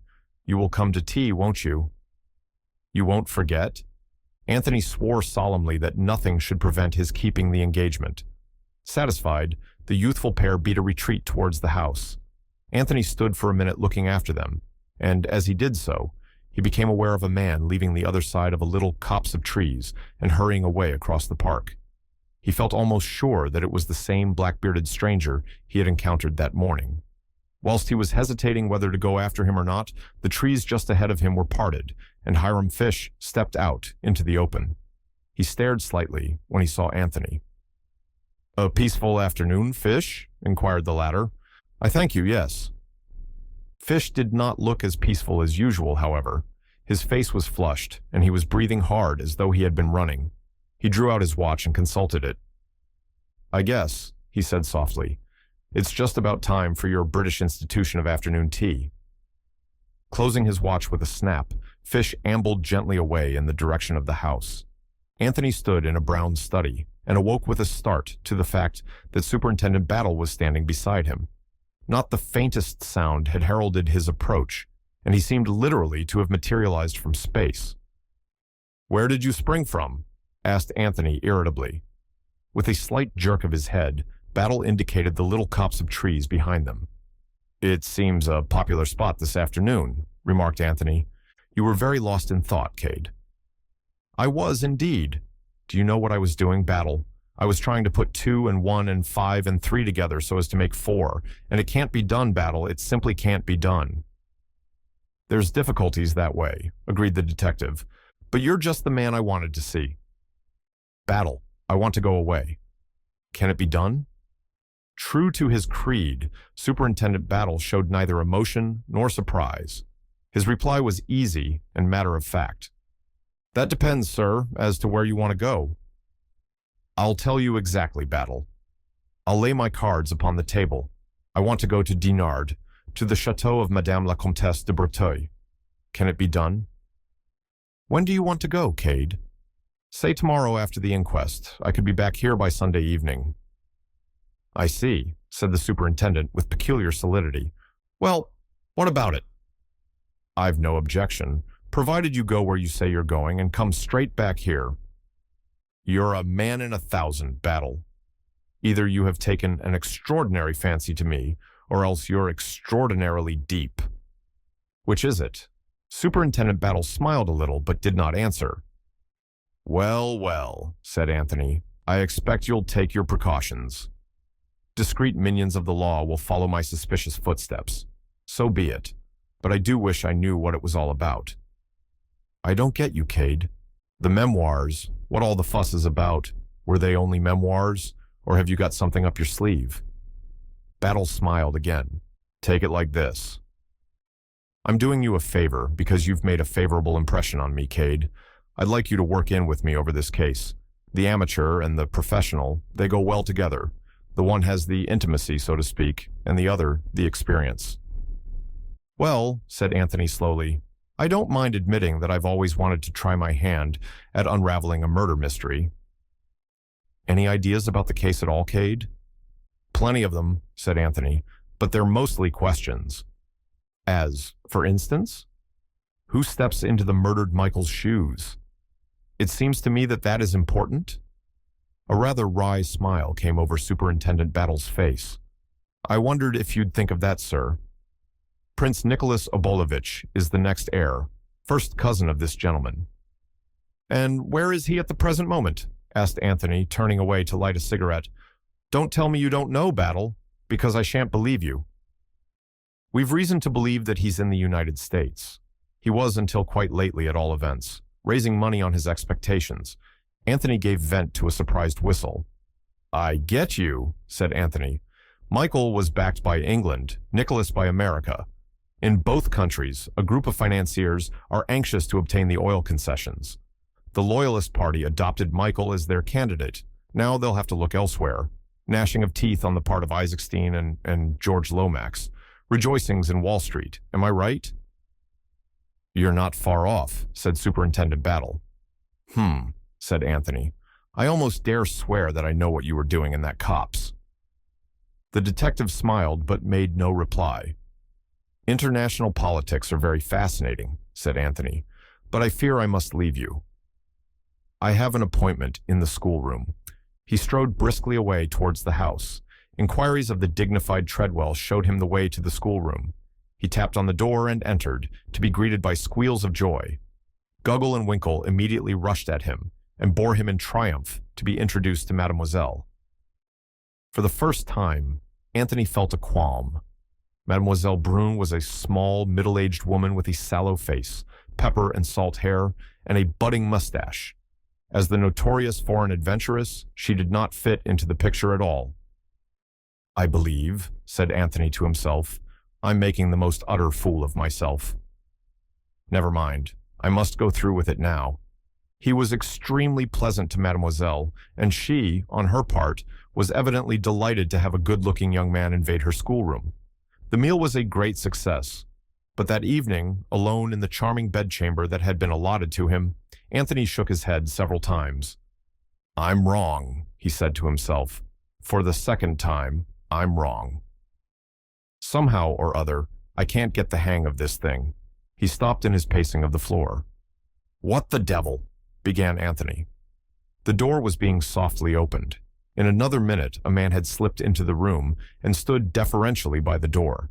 He was a big, fair man, squarely built, with high Slavonic cheekbones and dreamy, fanatic eyes. Who the devil are you? Asked Anthony, staring at him. The man replied in perfect English. I am Boris Ankukov, Prince Michael's servant, eh? That is so. I served my master. He is dead. Now I serve you. It's very kind of you, said Anthony, but I don't happen to want a valet.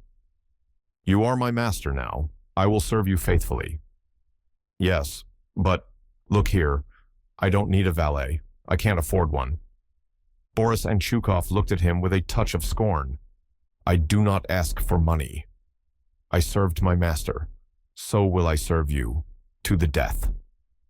Stepping quickly forward, he dropped on one knee, caught Anthony's hand, and placed it on his forehead. Then he rose swiftly and left the room as suddenly as he had come. Anthony stared after him, his face a picture of astonishment. That's damned odd, he said to himself. A faithful sort of dog. Curious the instincts these fellows have.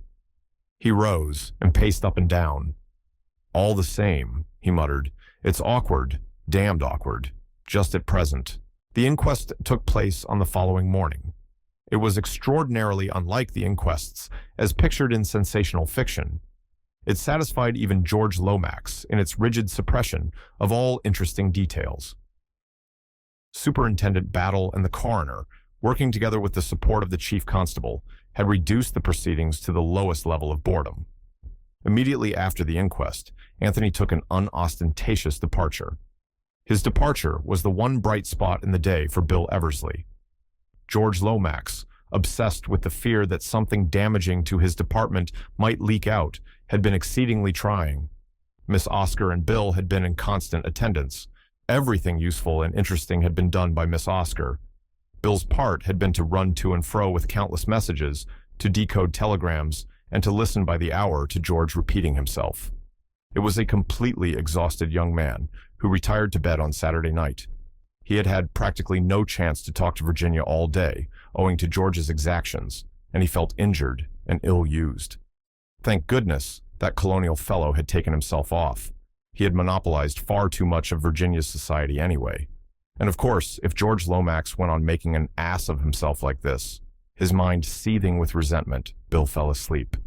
And in dreams came consolation, for he dreamt of Virginia.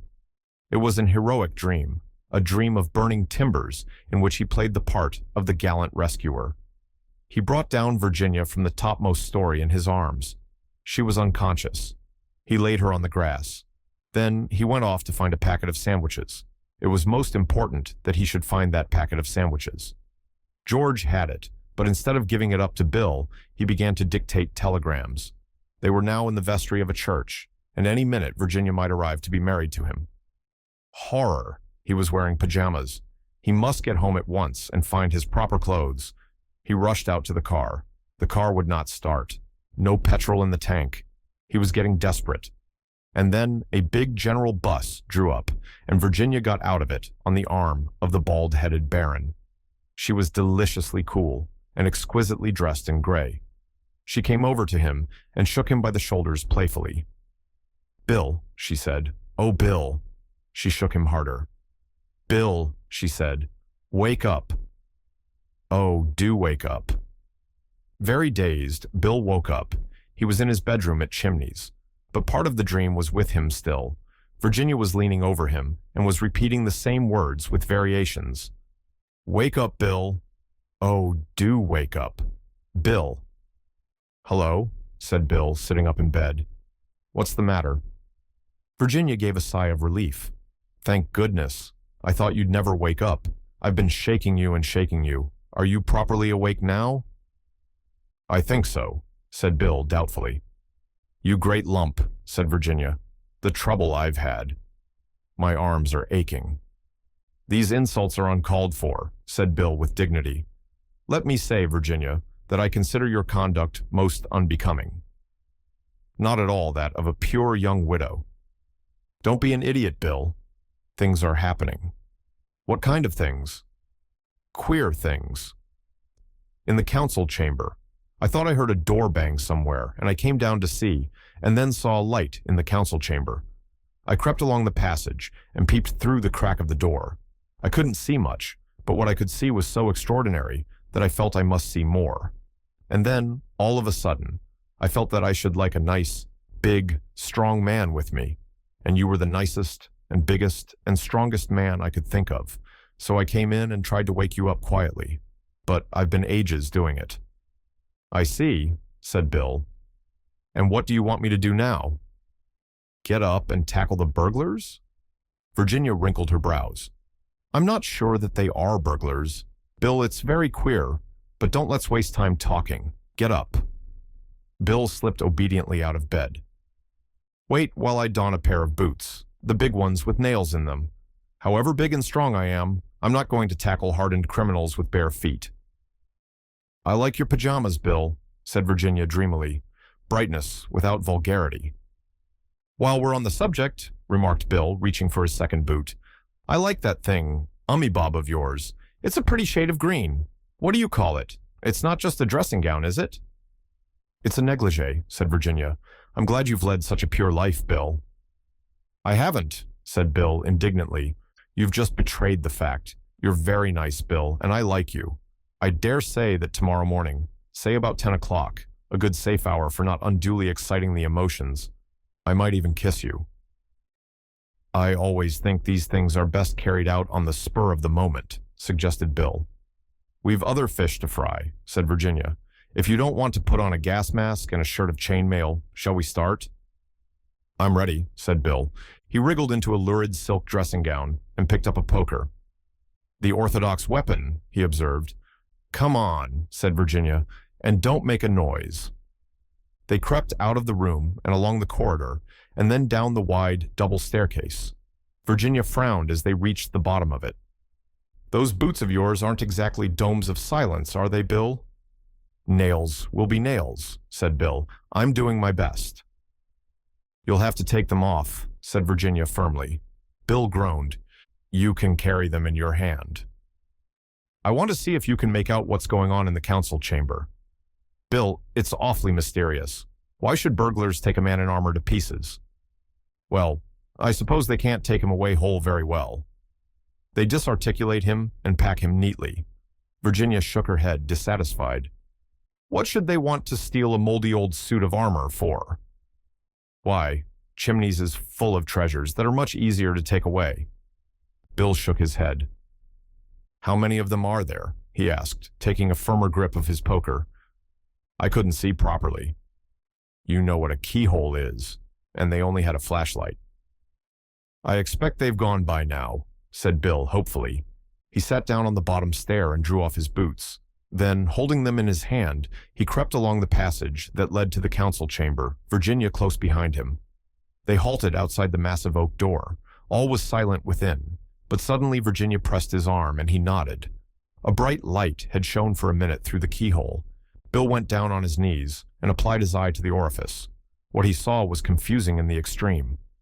The scene of the drama that was being enacted inside was evidently just to the left, out of his line of vision. A subdued chink every now and then seemed to point to the fact that the invaders were still dealing with the figure in armor. There were two of these, Bill remembered. They stood together by the wall just under the Holbein portrait. The light of the electric torch was evidently being directed upon the operations in progress. It left the rest of the room nearly in darkness. Once, a figure flitted across Bill's line of vision, but there was not sufficient light to distinguish anything about it. It might have been that of a man or a woman. In a minute or two, it flitted back again, and then the subdued chinking sounded again. Presently, there came a new sound, a faint tap-tap, as of knuckles on wood. Bill sat back on his heels suddenly. "What is it?" whispered Virginia. "Nothing. It's no good going on like this. We can't see anything, and we can't guess what they're up to. I must go in and tackle them." He drew on his boots and stood up. "Now, Virginia, listen to me. We'll open the door as softly as possible. You know where the switch of the electric light is?" "Yes, just by the door." "I don't think there are more than two of them." "There may be only one.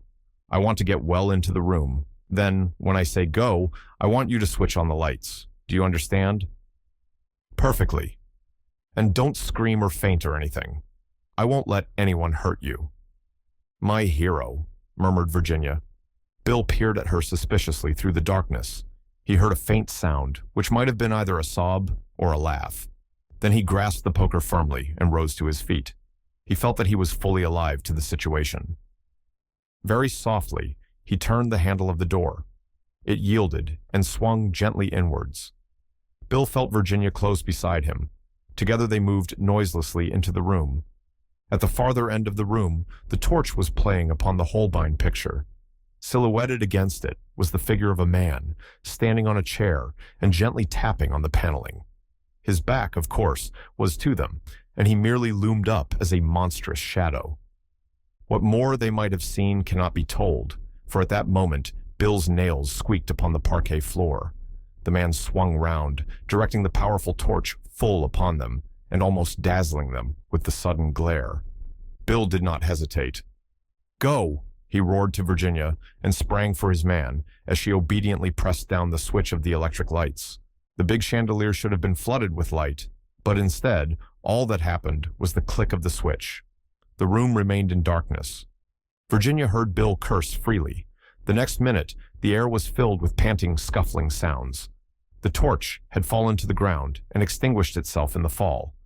There was the sound of a desperate struggle going on in the darkness, but as to who was getting the better of it, and indeed as to who was taking part in it, Virginia had no idea. Had there been anyone else in the room besides the man who was tapping the paneling? There might have been. Their glimpse had been only a momentary one. Virginia felt paralyzed. She hardly knew what to do. She dared not try and join in the struggle. To do so might hamper and not aid Bill. Her one idea was to stay in the doorway, so that anyone trying to escape should not leave the room that way. At the same time, she disobeyed Bill's express instructions and screamed loudly and repeatedly for help. She heard doors opening upstairs and a sudden gleam of light from the hall and the big staircase. If only Bill could hold his man until help came. But at that minute, there was a final terrific upheaval. They must have crashed into one of the figures in armor, for it fell to the ground with a deafening noise. Virginia saw dimly a figure springing for the window, and at the same time heard Bill cursing and disengaging himself from fragments of armor. For the first time, she left her post and rushed wildly for the figure at the window. But the window was already unlatched. The intruder had no need to stop and fumble for it. He sprang out and raced away down the terrace and round the corner of the house. Virginia raced after him. She was young and athletic, and she turned the corner of the terrace not many seconds after her quarry. But there she ran headlong into the arms of a man who was emerging from a small side door. It was Hiram Fish. "Gee, it's a lady," he exclaimed. "Why, I beg your pardon, Revel. I took you for one of the thugs fleeing from justice." "He's just passed this way," cried Virginia breathlessly. "Can't we catch him?" But even as she spoke, she knew it was too late. The man must have gained the park by now, and it was a dark night with no moon. She retraced her steps to the council chamber, Fish by her side, discoursing in a soothing monotone upon the habits of burglars in general, of which he seemed to have a wide experience. Lord Caterham, Bundle, and various frightened servants were standing in the doorway of the council chamber. "What the devil's the matter?" asked Bundle. "Is it burglars?" "What are you and Fish doing, Virginia? Taking a midnight stroll?" Virginia explained the events of the evening. "How frightfully exciting," commented Bundle. "You don't usually get a murder and a burglary crowded into one weekend." "What's the matter with the lights in here? They're all right everywhere else." That mystery was soon explained. The bulbs had simply been removed and laid in a row against the wall. Mounted on a pair of steps, the dignified Treadwell, dignified even in undress, restored illumination to the stricken apartment. "If I am not mistaken," said Lord Caterham in his sad voice as he looked around him, "this room has recently been the center of somewhat violent activity." There was some justice in the remark. Everything that could have been knocked over had been knocked over. The floor was littered with splintered chairs, broken china, and fragments of armor. "How many of them were there?" asked Bundle.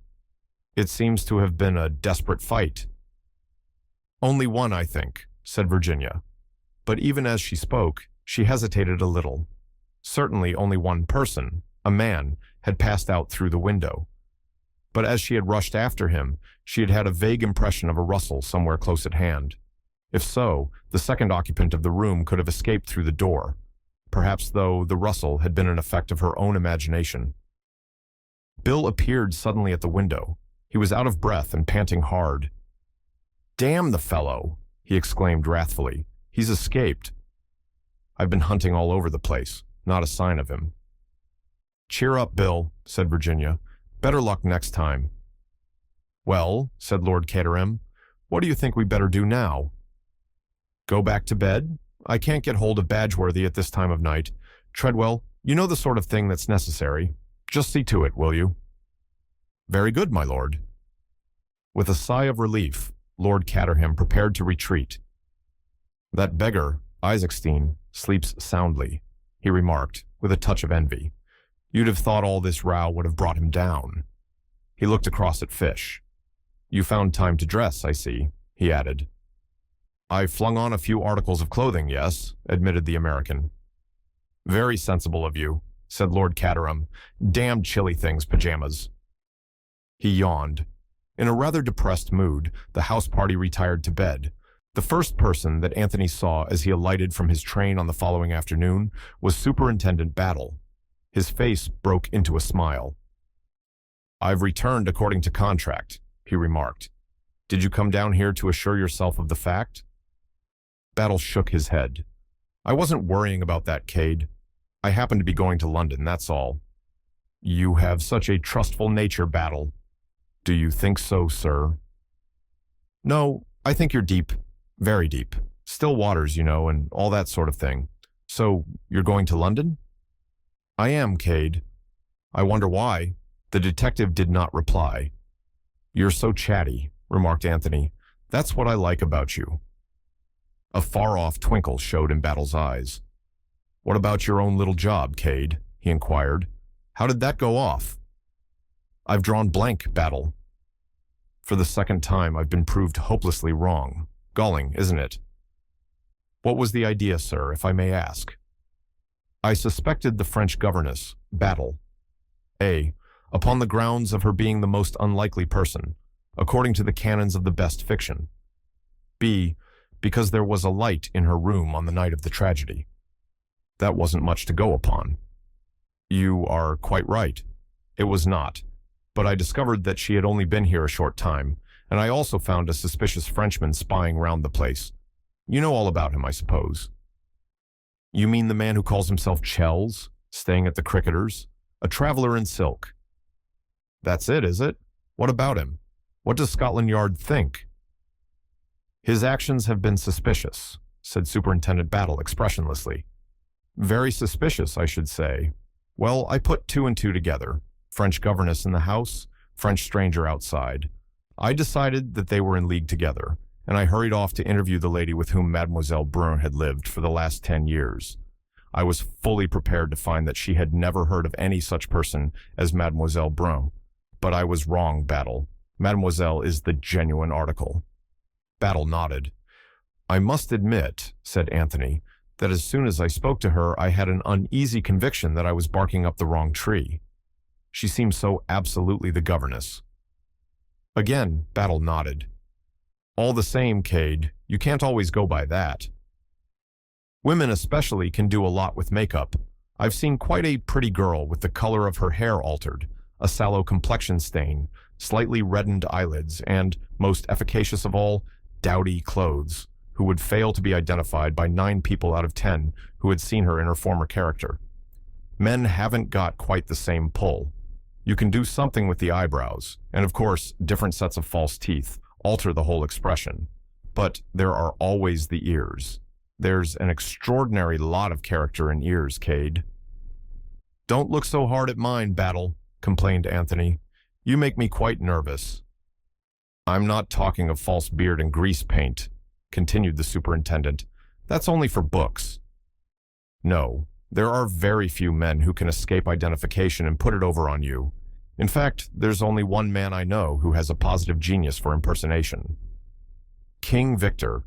Ever heard of King Victor, Cade? There was something so sharp and sudden about the way the detective put the question that Anthony half-checked the words that were rising to his lips. King Victor? He said reflectively instead. Somehow, I seem to have heard the name. One of the most celebrated jewel thieves in the world. Irish father, French mother, can speak 5 languages at least. He's been serving a sentence, but his time was up a few months ago. Really? And where is he supposed to be now? Well, Cade, that's what we'd rather like to know. The plot thickens, said Anthony lightly. No chance of his turning up here, is there?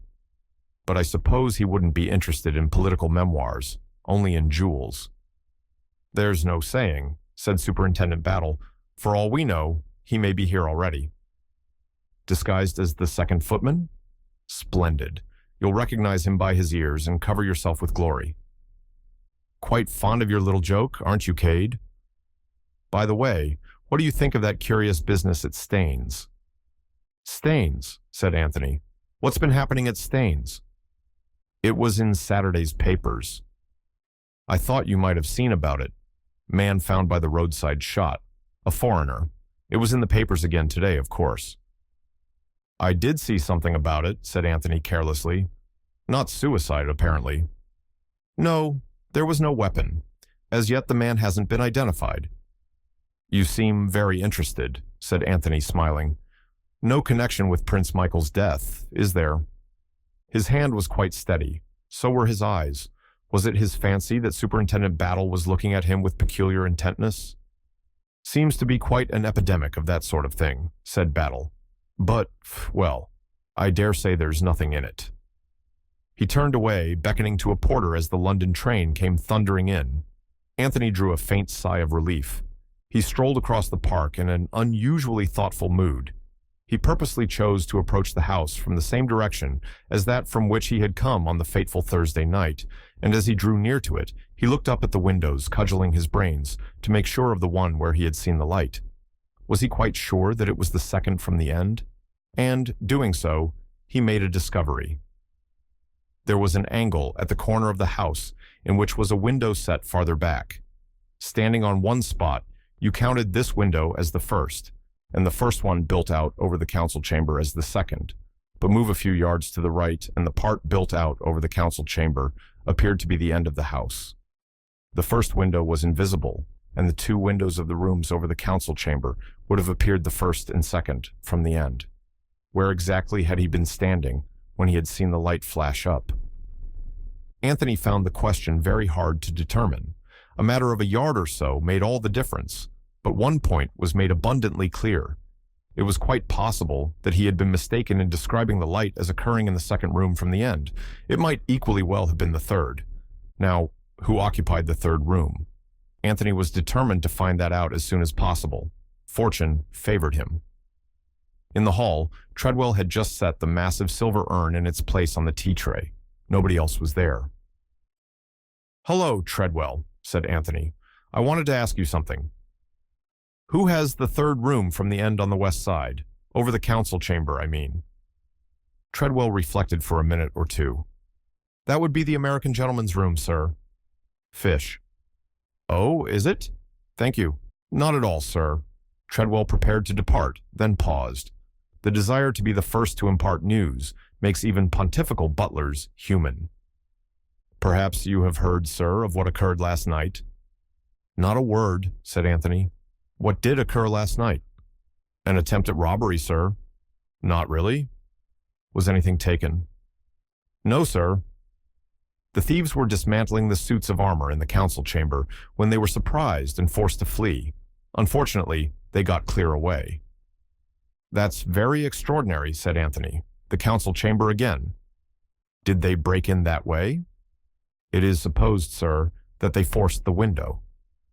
Satisfied with the interest his information had aroused, Treadwell resumed his retreat, but brought up short with a dignified apology. "I beg your pardon, sir. I didn't hear you come in, and I didn't know you were standing just behind me." Eisenstein, who had been the victim of the impact, waved his hand in a friendly fashion. "No harm done, my good fellow." "I assure you, no harm done." Treadwell retired looking contemptuous, and Eisenstein came forward and dropped into an easy chair. "Hello, Cade, so you're back again. Been hearing all about last night's little show?" "Yes," said Anthony. "Rather an exciting weekend, isn't it?" "I should imagine that last night was the work of local men," said Eisenstein. "It seems a clumsy, amateurish affair." "Is there anyone about here who collects armor?" asked Anthony. "It seems a curious thing to select." "Very curious," agreed Eisenstein. He paused a minute and then said slowly, "The whole position here is very unfortunate." There was something almost menacing in his tone. "I don't quite understand," said Anthony. "Why are we all being kept here in this way?" "The inquest was over yesterday. The prince's body will be removed to London, where it is being given out that he died of heart failure. And still nobody is allowed to leave the house. Lomax knows no more than I do. He refers me to Superintendent Battle." "Superintendent Battle has something up his sleeve," said Anthony thoughtfully. "And it seems the essence of his plan that nobody should leave." "But, excuse me, Cade, you have been away." "With a string tied to my leg." "I've no doubt that I was shadowed the whole time. I shouldn't have been given a chance of disposing of the revolver or anything of that kind." "Ah, the revolver," said Eisenstein thoughtfully. "That has not yet been found, I think." "Not yet." "Possibly thrown into the lake in passing." "Very possibly." "Where is Superintendent Battle?" "I have not seen him this afternoon." "He's gone to London. I met him at the station." "Gone to London? Really? Did he say when he would be back?" "Early tomorrow, so I understood. Virginia came in with Lord Caterham and Fish." She smiled a welcome at Anthony. "So you're back, Cade. Have you heard all about our adventures last night?"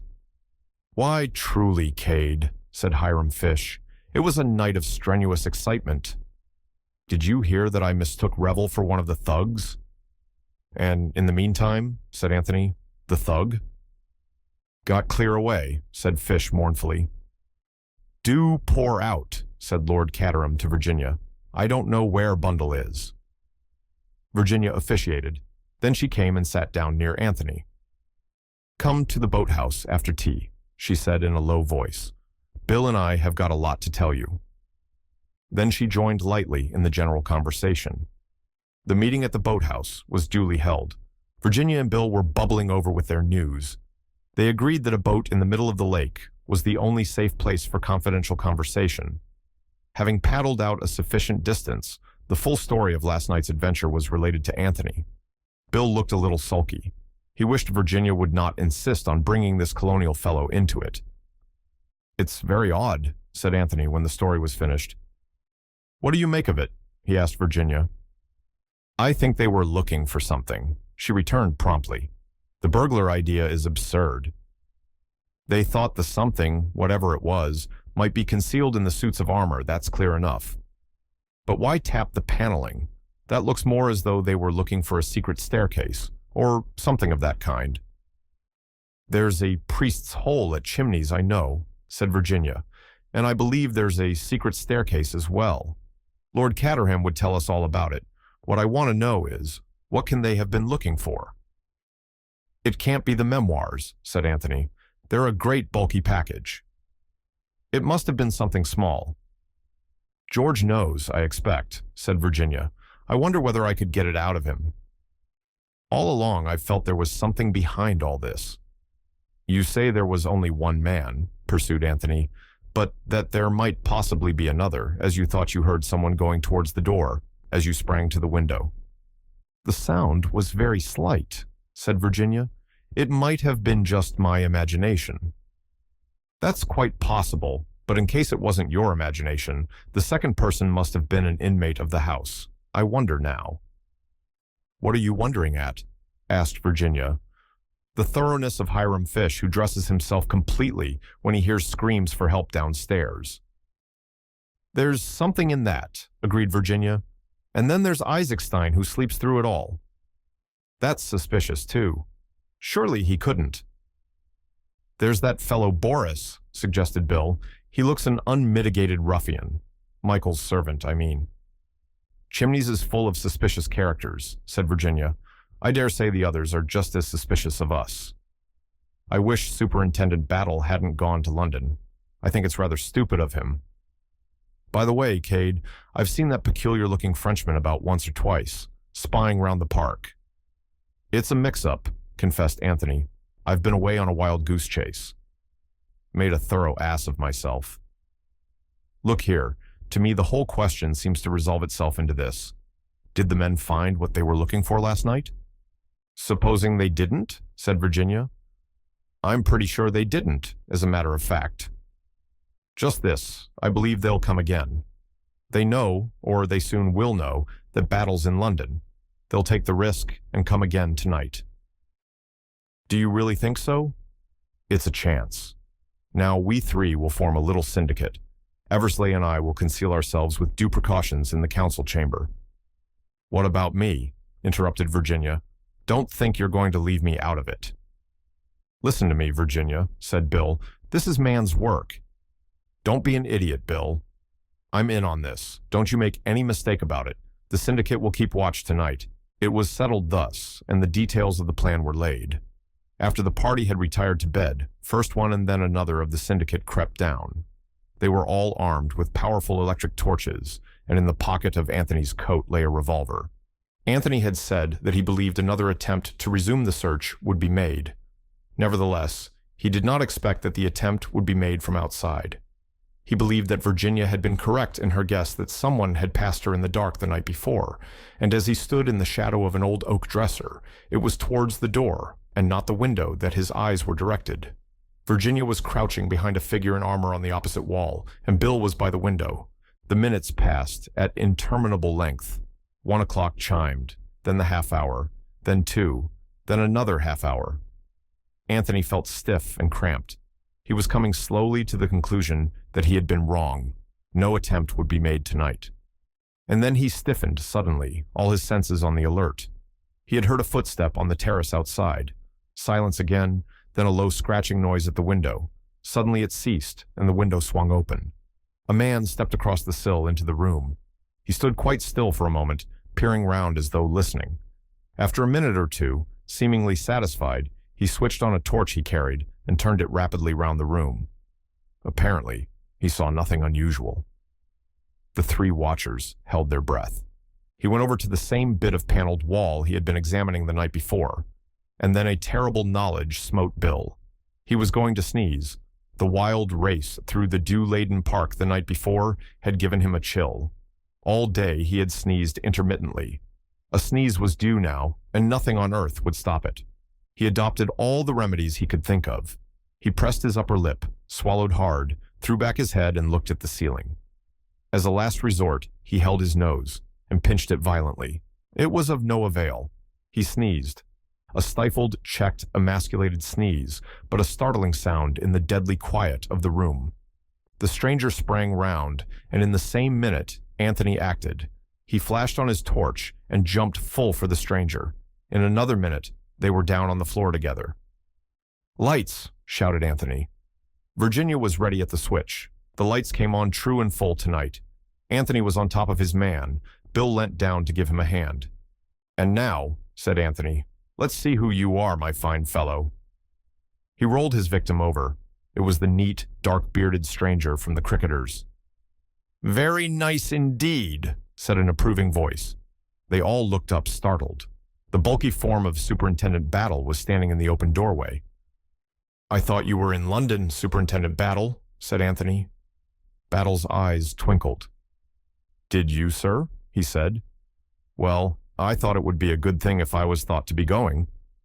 "And it has been," agreed Anthony, looking down at his prostrate foe. To his surprise, there was a slight smile on the stranger's face. "May I get up, gentlemen?" he inquired. "You are 3-1. Anthony kindly hauled him onto his legs. The stranger settled his coat, pulled up his collar, and directed a keen look at Battle. "I demand pardon," he said, "but do I understand that you are a representative from Scotland Yard?" "That's right," said Battle. "Then I will present to you my credentials." He smiled rather ruefully. "I would have been wise to do so before."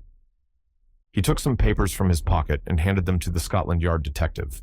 At the same time, he turned back the lapel of his coat and showed something pinned there.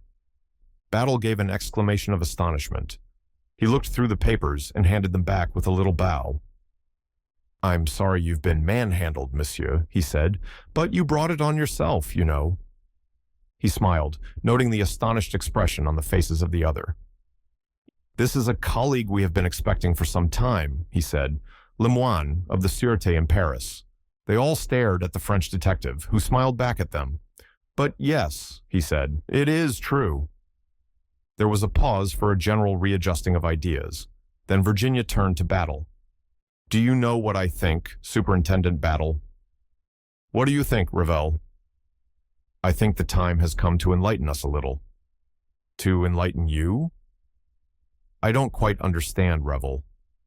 "Superintendent Battle, you understand perfectly. I dare say Lomax has hedged you about with recommendations of secrecy. George would. But surely it's better to tell us than have us stumbling on the secret all by ourselves, and perhaps doing untold harm. Lemoine, don't you agree with me?" "Madame, I agree with you entirely." "You can't go on keeping things dark forever," said Battle. "I've told Lomax so." "Eversley is Lomax's secretary. There's no objection to his knowing what there is to know. As for Cade, he's been brought into the thing willy-nilly, and I consider he's a right to know where he stands." "But," Battle paused. "I know," said Virginia. "Women are so indiscreet. I've often heard George say so." Lemoine had been studying Virginia attentively. Now he turned to the Scotland Yard man. "Did I hear you just now address Madame by the name of Revel?" "That is my name," said Virginia. "Your husband was in the diplomatic service, was he not? And you were with him in Czechoslovakia just before the assassination of the late King and Queen?"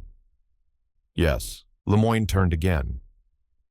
"I think Madame has a right to hear the story." "She is indirectly concerned." Moreover, his eyes twinkled a little.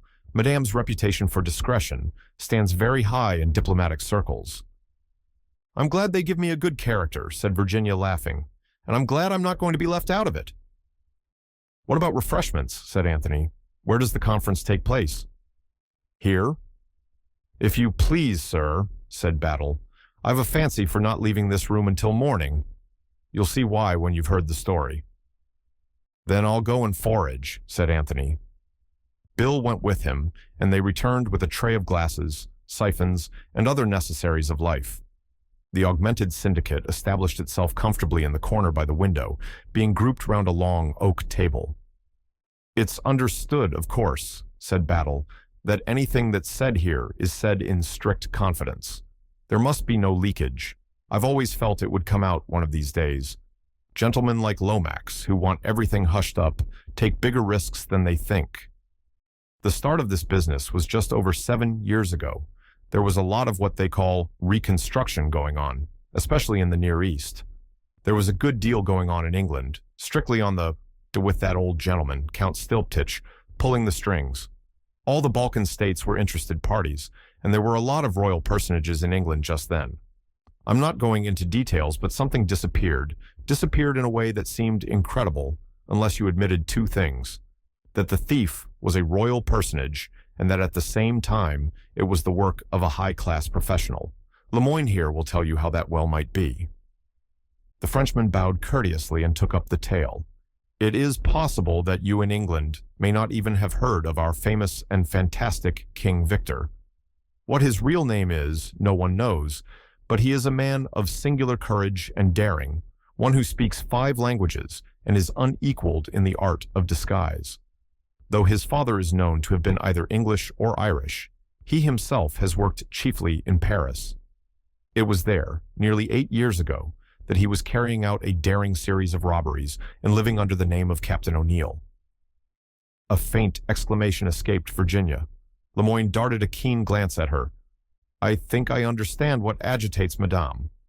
You will see in a minute.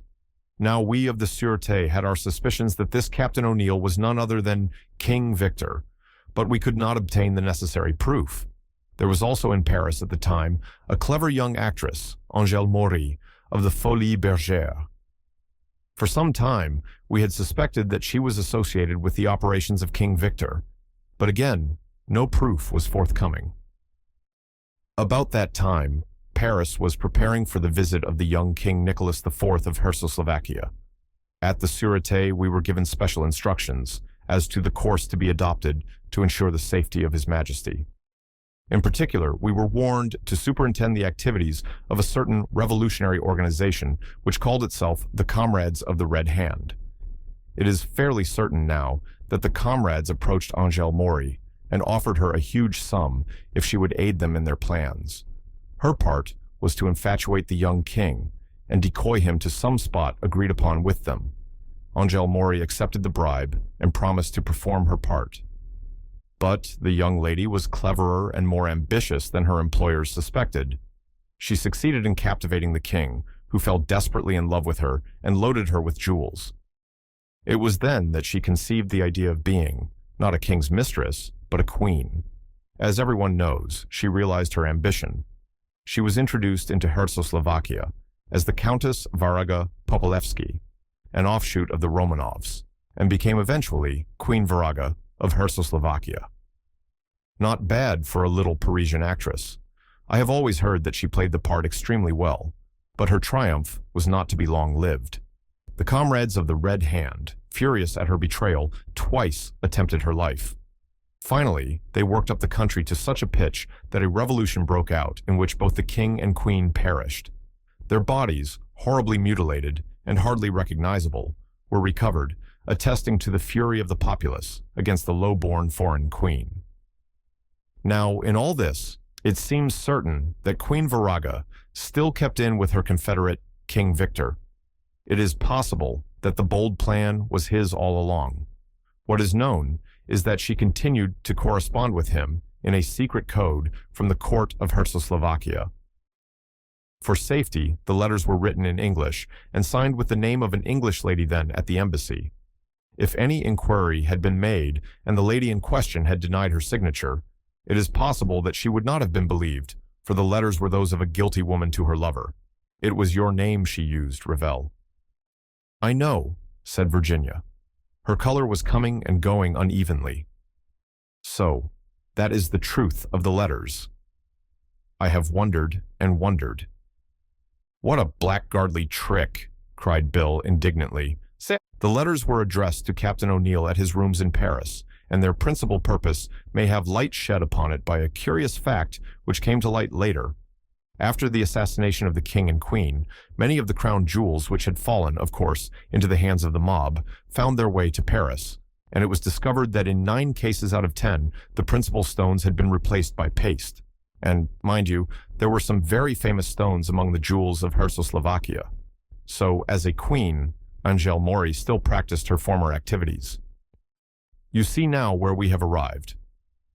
Nicholas IV and Queen Viraga came to England and were the guests of the late Marquis of Caterham, then Secretary of State for Foreign Affairs. Czechoslovakia is a small country, but it could not be left out. Queen Viraga was necessarily received, and there we have a royal personage and at the same time an expert thief. There is also no doubt that the substitute, which was so wonderful as to deceive anyone but an expert, could only have been fashioned by King Victor, and indeed the whole plan, in its daring and audacity, pointed to him as the author. What happened? Asked Virginia. Hushed up, said Superintendent Battle laconically. Not a mention of it's ever been made public to this day. We did all that could be done on the quiet, and that was a good deal more than you'd ever imagine, by the way. We've got methods of our own that would surprise. That jewel didn't leave England with the Queen of Czechoslovakia. I can tell you that much. No, Her Majesty hid it somewhere, but where we've never been able to discover. But I shouldn't wonder. Superintendent Battle let his eyes wander gently round. If it wasn't somewhere in this room. Anthony leapt to his feet. What? After all these years? He cried incredulously. Impossible. You do not know the peculiar circumstances, monsieur, said the Frenchman quickly. Only a fortnight later, the revolution in Czechoslovakia broke out, and the king and queen were murdered. Also, Captain O'Neill was arrested in Paris and sentenced on a minor charge. We hoped to find the packet of code letters in his house, but it appears that this had been stolen by some Czechoslovakian go-between. The man turned up in Czechoslovakia just before the revolution and then disappeared completely. He probably went abroad, said Anthony thoughtfully. To Africa as likely as not, and you bet he hung on to that packet. It was as good as a gold mine to him. It's odd how things come about. They probably called him Dutch Pedro or something like that out there. He caught Superintendent Battle's expressionless glance bent upon him and smiled. It's not really clairvoyance, Battle, he said, though it sounds like it. I'll tell you presently. There is one thing you have not explained, said Virginia. Where does this link up with the memoirs? There must be a link, surely. Madame is very quick, said Lemoyne approvingly. Yes, there is a link. Count Stilptich was also staying at Chimneys at the time. So that he might have known about it? Parfaitement. And of course, said Battle, if he's blurted it out in his precious memoirs, the fat will be in the fire, especially after the way the whole thing was hushed up. Anthony lit a cigarette. There's no possibility of there being a clue in the memoirs as to where the stone was hidden, he asked. Very unlikely, said Battle decisively. He was never in with the Queen, opposed the marriage tooth and nail. She's not likely to have taken him into her confidence. I wasn't suggesting such a thing for a minute, said Anthony, but by all accounts he was a cunning old boy. Unknown to her, he may have discovered where she hid the jewel. In that case, what would he have done, do you think? Sat tight, said Battle after a moment's reflection. I agree, said the Frenchman. It was a ticklish moment, you see. To return the stone anonymously would have presented great difficulties. Also, the knowledge of its whereabouts would give him great power, and he liked power, that strange old man. Not only did he hold the Queen in the hollow of his hand, but he had a powerful weapon to negotiate with at any time. It was not the only secret he possessed. Oh no. He collected secrets like some men collect rare pieces of china. It is said that, once or twice before his death, he boasted to people of the things he could make public if the fancy took him. And once, at least, he declared that he intended to make some startling revelations in his memoirs. Hence, the Frenchman smiled rather dryly, the general anxiety to get hold of them. Our own secret police intended to seize them, but the Count took the precaution to have them conveyed away before his death. Still, there's no real reason to believe that he knew this particular secret, said Battle. I beg your pardon, said Anthony quietly. There are his own words. What? Both detectives stared at him as though unable to believe their ears. When McGrath gave me that manuscript to bring to England, he told me the circumstances of his one meeting with Count Stilptich. It was in Paris. At some considerable risk to himself, McGrath rescued the Count from a band of Apaches. He was, I understand, shall we say a trifle, exhilarated. Being in that condition, he made two rather interesting remarks. One of them was to the effect that he knew where the Koh-i-Noor was, a statement to which my friend paid very little attention. He also said that the gang in question were King Victor's men. Taken together, those two remarks are very significant. Good Lord, ejaculated Superintendent Battle, I should say they were. Even the murder of Prince Michael wears a different aspect. King Victor has never taken a life, the Frenchman reminded him, supposing he were surprised when he was searching for the jewel. Is he in England, then? Asked Anthony sharply. You say that he was released a few months ago. Didn't you keep track of him? A rather rueful smile overspread the French detective's face. We tried to, monsieur. But he is a devil, that man. He gave us the slip at once. At once. We thought, of course, that he would make straight for England. But no. He went. Where do you think? Where? Said Anthony. He was staring intently at the Frenchman, and absent-mindedly his fingers played with a box of matches. To America. To the United States. What? There was sheer amazement in Anthony's tone. Yes, and what do you think he called himself? What part do you think he played over there? The part of Prince Nicholas of Czechoslovakia. The matchbox fell from Anthony's hand, but his amazement was fully equaled by that of Battle. Impossible. Not so, my friend. You too will get the news in the morning. It has been the most colossal bluff. As you know, Prince Nicholas was rumored to have died in the Congo years ago. Our friend, King Victor, seizes on that. Difficult to prove a death of that kind. He resurrects Prince Nicholas and plays him to such purpose that he gets away with a tremendous haul of American dollars, all on account of the supposed oil concessions. But by a mere accident, he was unmasked and had to leave the country hurriedly. This time, he did come to England, and that is why I am here. Sooner or later, he will come to Chimneys. That is, if he is not already here. You think that? I think he was here the night Prince Michael died, and again last night. It was another attempt, eh? Said Battle. It was another attempt. What has bothered me, continued Battle, was wondering what had become of Lemoyne here. I'd had word from Paris that he was on his way over to work with me, and I couldn't make out why he hadn't turned up. I must indeed apologize, said Lemoyne. You see, I arrived on the morning after the murder.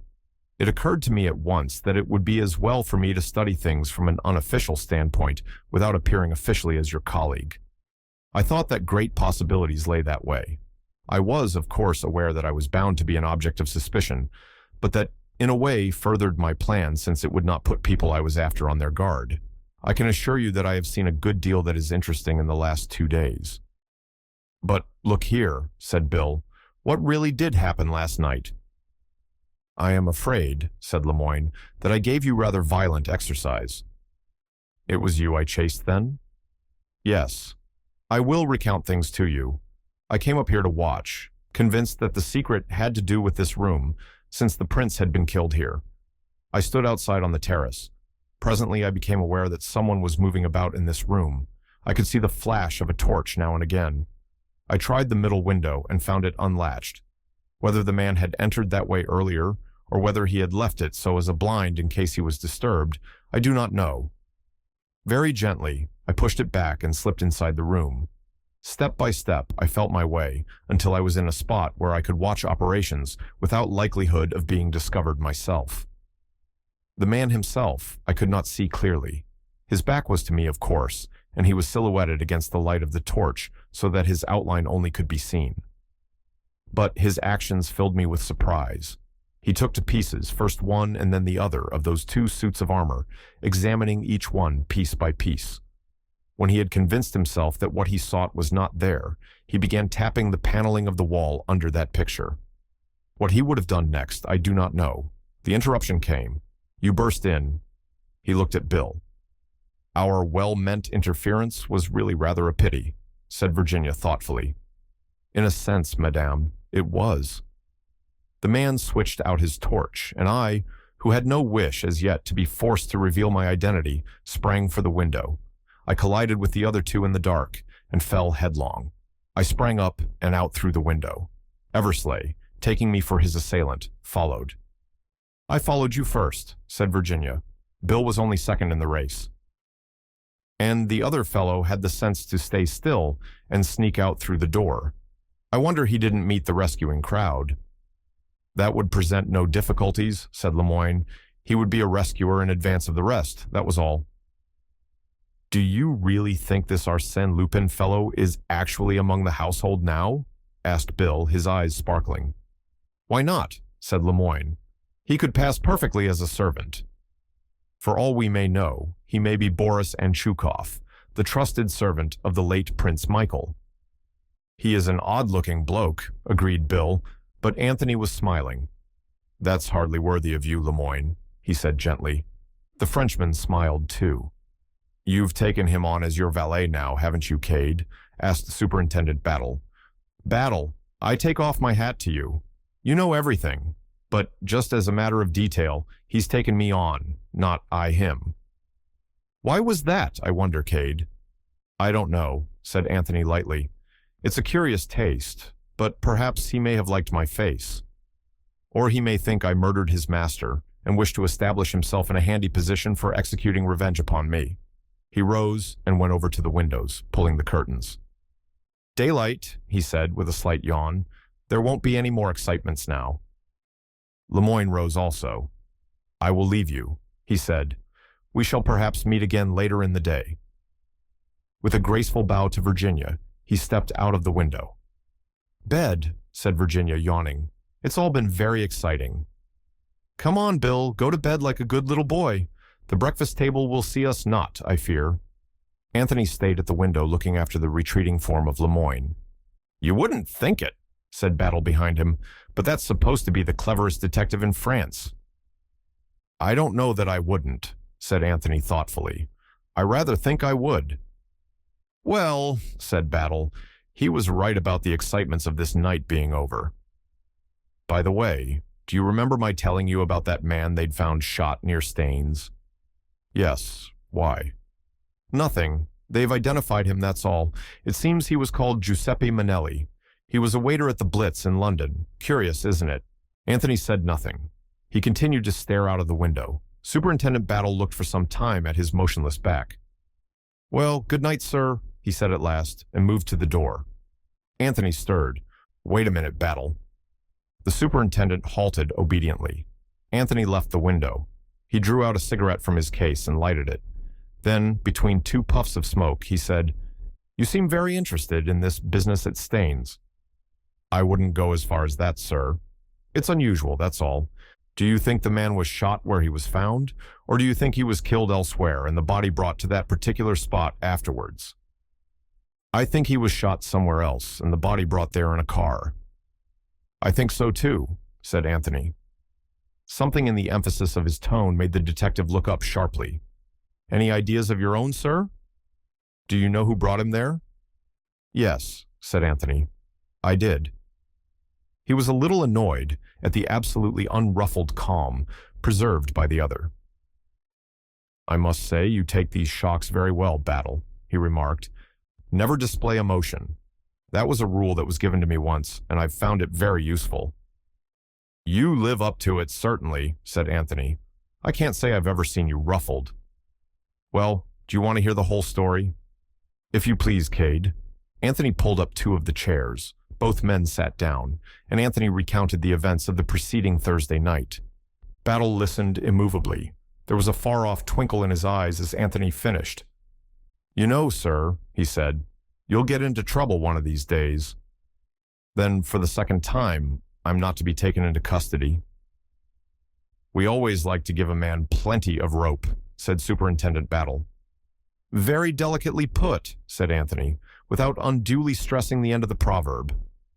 What I can't quite make out, sir, said Battle, is why you decided to come across with this now. It's rather difficult to explain, said Anthony. You see, Battle, I've come to have really a very high opinion of your abilities. When the moment comes, you're always there. Look at tonight. And it occurred to me that, in withholding this knowledge of mine, I was seriously cramping your style. You deserve to have access to all the facts.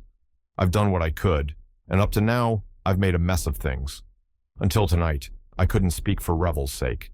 But now that those letters have been definitely proved to have nothing whatever to do with her, any idea of her complicity becomes absurd. Perhaps I advised her badly in the first place, but it struck me that her statement of having paid this man money to suppress the letters, simply as a whim, might take a bit of believing. It might, by a jury, agreed Battle. Juries never have any imagination. But you accept it quite easily? Said Anthony, looking curiously at him. Well, you see, Cade, most of my work has lain amongst these people. What they call the upper classes, I mean. You see, the majority of people are always wondering what the neighbors will think, but tramps and aristocrats don't. They just do the first thing that comes into their heads, and they don't bother to think what anyone thinks of them. I'm not meaning just the idle rich, the people who give big parties and so on. I mean those that have had it born and bred in them for generations that nobody else's opinion counts but their own. I've always found the upper classes the same, fearless, truthful, and sometimes extraordinarily foolish. This is a very interesting lecture, Battle. I suppose you'll be writing your reminiscences one of these days. They ought to be worth reading too.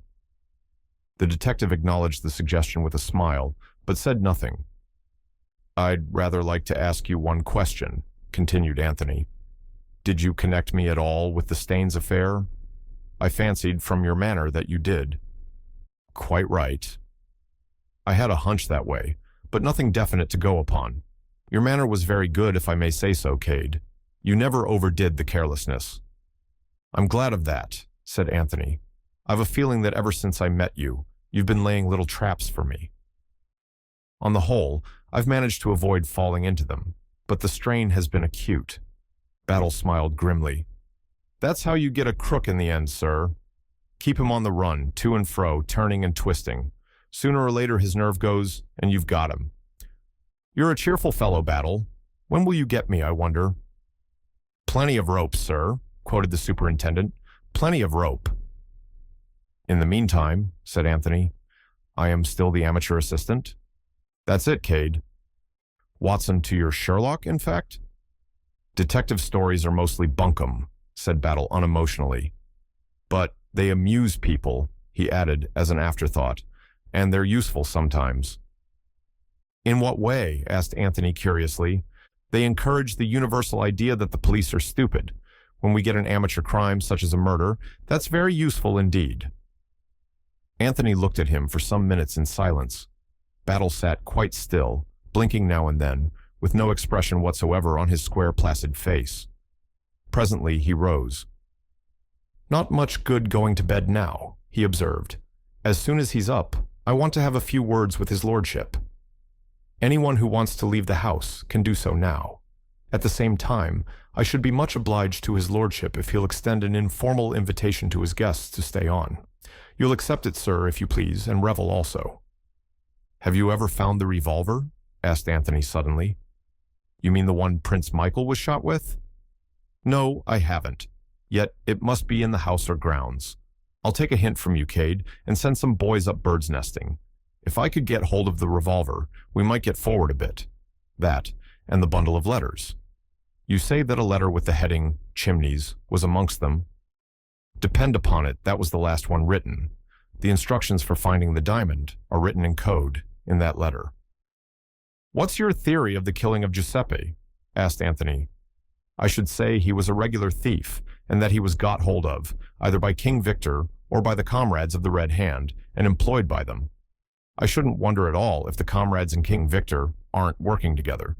The organization has plenty of money and power, but it isn't very strong in brains. Giuseppe's task was to steal the memoirs.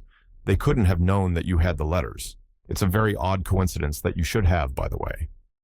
I know, said Anthony. It's amazing when you come to think of it. Giuseppe gets hold of the letters instead, is at first vastly chagrined, then sees the cutting from the paper and has the brilliant idea of turning them to account on his own by blackmailing the lady. He has, of course, no idea of their real significance. The comrades find out what he is doing, believe that he is deliberately double-crossing them, and decree his death. They're very fond of executing traitors. It has a picturesque element which seems to appeal to them. What I can't quite make out is the revolver with Virginia engraved upon it. There's too much finesse about that for the comrades. As a rule, they enjoy plastering their red hand sign about, in order to strike terror into other would-be traitors. No, it looks to me as though King Victor had stepped in there. But what his motive was, I don't know. It looks like a very deliberate attempt to saddle Revel with the murder, and, on the surface, there doesn't seem any particular point in that. I had a theory, said Anthony, but it didn't work out according to plan. He told Battle of Virginia's recognition of Michael.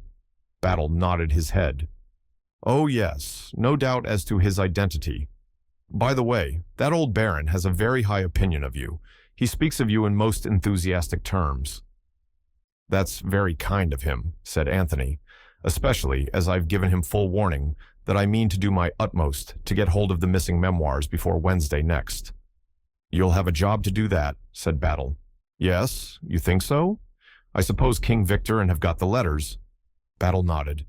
Pinched them off Giuseppe that day in Pont Street. Prettily planned piece of work, that. Yes, they've got 'em all right, and they've decoded them, and they know where to look. Both men were on the point of passing out of the room. In here? Said Anthony, jerking his head back. Exactly, in here. But they haven't found the prize yet, and they're going to run a pretty risk trying to get it.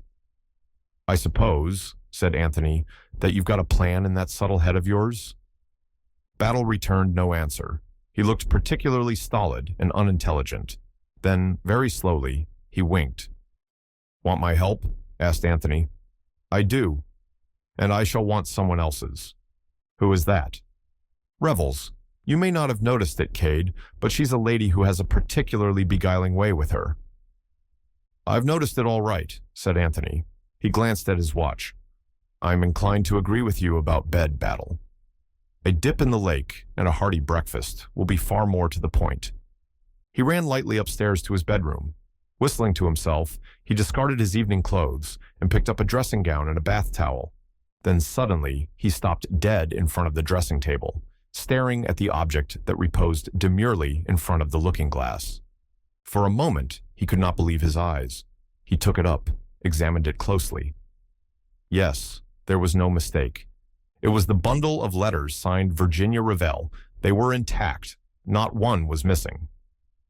Anthony dropped into a chair, the letters in his hand. My brain must be cracking, he murmured. I can't understand a quarter of what is going on in this house.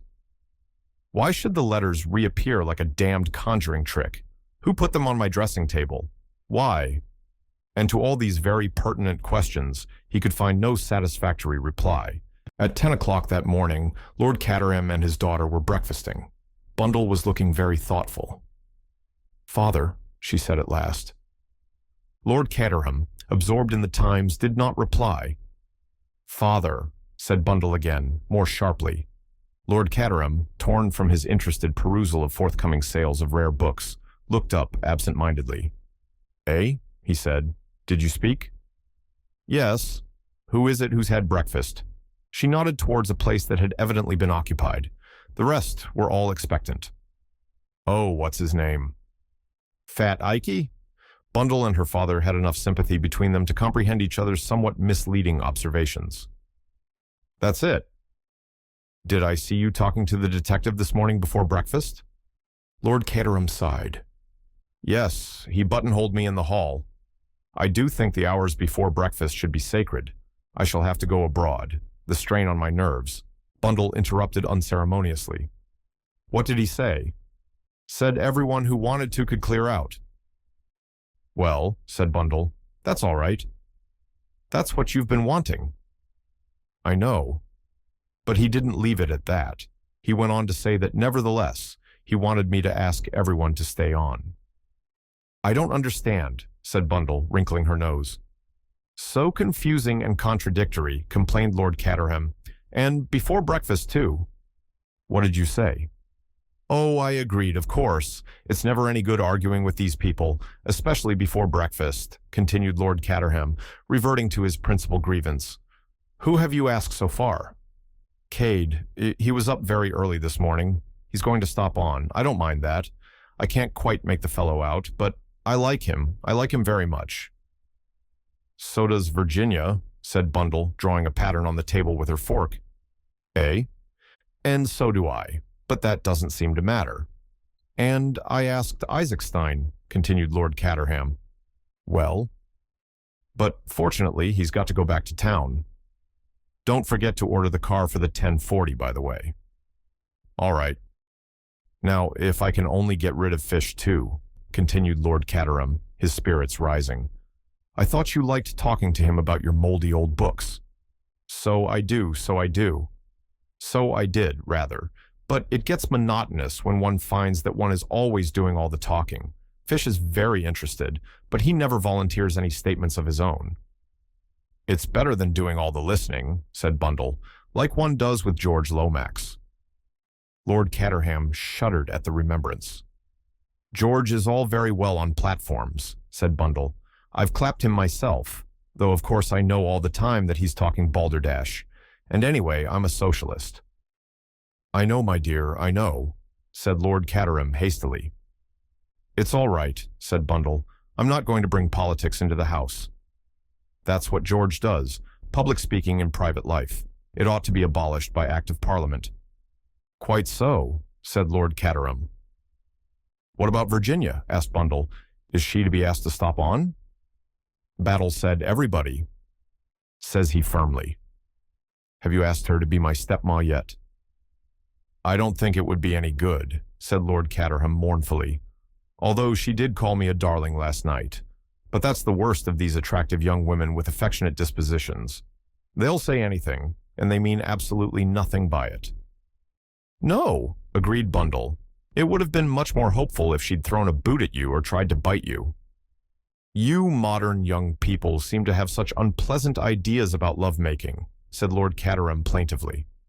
It comes from reading The Sheik, said Bundle. Desert love. Throw her about. What is The Sheik? Asked Lord Caterham simply. Is it a poem? Bundle looked at him with commiserating pity. Then she rose and kissed the top of his head. Dear old daddy, she remarked, and sprang lightly out of the window. Lord Caterham went back to the sale rooms. He jumped when addressed suddenly by Hiram Fish, who had made his usual noiseless entry. Good morning, Lord Caterham. Oh, good morning, said Lord Caterham. Good morning. Nice day. The weather is delightful, said Fish. He helped himself to coffee. By way of food, he took a piece of dry toast. Do I hear correctly that the embargo is removed? He asked after a minute or two. That we are all free to depart? Yes, said Lord Caterham. As a matter of fact, I mean that I shall be delighted. His conscience drove him on. Only too delighted if you will stay on for a little. Why, Lord Caterham? It's been a beastly visit, I know. Lord Caterham hurried on. Too bad. Shan't blame you for wanting to run away. You misjudge me, Lord Caterham. The associations have been painful, no one could deny that point, but the English country life, as lived in the mansions of the great, has a powerful attraction for me. I am interested in the study of those conditions. It is a thing we lack completely in America. I shall be only too delighted to accept your very kind invitation and stay on.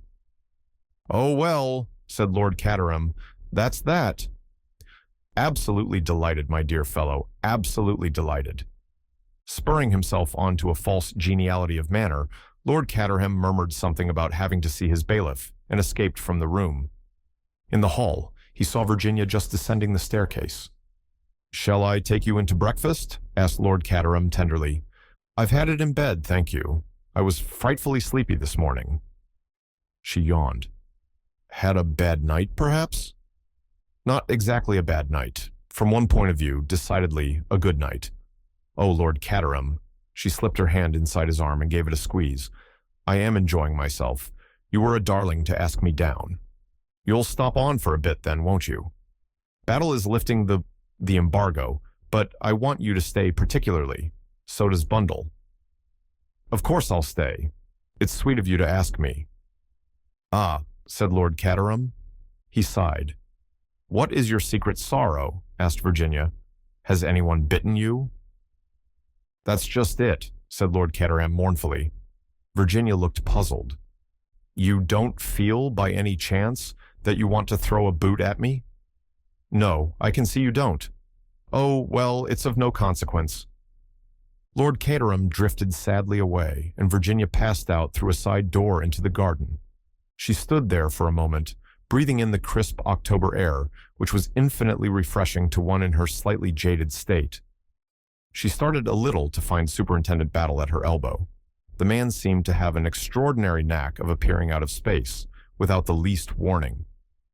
Good morning, Revel. Not too tired, I hope. Virginia shook her head. It was a most exciting night, she said.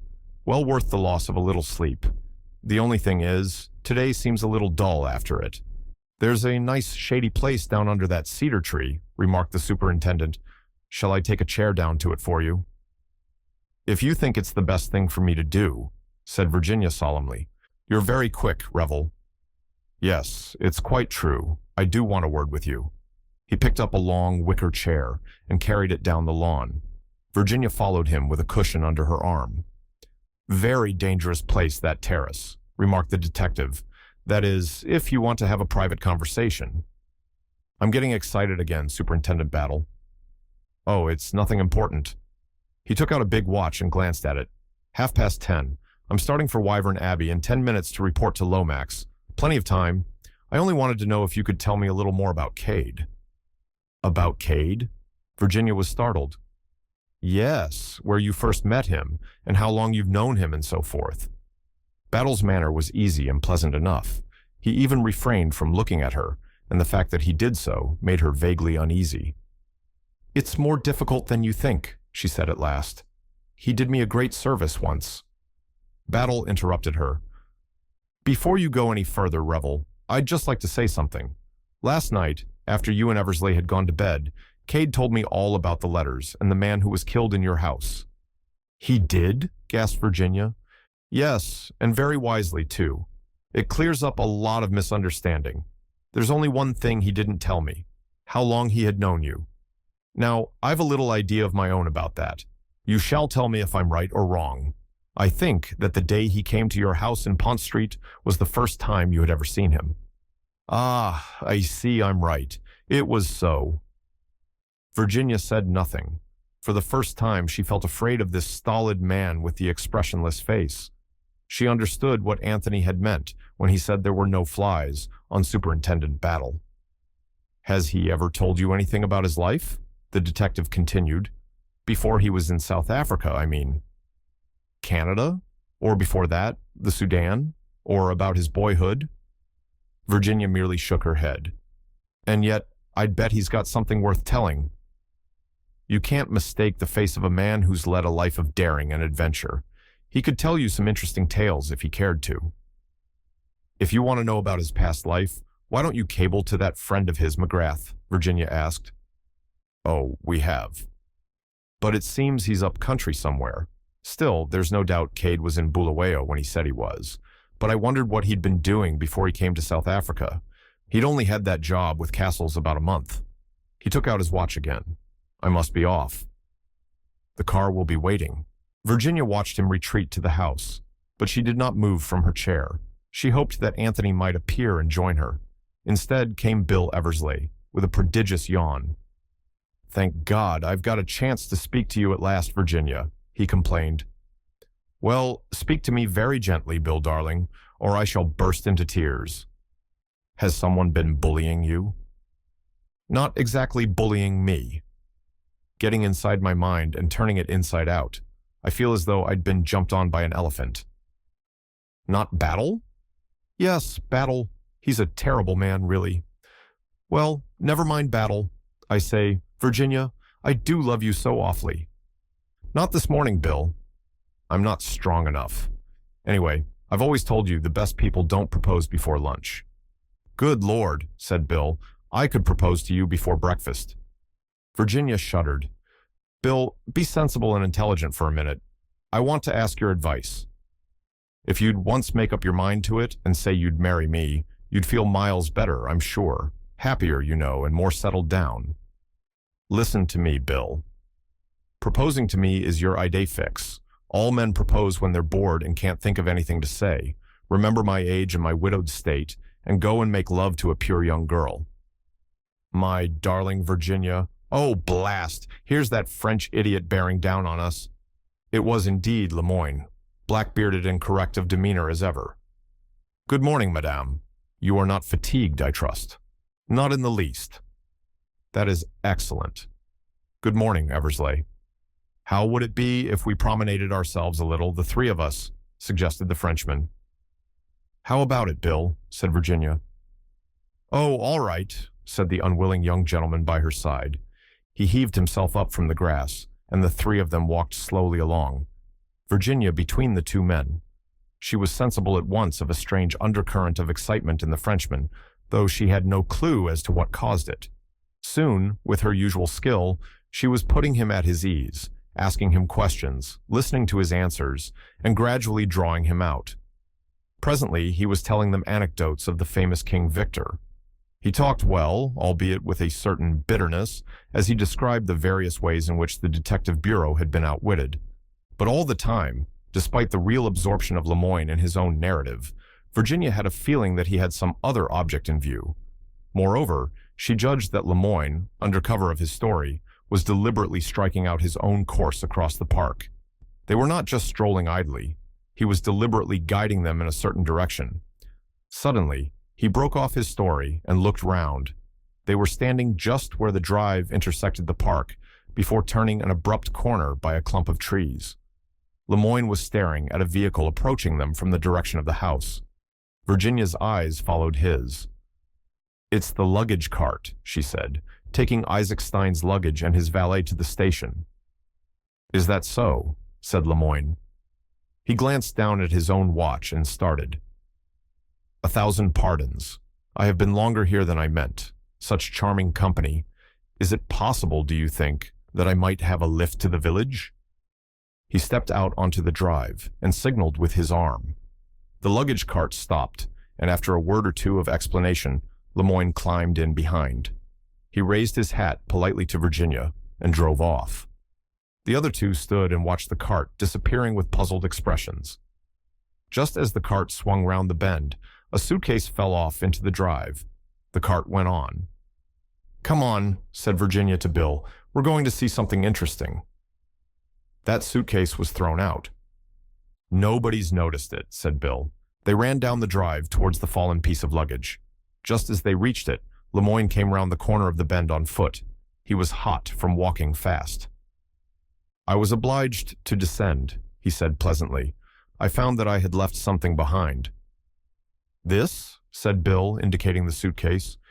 It was a handsome case of heavy pigskin with the initials on it. What a pity, said Lemoyne gently. It must have fallen out. Shall we lift it from the road? Without waiting for a reply, he picked up the suitcase and carried it over to the belt of trees. He stooped over it, something flashed in his hand, and the lock slipped back. He spoke, and his voice was totally different, quick and commanding. The car will be here in a minute, he said. Is it in sight? Virginia looked back towards the house. No. Good. With deft fingers, he tossed the things out of the suitcase. Gold-topped bottle, silk pajamas, a variety of socks.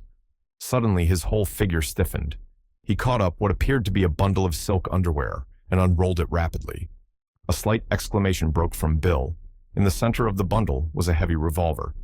I hear the horn, said Virginia. Like lightning, Lemoyne repacked the suitcase.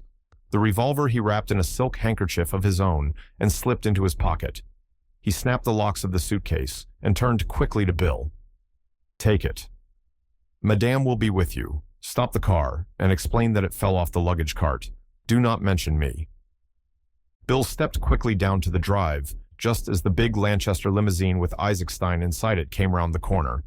The chauffeur slowed down, and Bill swung the suitcase up to him. "Fell off the luggage cart," he explained. "We happened to see it." He caught a momentary glimpse of a startled yellow face as the financier stared at him, and then the car swept on again. They went back to Lemoyne. He was standing with the revolver in his hand and a look of gloating satisfaction in his face. "A long shot," he said. "A very long shot, but it came off." Superintendent Battle was standing in the library at Wyvern Abbey. George Lomax, seated before a desk overflowing with papers, was frowning portentously. Superintendent Battle had opened proceedings by making a brief and businesslike report. Since then, the conversation had lain almost entirely with George, and Battle had contented himself with making brief and usually monosyllabic replies to the other's questions. On the desk, in front of George, was the packet of letters Anthony had found on his dressing table. "I can't understand it at all," said George irritably as he picked up the packet. "They're in code, you say?" "Just so, Lomax." "And where does he say he found them? On his dressing table?" Battle repeated, word for word, Anthony Cade's account of how he had come to regain possession of the letters. "And he brought them at once to you?" "That was quite proper, quite proper. But who could have placed them in his room?" Battle shook his head. "That's the sort of thing you ought to know," complained George. "It sounds to me very fishy indeed. What do we know about this man Cade anyway? He appears in a most mysterious manner, under highly suspicious circumstances, and we know nothing whatever about him. I may say that I, personally, don't care for his manner at all. You've made inquiries about him, I suppose?" Superintendent Battle permitted himself a patient smile. "We wired at once to South Africa, and his story has been confirmed on all points. He was in Bulawayo with McGrath at the time he stated. Previous to their meeting, he was employed by Castle, the tourist agents." "Just what I should have expected," said George. "He has the kind of cheap assurance that succeeds in a certain type of employment. But about these letters, steps must be taken at once. At once." The great man puffed himself out and swelled importantly. Superintendent Battle opened his mouth, but George forestalled him. "There must be no delay. These letters must be decoded without any loss of time. Let me see. Who is the man? There is a man connected with the British Museum, knows all there is to know about ciphers, ran the department for us during the war. Where is Miss Oscar? She will know. Name something like Win-Dash. "Professor Winward," said Battle. "Exactly. I remember perfectly now. He must be wired to immediately. I have done so, Lomax, an hour ago. He will arrive by the 12:10. "Oh, very good, very good. Thank heaven, something is off my mind. I shall have to be in town today. You can get along without me, I suppose?" "I think so, sir." "Well, do your best, Battle, do your best. I am terribly rushed just at present." "Just so, sir. By the way, why did not Eversley come over with you?" "He was still asleep, sir." "We've been up all night, as I told you." "Oh, quite so. I am frequently up nearly the whole night myself. To do the work of 36 hours in 24, that is my constant task. Send Eversley over at once when you get back, will you, Battle?" "I will give him your message, sir." "Thank you, Battle. I realize perfectly that you had to repose a certain amount of confidence in him, but do you think it was strictly necessary to take my cousin, Revell, into your confidence also?" "In view of the names signed to those letters, I do, Lomax." "An amazing piece of effrontery," murmured George. His brow darkened as he looked at the bundle of letters. "I remember the late king of Herzoslovakia, a charming fellow, but weak, deplorably weak, a tool in the hands of an unscrupulous woman. Have you any theory as to how these letters came to be restored to Cade?" "It's my opinion," said Battle, "that if people can't get a thing one way, they try another." "I don't quite follow you," said George. "This crook, this King Victor, he's well aware by now that the council chamber is watched. So he'll let us have the letters, and let us do the decoding, and let us find the hiding place, and then trouble. But Lemoyne and I between us will attend to that." "You've got a plan, eh?" "I wouldn't go so far as to say I've got a plan." But I've got an idea. It's a very useful thing sometimes, an idea." Thereupon, Superintendent Battle took his departure. He had no intention of taking George any further into his confidence. On the way back, he passed Anthony on the road and stopped. "Going to give me a lift back to the house?" asked Anthony. "That's good." "Where have you been, Cade?" "Down to the station to inquire about trains." Battle raised his eyebrows. "Thinking of leaving us again?" he inquired. "Not just at present," laughed Anthony. "By the way, what's upset Isaacstein?"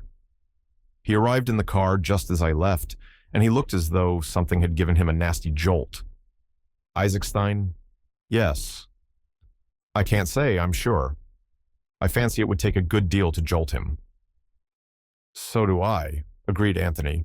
"He's quite one of the strong, silent yellow men of finance."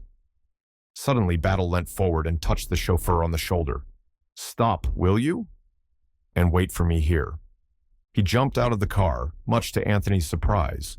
But in a minute or two, the latter perceived Lemoyne advancing to meet the English detective and gathered that it was a signal from him which had attracted Battle's attention. There was a rapid colloquy between them, and then the superintendent returned to the car and jumped in again, biting the chauffeur drive on. His expression had completely changed. "They've found the revolver," he said suddenly and curtly. "What?" Anthony gazed at him in great surprise. "Where?" "In Isaacstein's suitcase." "Oh, impossible!" "Nothing's impossible," said Battle. "I ought to have remembered that." He sat perfectly still, tapping his knee with his hand. "Who found it?" Battle jerked his head over his shoulder. "Lemoyne. Clever chap. They think no end of him at the Sûreté." "But doesn't this upset all your ideas?" "No," said Superintendent Battle very slowly. "I can't say it does. It was a bit of a surprise, I admit, at first, but it fits in very well with one idea of mine." "Which is?" But the superintendent branched off onto a totally different subject. "I wonder if you'd mind finding Eversley for me, sir. There's a message for him from Lomax. He's to go over to the Abbey at once." "All right," said Anthony. The car had just drawn up at the great door. "He's probably in bed still." "I think not," said the detective. "If you'll look, you'll see him walking under the trees with Revel." "Wonderful eyes you have, haven't you, Battle?" said Anthony as he departed on his errand. He delivered the message to Bill, who was duly disgusted. "Damn it all," grumbled Bill to himself as he strode off to the house. "Why can't cotters sometimes leave me alone? And why can't these blasted colonials stay in their colonies? What do they want to come over here for and pick out all the best girls? I'm fed to the teeth with everything." "Have you heard about the revolver?" asked Virginia breathlessly as Bill left them. "Battle told me." "Rather staggering, isn't it? Isaacstein was in a frightful state yesterday to get away, but I thought it was just nerves. He's about the one person I'd have pitched upon as being above suspicion. Can you see any motive for his wanting Prince Michael out of the way?" "It certainly doesn't fit in," agreed Virginia thoughtfully. "Nothing fits in anywhere," said Anthony discontentedly. "I rather fancied myself as an amateur detective to begin with, and so far all I've done is to clear the character of the French governess at vast trouble and some little expense." "Is that what you went to France for?" inquired Virginia. "Yes, I went to Dinard and had an interview with the Comtesse de Breteuil, awfully pleased with my own cleverness, and fully expecting to be told that no such person as Mademoiselle Brun had ever been heard of. Instead of which, I was given to understand that the lady in question had been the mainstay of the household for the last 7 years. So, unless the Comtesse is also a crook, that ingenious theory of mine falls to the ground." Virginia shook her head. "Madame de Breteuil is quite above suspicion. I know her quite well, and I fancy I must have come across Mademoiselle at the chateau. I certainly know her face quite well. In that vague way one does know governesses and companions and people one sits opposite to in trains. It's awful, but I never really look at them properly, do you?" "Only if they're exceptionally beautiful," admitted Anthony. "Well, in this case," she broke off. "What's the matter?" Anthony was staring at a figure which detached itself from the clump of trees and stood there rigidly at attention. It was the Herzo-Slovakian, Boris. "Excuse me," said Anthony to Virginia. "I must just speak to my dog a minute." He went across to where Boris was standing. "What's the matter? What do you want?" "Master," said Boris, bowing. "Yes, that's all very well, but you mustn't keep following me about like this." "It looks odd." Without a word, Boris produced a soiled scrap of paper, evidently torn from a letter, and handed it to Anthony. "What's this?" said Anthony. There was an address scrawled on the paper, nothing else. "He dropped it," said Boris. "I bring it to the master." "Who dropped it?" "The foreign gentleman." "But why bring it to me?" Boris looked at him reproachfully. "Well, anyway, go away now," said Anthony. "I'm busy." Boris saluted, turned sharply on his heel, and marched away. Anthony rejoined Virginia, thrusting the piece of paper into his pocket. "What did he want?" she asked curiously. "And why do you call him your dog?" "Because he acts like one," said Anthony, answering the last question first. "He must have been a retriever in his last incarnation, I think. He's just brought me a piece of a letter which he says the foreign gentleman dropped. I suppose he means Lemoyne." "I suppose so," acquiesced Virginia. "He's always following me round," continued Anthony, "just like a dog.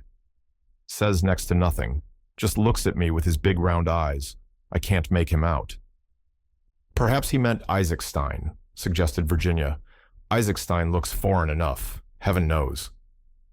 "Isaacstein," muttered Anthony impatiently. "Where the devil does he come in?"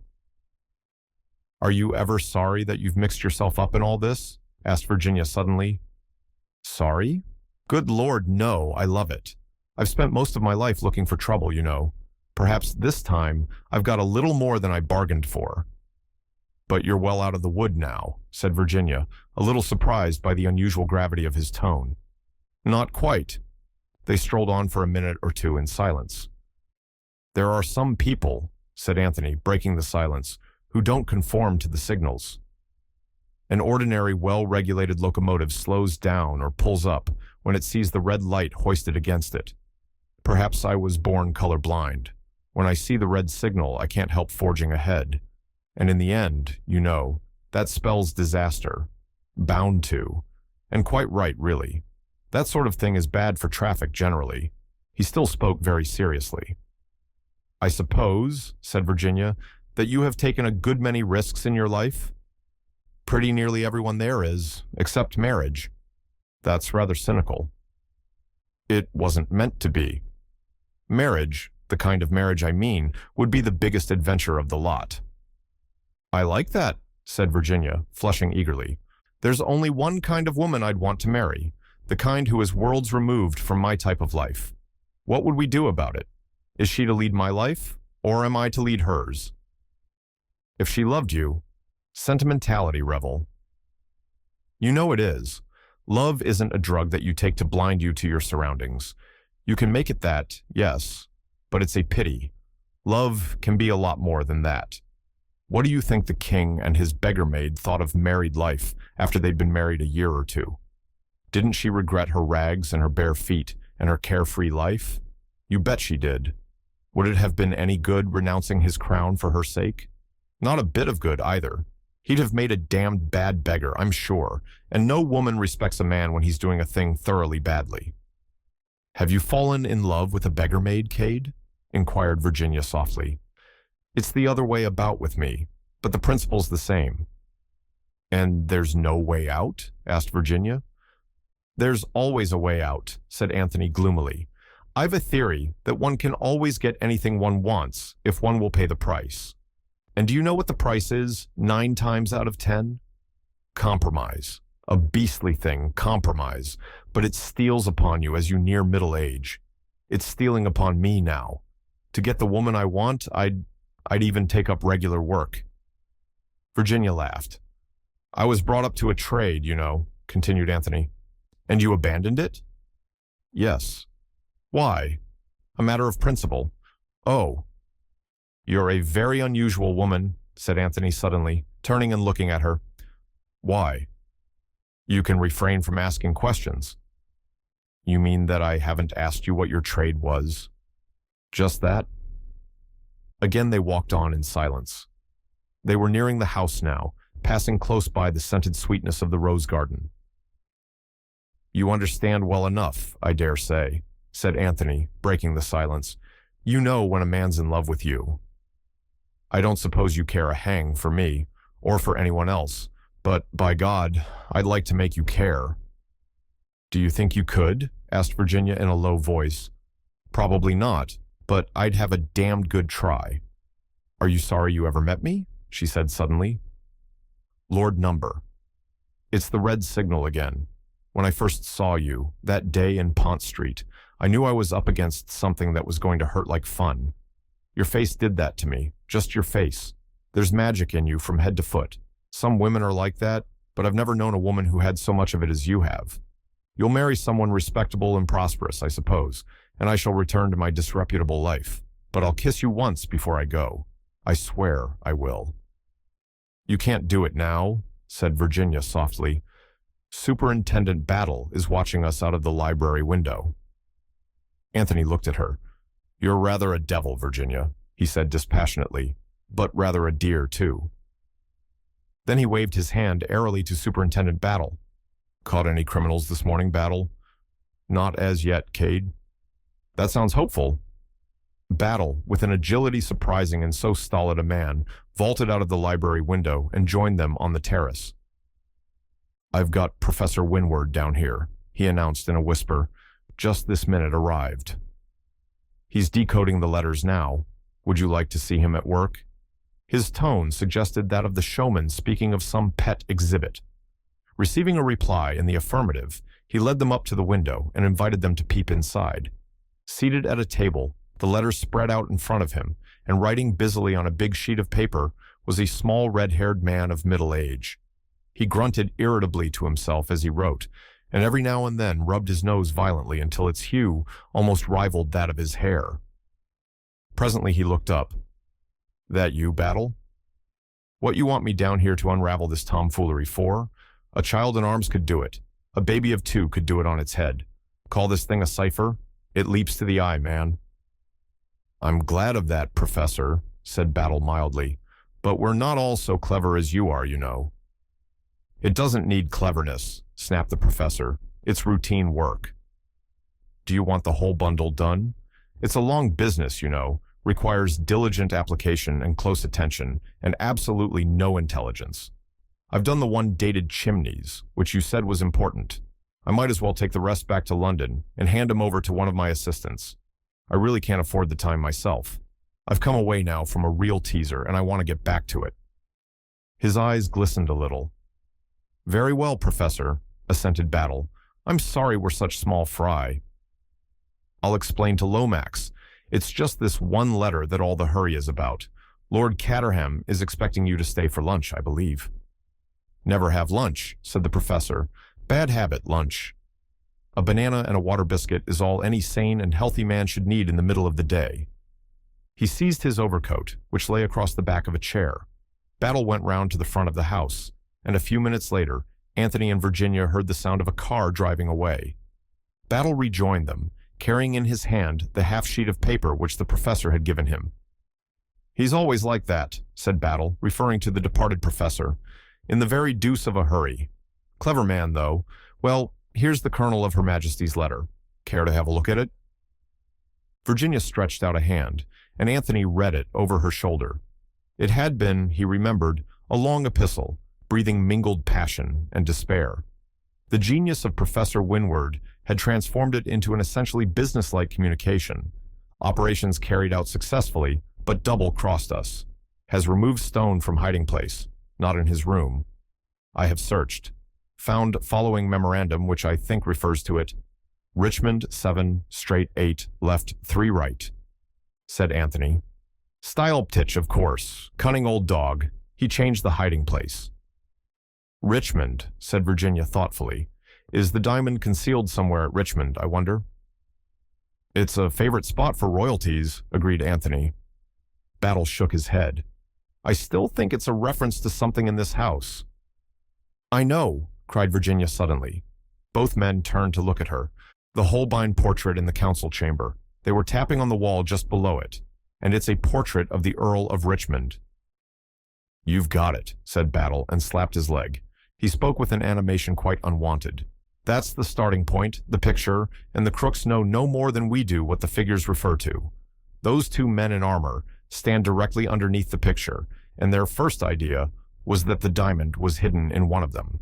The measurements might have been inches. That failed, and their next idea was a secret passage or stairway, or a sliding panel. Do you know of any such thing, Revel? Virginia shook her head. There's a priest's hole, and at least one secret passage I know, she said. I believe I've been shown them once, but I can't remember much about them now. Here's Bundle, she'll know. Bundle was coming quickly along the terrace towards them. I'm taking the Panhard up to town after lunch, she remarked. Anyone want a lift? Wouldn't you like to come, Cade? We'll be back by dinner time.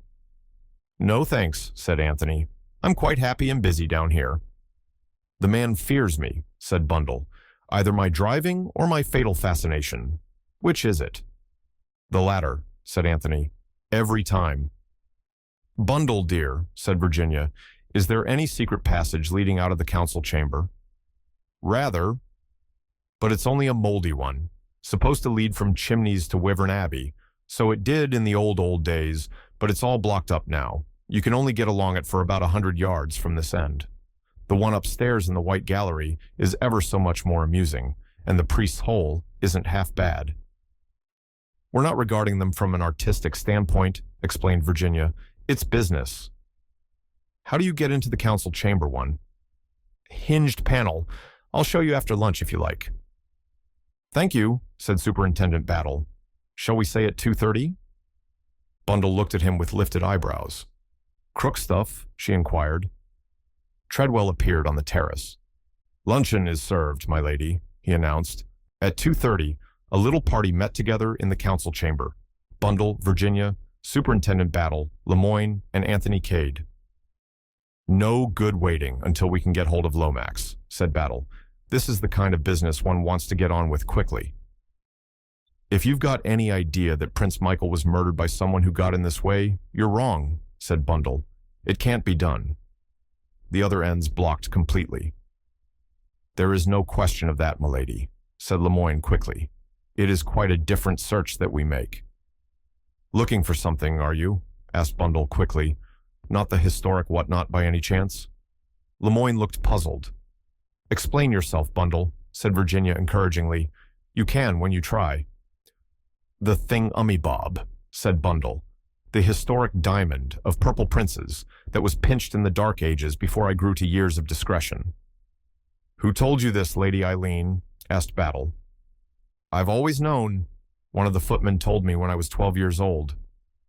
A footman, said Battle. Lord, I'd like Lomax to have heard that.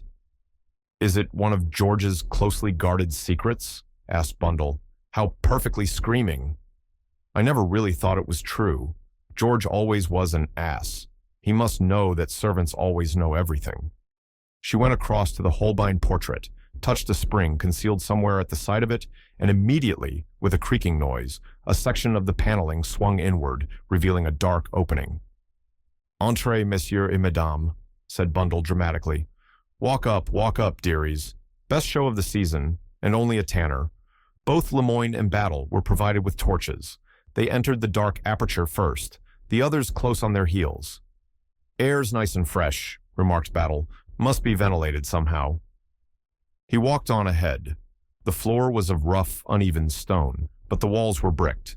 As Bundle had said, the passage extended for a bare 100 yards. Then it came to an abrupt end with a fallen heap of masonry. Battle satisfied himself that there was no way of egress beyond, and then spoke over his shoulder. We'll go back, if you please. I wanted just to spy out the land, so to speak. In a few minutes, they were back again at the paneled entrance. We'll start from here, said Battle. 7 straight, 8 left, 3 right. Take the first as paces. He paced 7 steps carefully, and bending down examined the ground. About right, I should fancy. At one time or another, there's been a chalk mark made here. Now then, 8 left. That's not paces. The passage is only wide enough to go Indian file anyway.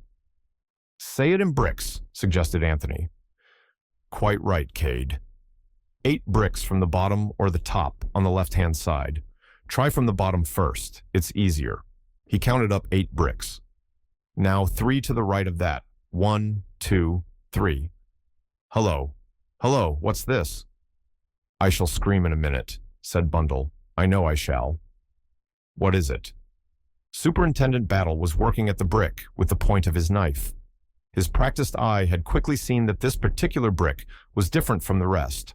A minute or two's work, and he was able to pull it right out. Behind was a small, dark cavity. Battle thrust in his hand.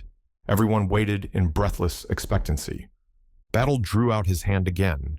He uttered an exclamation of surprise and anger. The others crowded round and stared uncomprehendingly at the 3 articles he held. For a moment, it seemed as though their eyes must have deceived them.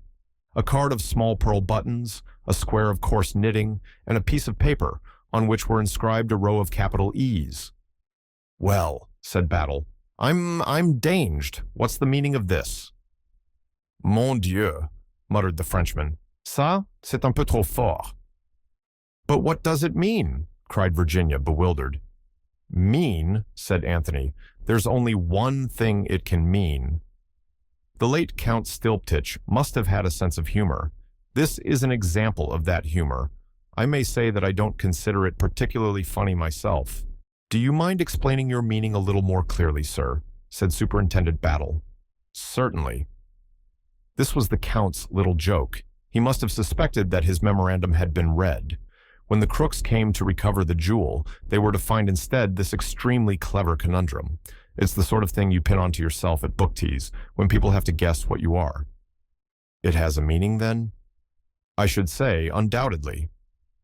If the Count had meant to be merely offensive, he would have put a placard with "sold" on it, or a picture of a donkey, or something crude like that.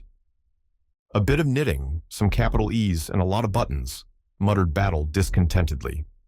C'est inouï, said Lemoyne angrily. Cipher 2, said Anthony. I wonder whether Professor Winward would be any good at this one. When was this passage last used, milady? Asked the Frenchman of Bundle. Bundle reflected. I don't believe anyone's been into it for over 2 years. The Priest's Hole is the show exhibit for Americans and tourists generally. Curious, murmured the Frenchman. Why curious? Lemoyne stooped and picked up a small object from the floor. Because of this, he said, this match has not lain here for 2 years, not even for 2 days. Battle looked at the match curiously. It was of pink wood, with a yellow head. Any of you ladies or gentlemen drop this by any chance? He asked. He received a negative all round. Well then, said Superintendent Battle, we've seen all there is to see. We might as well get out of here. The proposal was assented to by all. The panel had swung to, but Bundle showed them how it was fastened from the inside. She unlatched it, swung it noiselessly open, and sprang through the opening, alighting in the council chamber with a resounding thud. Damn, said Lord Caterham, springing up from an armchair in which he appeared to have been taking 40 winks. Poor old father, said Bundle. Did I startle you?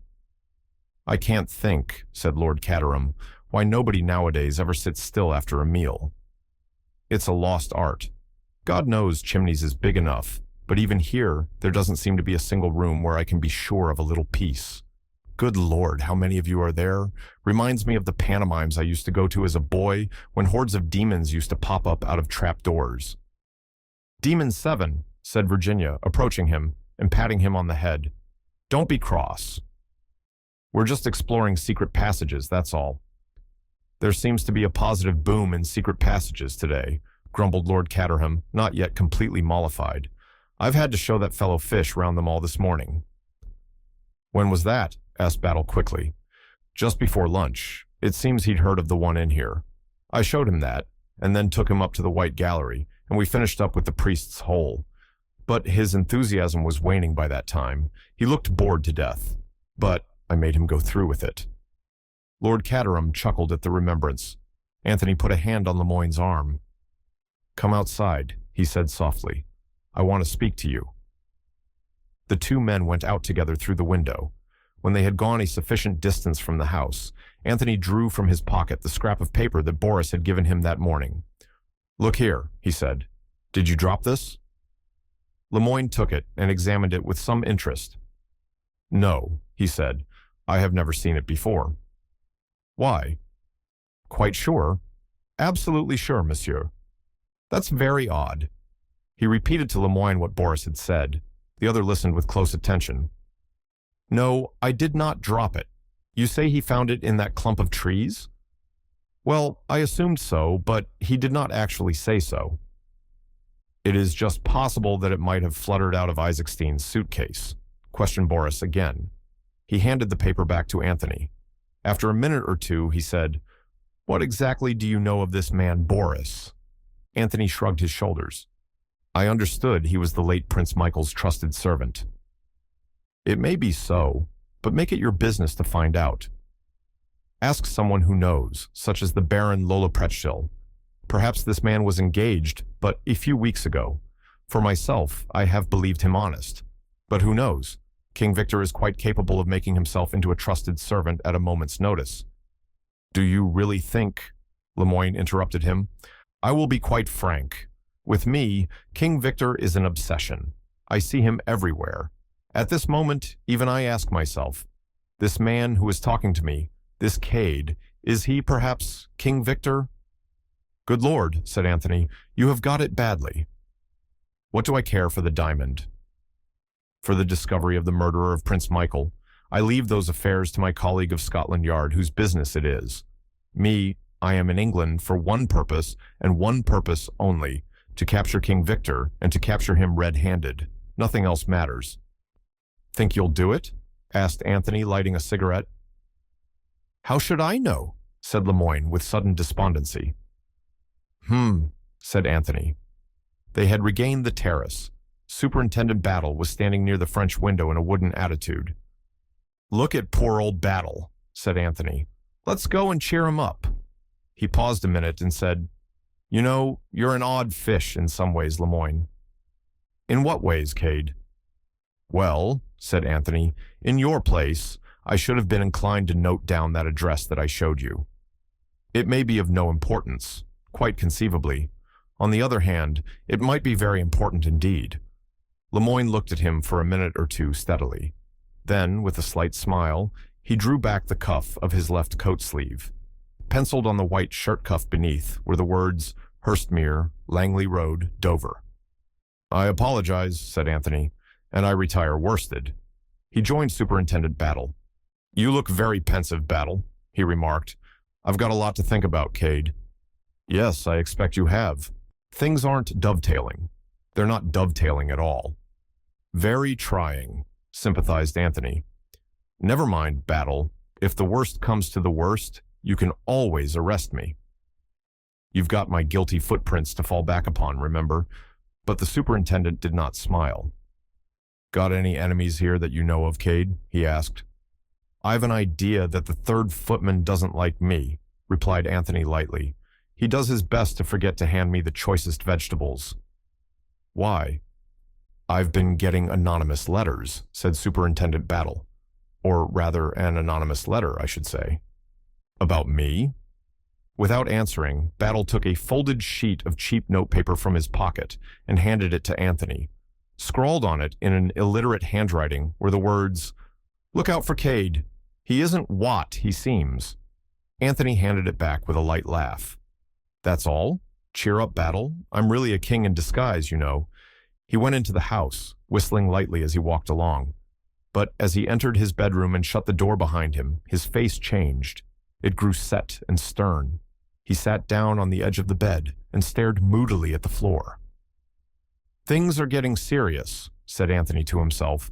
Something must be done about it. It's all damned awkward. He sat there for a minute or two, then strolled to the window. For a moment or two, he stood looking out aimlessly, and then his eyes became suddenly focused on a certain spot, and his face lightened.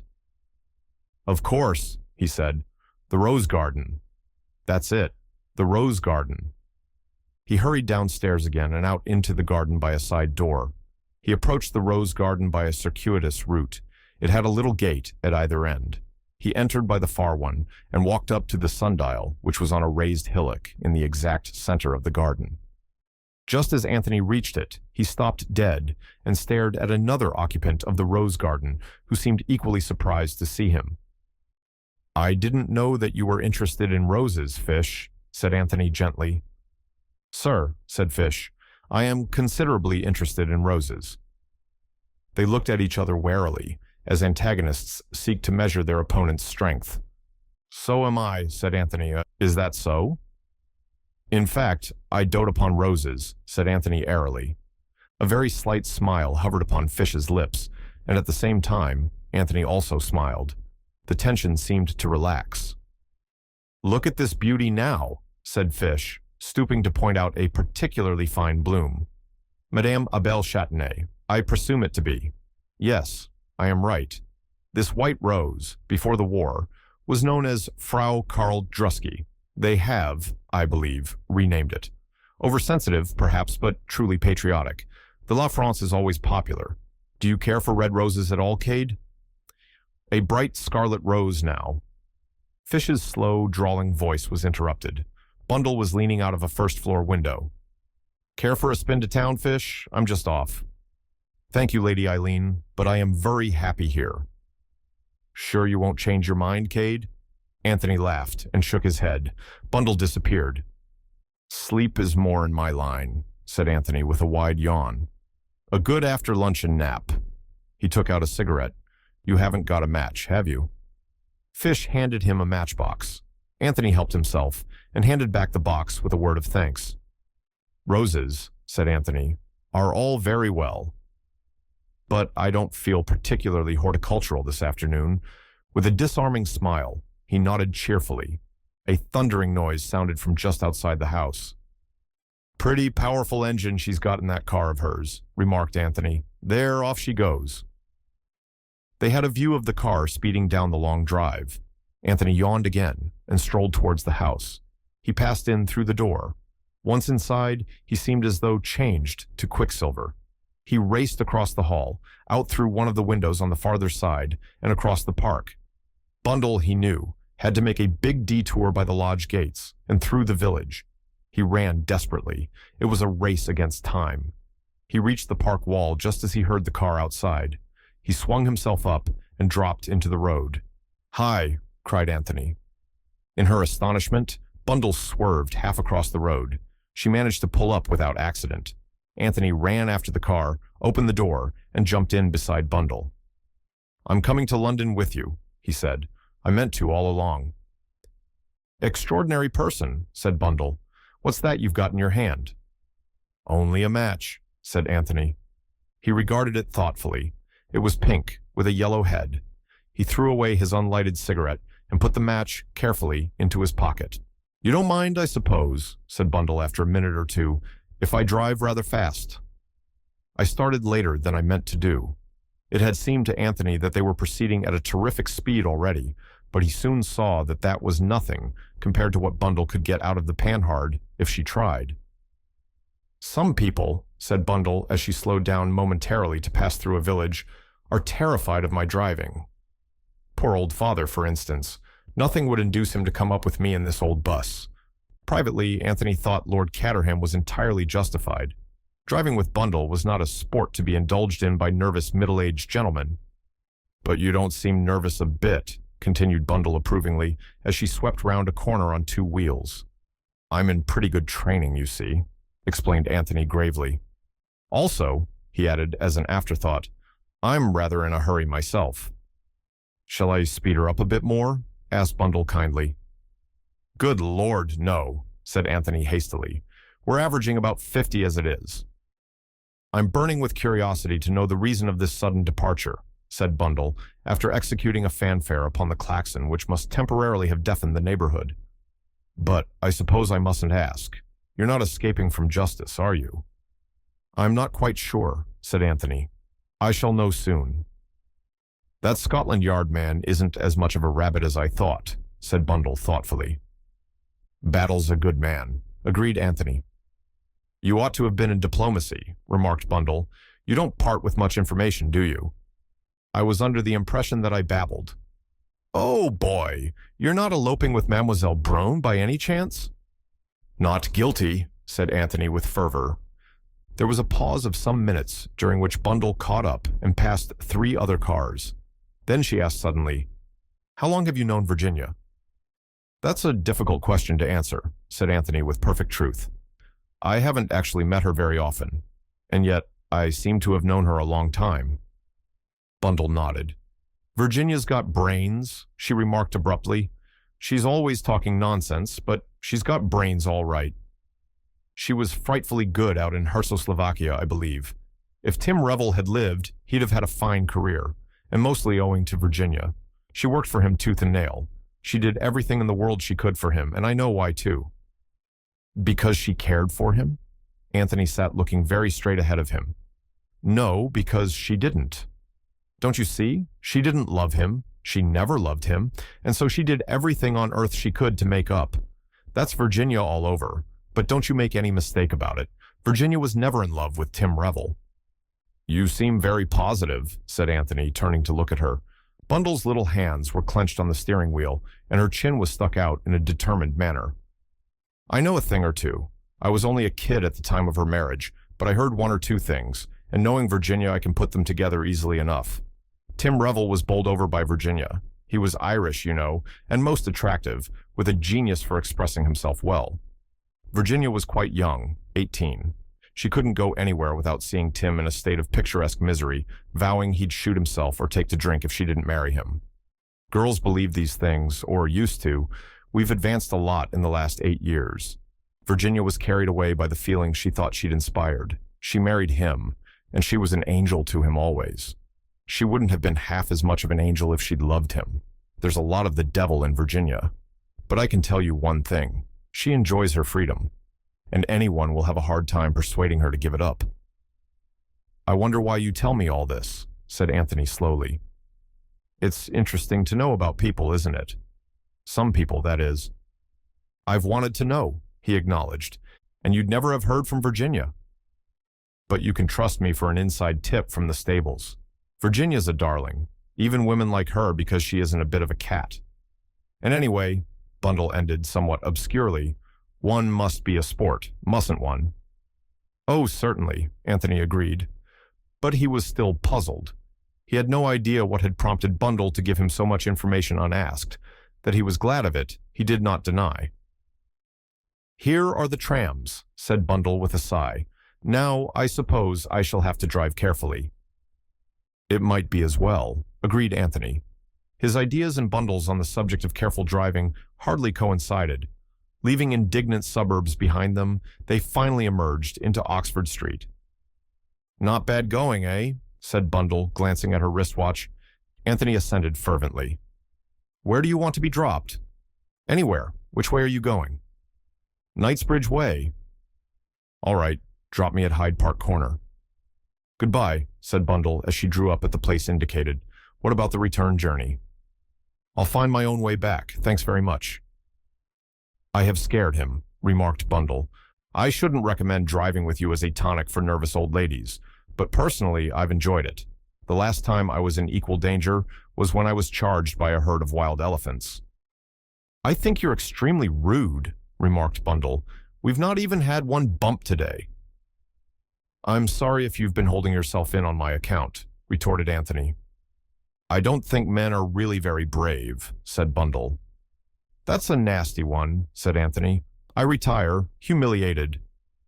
Bundle nodded and drove on. Anthony hailed a passing taxi. Victoria Station, he said to the driver as he got in.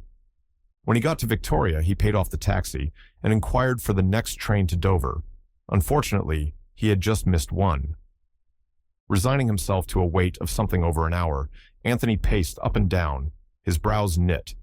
Once or twice, he shook his head impatiently. The journey to Dover was uneventful. Arrived there, Anthony passed quickly out of the station, and then, as though suddenly remembering, he turned back again. There was a slight smile on his lips as he asked to be directed to Hurstmere Langley Road. The road in question was a long one, leading right out of the town. According to the porter's instructions, Hurstmere was the last house. Anthony trudged along steadily. The little pucker had reappeared between his eyes. Nevertheless, there was a new elation in his manner, as always when danger was near at hand. Hurstmere was, as the porter had said, the last house in Langley Road. It stood well back, enclosed in its own grounds, which were ragged and overgrown. The place, Anthony judged, must have been empty for many years. A large iron gate swung rustily on its hinges, and the name on the gatepost was half obliterated. "A lonely spot," muttered Anthony to himself, "and a good one to choose." He hesitated a minute or two, glanced quickly up and down the road, which was quite deserted, and then slipped quietly past the creaking gate into the overgrown drive. He walked up it a little way, and then stood listening. He was still some distance from the house. Not a sound could be heard anywhere. Some fast yellowing leaves detached themselves from one of the trees overhead and fell with a soft rustling sound that was almost sinister in the stillness. Anthony started, then smiled. "Nerves," he murmured to himself. "Never knew I had such things before." He went on up the drive.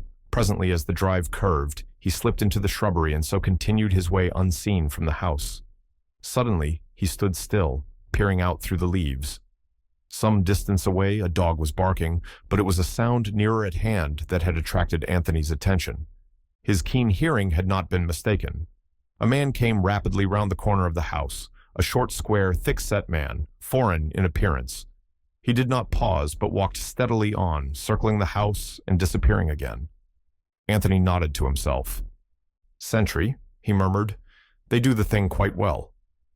As soon as he had passed, Anthony went on, diverging to the left, and so following in the footsteps of the sentry. His own footsteps were quite noiseless. The wall of the house was on his right, and presently he came to where a broad blur of light fell on the graveled walk.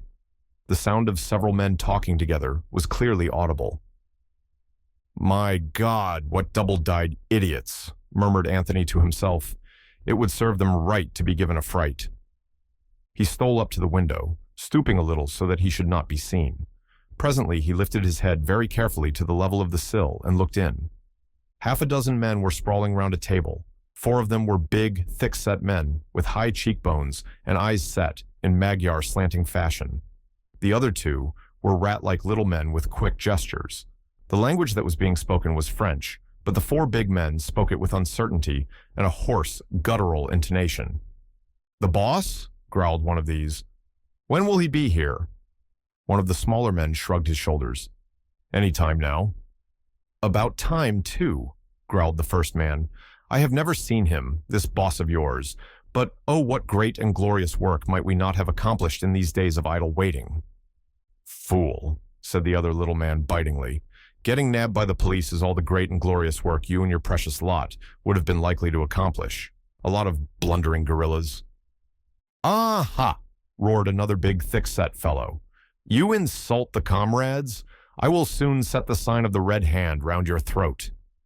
He half rose, glaring ferociously at the Frenchman, but one of his companions pulled him back again. "No quarreling," he grunted. "We're to work together." From all I heard, this King Victor doesn't stand for being disobeyed. In the darkness, Anthony heard the footsteps of the sentry coming his round again, and he drew back behind a bush. "Who's that?" said one of the men inside. "Carlo, going his rounds." "Oh, what about the prisoner?" "He's all right, coming round pretty fast now." "He's recovered well from the crack on the head we gave him." Anthony moved gently away. "God, what a lot," he muttered. They discussed their affairs with an open window, and that fool Carlo goes his round with the tread of an elephant and the eyes of a bat. And to crown all, the Czechoslovakians and the French are on the point of coming to blows. King Victor's headquarters seem to be in a parlous condition. It would amuse me very much to teach them a lesson. He stood irresolute for a minute, smiling to himself. From somewhere above his head came a stifled groan. Anthony looked up. The groan came again. Anthony glanced quickly from left to right. Carlo was not due round again just yet. He grasped the heavy Virginia creeper and climbed nimbly till he reached the sill of a window. The window was shut, but with a tool from his pocket, he soon succeeded in forcing up the catch. He paused a minute to listen, then sprang lightly inside the room. There was a bed in the far corner, and on that bed a man was lying, his figure barely discernible in the gloom. Anthony went over to the bed and flashed his pocket torch on the man's face. It was a foreign face, pale and emaciated, and the head was swathed in heavy bandages. The man was bound, hand and foot. He stared up at Anthony like one dazed. Anthony bent over him, and as he did so, he heard a sound behind him and swung round, his hand traveling to his coat pocket. But a sharp command arrested him. "Hands up, Sonny. You didn't expect to see me here, but I happened to catch the same train as you at Victoria." It was Hiram Fish who was standing in the doorway. He was smiling, and in his hand was a big blue automatic. Lord Caterham, Virginia, and Bundle were sitting in the library after dinner. It was Tuesday evening. Some 30 hours had elapsed since Anthony's rather dramatic departure. For at least the 7th time, Bundle repeated Anthony's parting words, as spoken at Hyde Park Corner. "I'll find my own way back," repeated Virginia thoughtfully. "That doesn't look as though he expected to be away as long as this. And he's left all his things here." "He didn't tell you where he was going?" "No," said Virginia, looking straight in front of her. "He told me nothing." After this, there was a silence for a minute or two. Lord Caterham was the first to break it. "On the whole," he said, "keeping an hotel has some advantages over keeping a country house." "Meaning?" "That little notice they always hang up in your room. Visitors intending departure must give notice before 12 o'clock. Virginia smiled. "I dare say," he continued, "that I am old-fashioned and unreasonable. It's the fashion, I know, to pop in and out of a house. Same idea as an hotel, perfect freedom of action, and no bill at the end." "You are an old grouser," said Bundle. "You've had Virginia and me. What more do you want?" "Nothing more, nothing more," Lord Caterham assured them hastily. "That's not it at all. It's the principle of the thing. It gives one such a restless feeling. I'm quite willing to admit that it's been an almost ideal 24 hours. Peace. Perfect peace. No burglaries or other crimes of violence. No detectives. No Americans. What I complain of is that I should have enjoyed it all so much more if I'd felt really secure. As it is, all the time I've been saying to myself, one or other of them is bound to turn up in a minute. And that's spoilt the whole thing." "Well, nobody has turned up," said Bundle. "We've been left severely alone, neglected in fact. It's odd the way Fish disappeared. Didn't he say anything?" "Not a word. Last time I saw him, he was pacing up and down the rose garden yesterday afternoon, smoking one of those unpleasant cigars of his. After that, he seems to have just melted into the landscape." "Somebody must have kidnapped him," said Bundle hopefully. "In another day or two, I expect we shall have Scotland Yard dragging the lake to find his dead body," said her father gloomily. "It serves me right. At my time of life, I ought to have gone quietly abroad and taken care of my health and not allowed myself to be drawn into George Lomax's wildcat schemes. I dash." He was interrupted by Treadwell. "Well," said Lord Caterham irritably, "what is it?" "The French detective is here, my lord, and would be glad if you could spare him a few minutes." "What did I tell you?" said Lord Caterham. "I knew it was too good to last. Depend upon it, they've found Fish's dead body doubled up in the goldfish pond." Treadwell, in a strictly respectful manner, steered him back to the point of issue. "Am I to say that you will see him, my lord?" "Yes, yes." "Bring him in here." Treadwell departed. He returned a minute or two later, announcing in a lugubrious voice, "Monsieur Lemoine." The Frenchman came in with a quick, light step. His walk, more than his face, betrayed the fact that he was excited about something. "Good evening, Lemoine," said Lord Caterham. "Have a drink, won't you?" "I thank you, no." He bowed punctiliously to the ladies. "At last I make progress.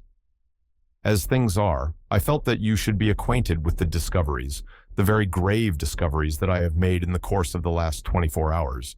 I thought there must be something important going on somewhere," said Lord Caterham. "My lord, yesterday afternoon one of your guests left this house in a curious manner. From the beginning, I must tell you, I have had my suspicions. Here is a man who comes from the wilds. 2 months ago, he was in South Africa. Before that, where?" Virginia drew a sharp breath. For a moment the Frenchman's eyes rested on her doubtfully. Then he went on. "Before that, where? None can say. And he is just such a one as the man I am looking for. Gay, audacious, reckless, one who would dare anything. I send cable after cable, but I can get no word as to his past life." 10 years ago, he was in Canada, yes, but since then, silence. My suspicions grow stronger. Then I picked up one day a scrap of paper where he has lately passed along. It bears an address, the address of a house in Dover. Later, as though by chance, I drop that same piece of paper. Out of the tail of my eye, I see this Boris, this Hruso-Slovakian, pick it up and take it to his master. All along, I have been sure that this Boris is an emissary of the comrades of the Red Hand. We know that the comrades are working in with King Victor over this affair.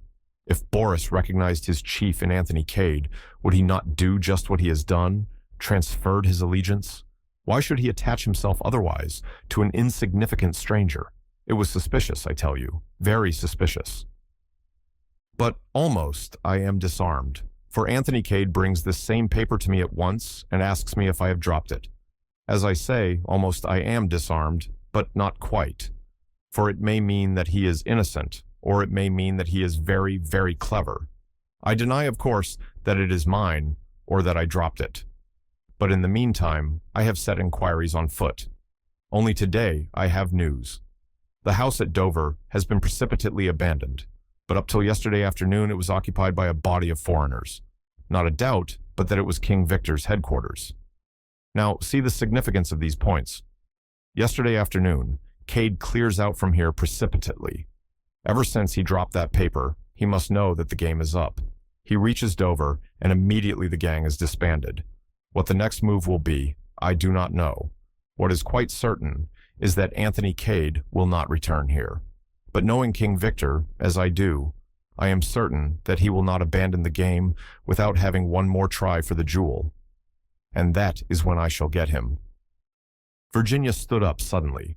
She walked across to the mantelpiece and spoke in a voice that rang cold like steel. "You are leaving one thing out of account, I think, Lemoyne," she said. "Cade is not the only guest who disappeared yesterday in a suspicious manner."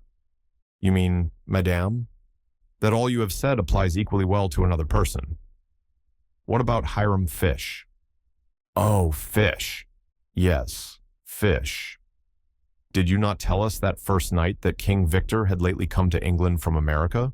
So has Fish come to England from America? It is true that he brought a letter of introduction from a very well-known man, but surely that would be a simple thing for a man like King Victor to manage. He is certainly not what he pretends to be. Lord Caterham has commented on the fact that when it is a question of the first editions he is supposed to have come here to see, he is always the listener, never the talker. And there are several suspicious facts against him. There was a light in his window the night of the murder. Then take that evening in the council chamber. When I met him on the terrace, he was fully dressed. He could have dropped the paper. You didn't actually see Cade do so. Cade may have gone to Dover. If he did, it was simply to investigate. He may have been kidnapped there. I say that there is far more suspicion attaching to Fish's actions than to Cade's. The Frenchman's voice rang out sharply. "From your point of view, that well may be, Madame. I do not dispute it, and I agree that Fish is not what he seems." "Well then? But that makes no difference. You see, Madame, Fish is a Pinkerton's man." "What?" cried Lord Caterham. "Yes, Lord Caterham. He came over here to trail King Victor. Superintendent Battle and I have known this for some time." Virginia said nothing. Very slowly she sat down again. With those few words, the structure that she had built up so carefully was scattered in ruins about her feet. "You see," Lemoyne was continuing, "we have all known that eventually King Victor would come to Chimneys. It was the one place we were sure of catching him." Virginia looked up with an odd light in her eyes, and suddenly she laughed. "You've not caught him yet," she said. Lemoyne looked at her curiously. "No, Madame, but I shall. He's supposed to be rather famous for outwitting people, isn't he?" The Frenchman's face darkened with anger. "This time it will be different," he said between his teeth. "He's a very attractive fellow," said Lord Caterham. "Very attractive. But surely, why, you said he was an old friend of yours, Virginia." "That is why," said Virginia composedly, "I think Lemoyne must be making a mistake." And her eyes met the detective steadily, but he appeared in no wise discomfited. "Time will show, Madame," he said. "Do you pretend that it was he who shot Prince Michael?" she asked presently. Certainly. Oh no, she said. Oh no. That is one thing I'm quite sure of. Anthony Cade never killed Prince Michael. Lemoyne was watching her intently. There is a possibility that you are right, madame, he said slowly. A possibility, that is all. It may have been the Czechoslovakian Boris who exceeded his orders and fired that shot. Who knows, Prince Michael may have done him some great wrong, and the man sought revenge. He looks a murderous sort of fellow, agreed Lord Caterham. The housemaids, I believe, scream when he passes them in the passages. Well, said Lemoyne, I must be going now. I felt it was due to you, my lord, to know exactly how things stand. Very kind of you, I'm sure, said Lord Caterham. Quite certain you won't have a drink? All right then. Good night. I hate that man with his prim little black beard and his eyeglasses, said Bundle, as soon as the door had shut behind him. I hope Anthony does snoo him. I'd love to see him dancing with rage. What do you think about it all, Virginia? I don't know, said Virginia. I'm tired. I shall go up to bed. Not a bad idea, said Lord Caterham. It's 11:30. As Virginia was crossing the wide hall, she caught sight of a broad back that seemed familiar to her, discreetly vanishing through a side door. Superintendent Battle, she called imperiously. The superintendent, for it was indeed he, retraced his steps with a shade of unwillingness. Yes, Revel? Lemoyne has been here. He says, tell me, is it true, really true, that Fish is an American detective? Superintendent Battle nodded. That's right. You have known it all along? Again, Superintendent Battle nodded. Virginia turned away towards the staircase. I see, she said. Thank you. Until that minute, she had refused to believe. And now, sitting down before her dressing table in her own room, she faced the question squarely. Every word that Anthony had said came back to her fraught with a new significance. Was this the trade that he had spoken of? The trade that he had given up? But then, an unusual sound disturbed the even tenor of her meditations. She lifted her head with a start. Her little gold clock showed the hour to be after 1. Nearly 2 hours she had sat here thinking. Again, the sound was repeated. A sharp tap on the window pane. Virginia went to the window and opened it. Below on the pathway was a tall figure, which even as she looked, stooped for another handful of gravel. For a moment, Virginia's heart beat faster. Then she recognized the massive strength and square-cut outline of the Czechoslovakian, Boris. Yes, she said in a low tone. What is it? At the moment, it did not strike her as strange that Boris should be throwing gravel at her window at this hour of the night. What is it? She repeated impatiently. I come from the master, said Boris in a low tone, which nevertheless carried perfectly. He has sent for you. He made the statement in a perfectly matter-of-fact tone. Sent for me? Yes, I am to bring you to him. There is a note. I will throw it up to you. Virginia stood back a little, and a slip of paper, weighted with a stone, fell accurately at her feet. She unfolded it and read, My dear, Anthony had written, I'm in a tight place, but I mean to win through. Will you trust me and come to me? For quite 2 minutes, Virginia stood there, immovable, reading those few words over again and again. She raised her head, looking round the well-appointed luxury of the bedroom, as though she saw it with new eyes. Then she leaned out of the window again. What am I to do? She asked. The detectives are the other side of the house, outside the council chamber. Come down and out through this side door. I will be there. I have a car waiting outside in the road. Virginia nodded. Quickly she changed her dress for one of fawn tricot and pulled on a little fawn leather hat. Then, smiling a little, she wrote a short note, addressed it to Bundle, and pinned it to the pincushion. She stole quietly downstairs and undid the bolts of the side door. Just a moment she paused. Then, with a little gallant toss of the head, the same toss of the head which her ancestors had gone into action in the Crusades, she passed through. At 10 o'clock on the morning of Wednesday, the 13th of October, Anthony Cade walked into Harridge's hotel and asked for Baron Lola Pretchel, who was occupying a suite there. After suitable and imposing delay, Anthony was taken to the suite in question. The Baron was standing on the hearthrug in a correct and stiff fashion. Little Captain Andrashy, equally correct as to demeanor, but with a slightly hostile attitude, was also present. The usual bows, clicking of heels, and other formal greetings of etiquette took place. Anthony was, by now, thoroughly conversant with the routine. "You will forgive this early call, I trust, Baron," he said cheerfully, laying down his hat and stick on the table. "As a matter of fact, I have a little business proposition to make to you." "Ha, is that so?" said the Baron. Captain Andrashy, who had never overcome his initial distrust of Anthony, looked suspicious. "Business," said Anthony, "is based on the well-known principle of supply and demand. You want something, the other man has it. The only thing left to settle is the price." The Baron looked at him attentively, but said nothing. "Between a Herzoslovakian nobleman and an English gentleman, the terms should be easily arranged," said Anthony rapidly. He blushed a little as he said it.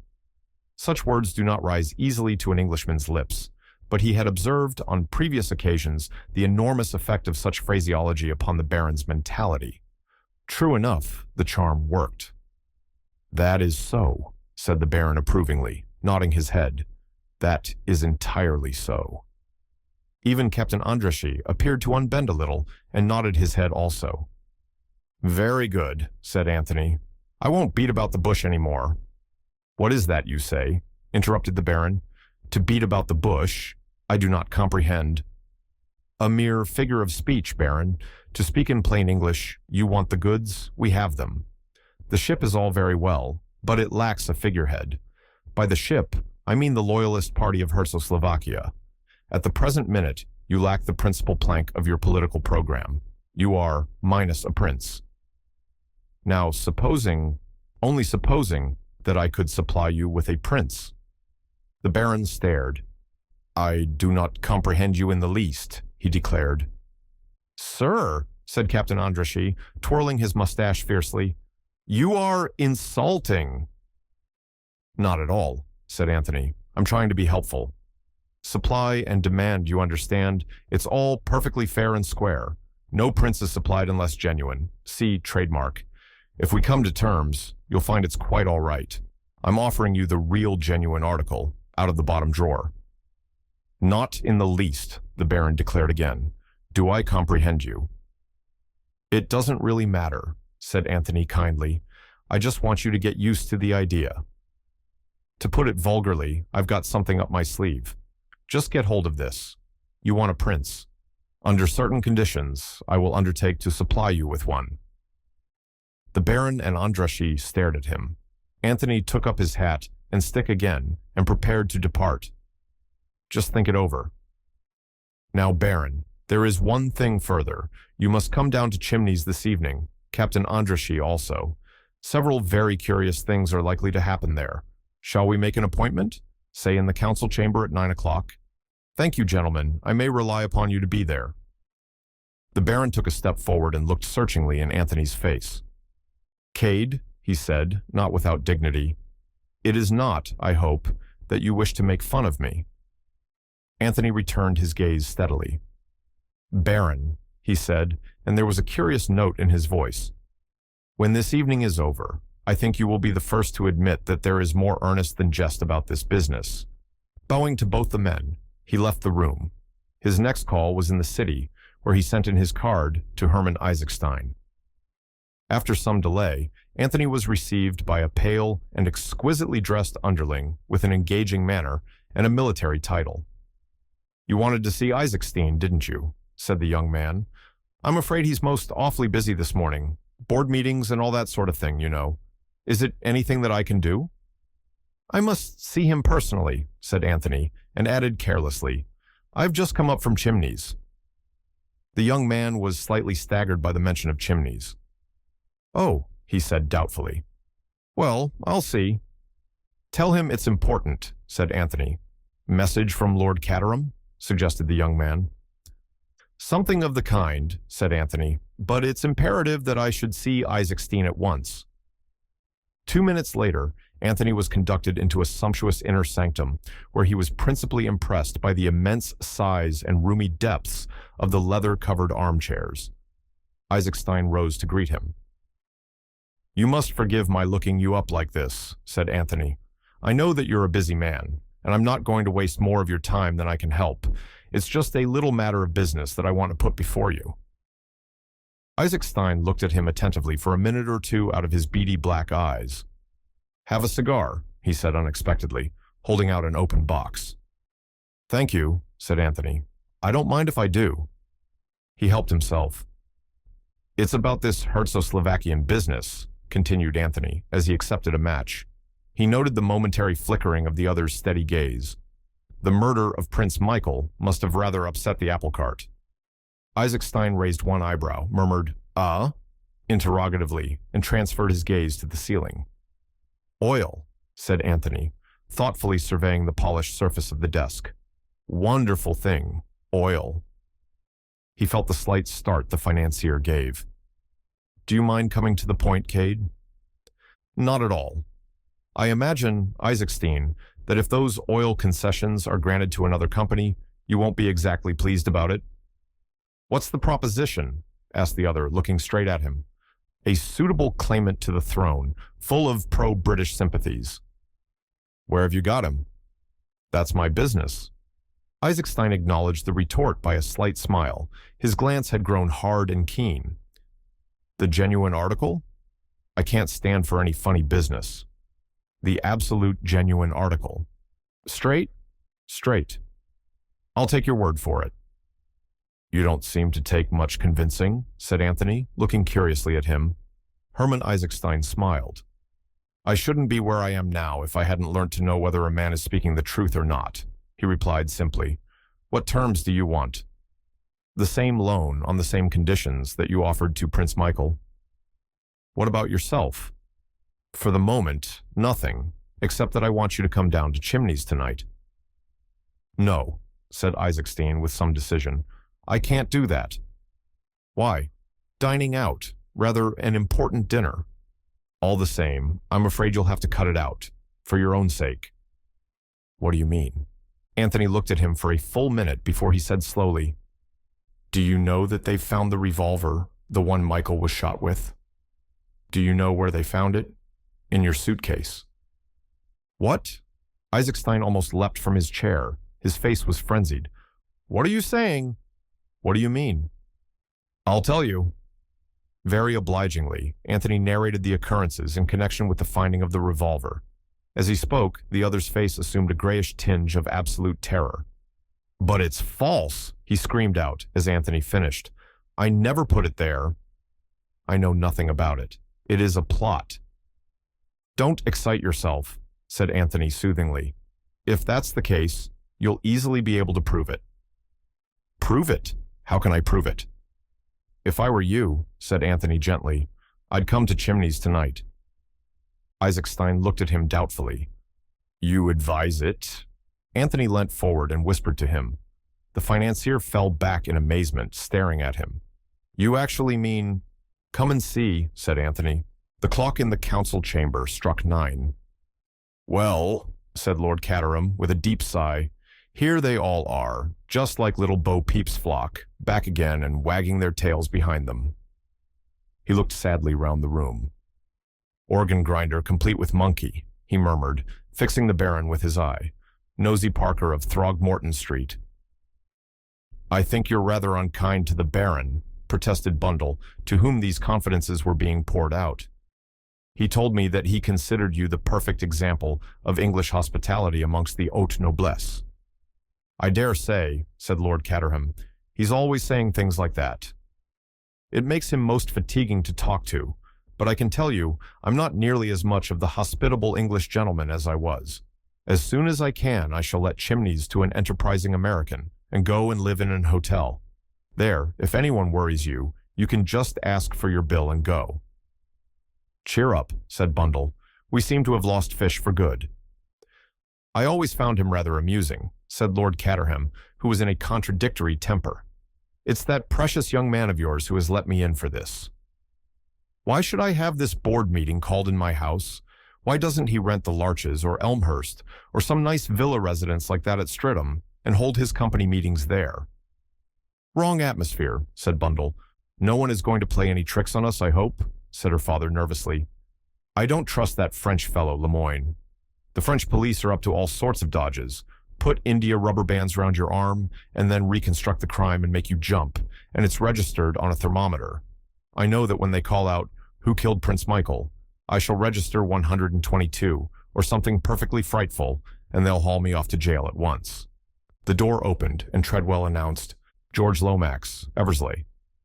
"Enter Cotters, followed by faithful dog," murmured Bundle. Bill made a beeline for her, whilst George greeted Lord Caterham in the genial manner he assumed for public occasions. "My dear Caterham," said George, shaking him by the hand, "I got your message, and came over, of course." "Very good of you, my dear fellow, very good of you." "Delighted to see you." Lord Caterham's conscience always drove him on to an excess of geniality when he was conscious of feeling none. "Not that it was my message, but that doesn't matter at all." In the meantime, Bill was attacking Bundle in an undertone. "I say, what's it all about? What's this I hear about Virginia bolting off in the middle of the night? She's not been kidnapped, has she?" "Oh, no," said Bundle. "She left a note pinned to the pincushion in the orthodox fashion." "She's not gone off with anyone, has she? Not with that colonial Johnny? I never liked the fellow, and from all I hear, there seems to be an idea floating around that he himself is the super crook, but I don't quite see how that can be." "Why not?" "Well, this King Victor was a French fellow, and Cade's English enough." "You don't happen to have heard that King Victor was an accomplished linguist, and moreover, was half Irish?" "Oh, Lord! Then that's why he's made himself scarce, is it?" "I don't know about his making himself scarce. He disappeared the day before yesterday, as you know, but this morning we got a wire from him, saying he would be down here at 9 tonight, and suggesting that Cotters should be asked over.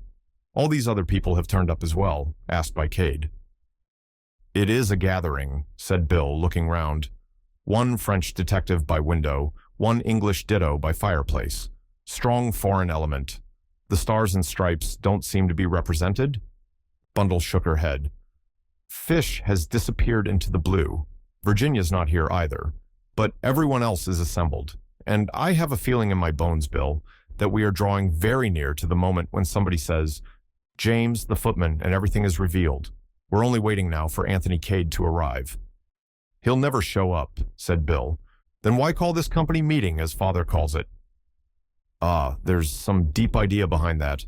Depend upon it. Wants us all here while he's somewhere else. You know the sort of thing." "You don't think he'll come, then?"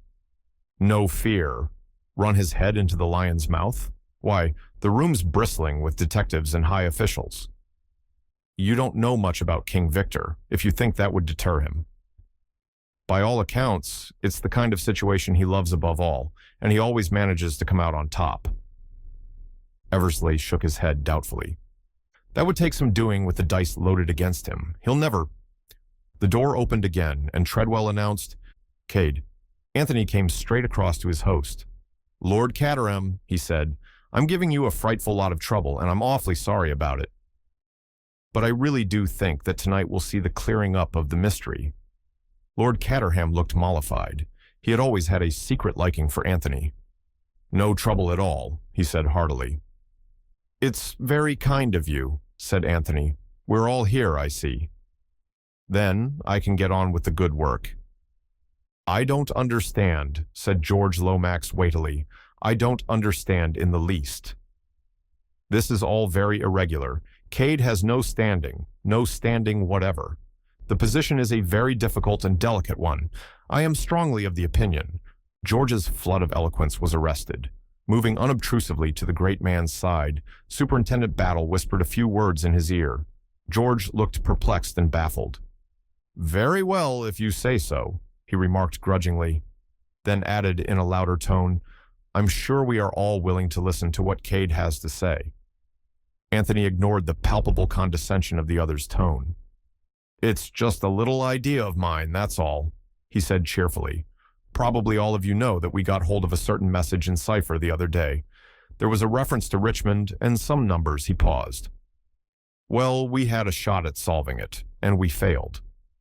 Now, in the late Count Stilptich's memoirs, which I happen to have read, there is a reference to a certain dinner, a flower dinner, which everyone attended wearing a badge representing a flower. The Count himself wore the exact duplicate of that curious device we found in the cavity in the secret passage. It represented a rose. If you remember, it was all rows of things: buttons, letter E's, and finally rows of knitting. Now, gentlemen, what is there in this house that is arranged in rows? Books, isn't that so? Add to that in the catalogue of Lord Caterham's library, there is a book called The Life of the Earl of Richmond, and I think you will get a very fair idea of the hiding place. Starting at the volume in question, and using the numbers to denote shelves and books, I think you will find that the object of our search is concealed in a dummy book, or in a cavity behind a particular book. Anthony looked round modestly, obviously waiting for applause. "Upon my word, that's very ingenious," said Lord Caterham. "Quite ingenious," admitted George condescendingly, "but it remains to be seen." Anthony laughed. "The proof of the pudding's in the eating, eh? Well, I'll soon settle that for you." He sprang to his feet. "I'll go to the library." He got no further. Lemoyne moved forward from the window. "Just one moment, Cade." "You permit, Lord Caterham?" He went to the writing table and hurriedly scribbled a few lines. He sealed them up in an envelope and then rang the bell. Treadwell appeared in answer to it. Lemoyne handed him the note. "See that that is delivered at once, if you please." "Very good, sir," said Treadwell. With his usual dignified tread, he withdrew. Anthony, who had been standing irresolute, sat down again.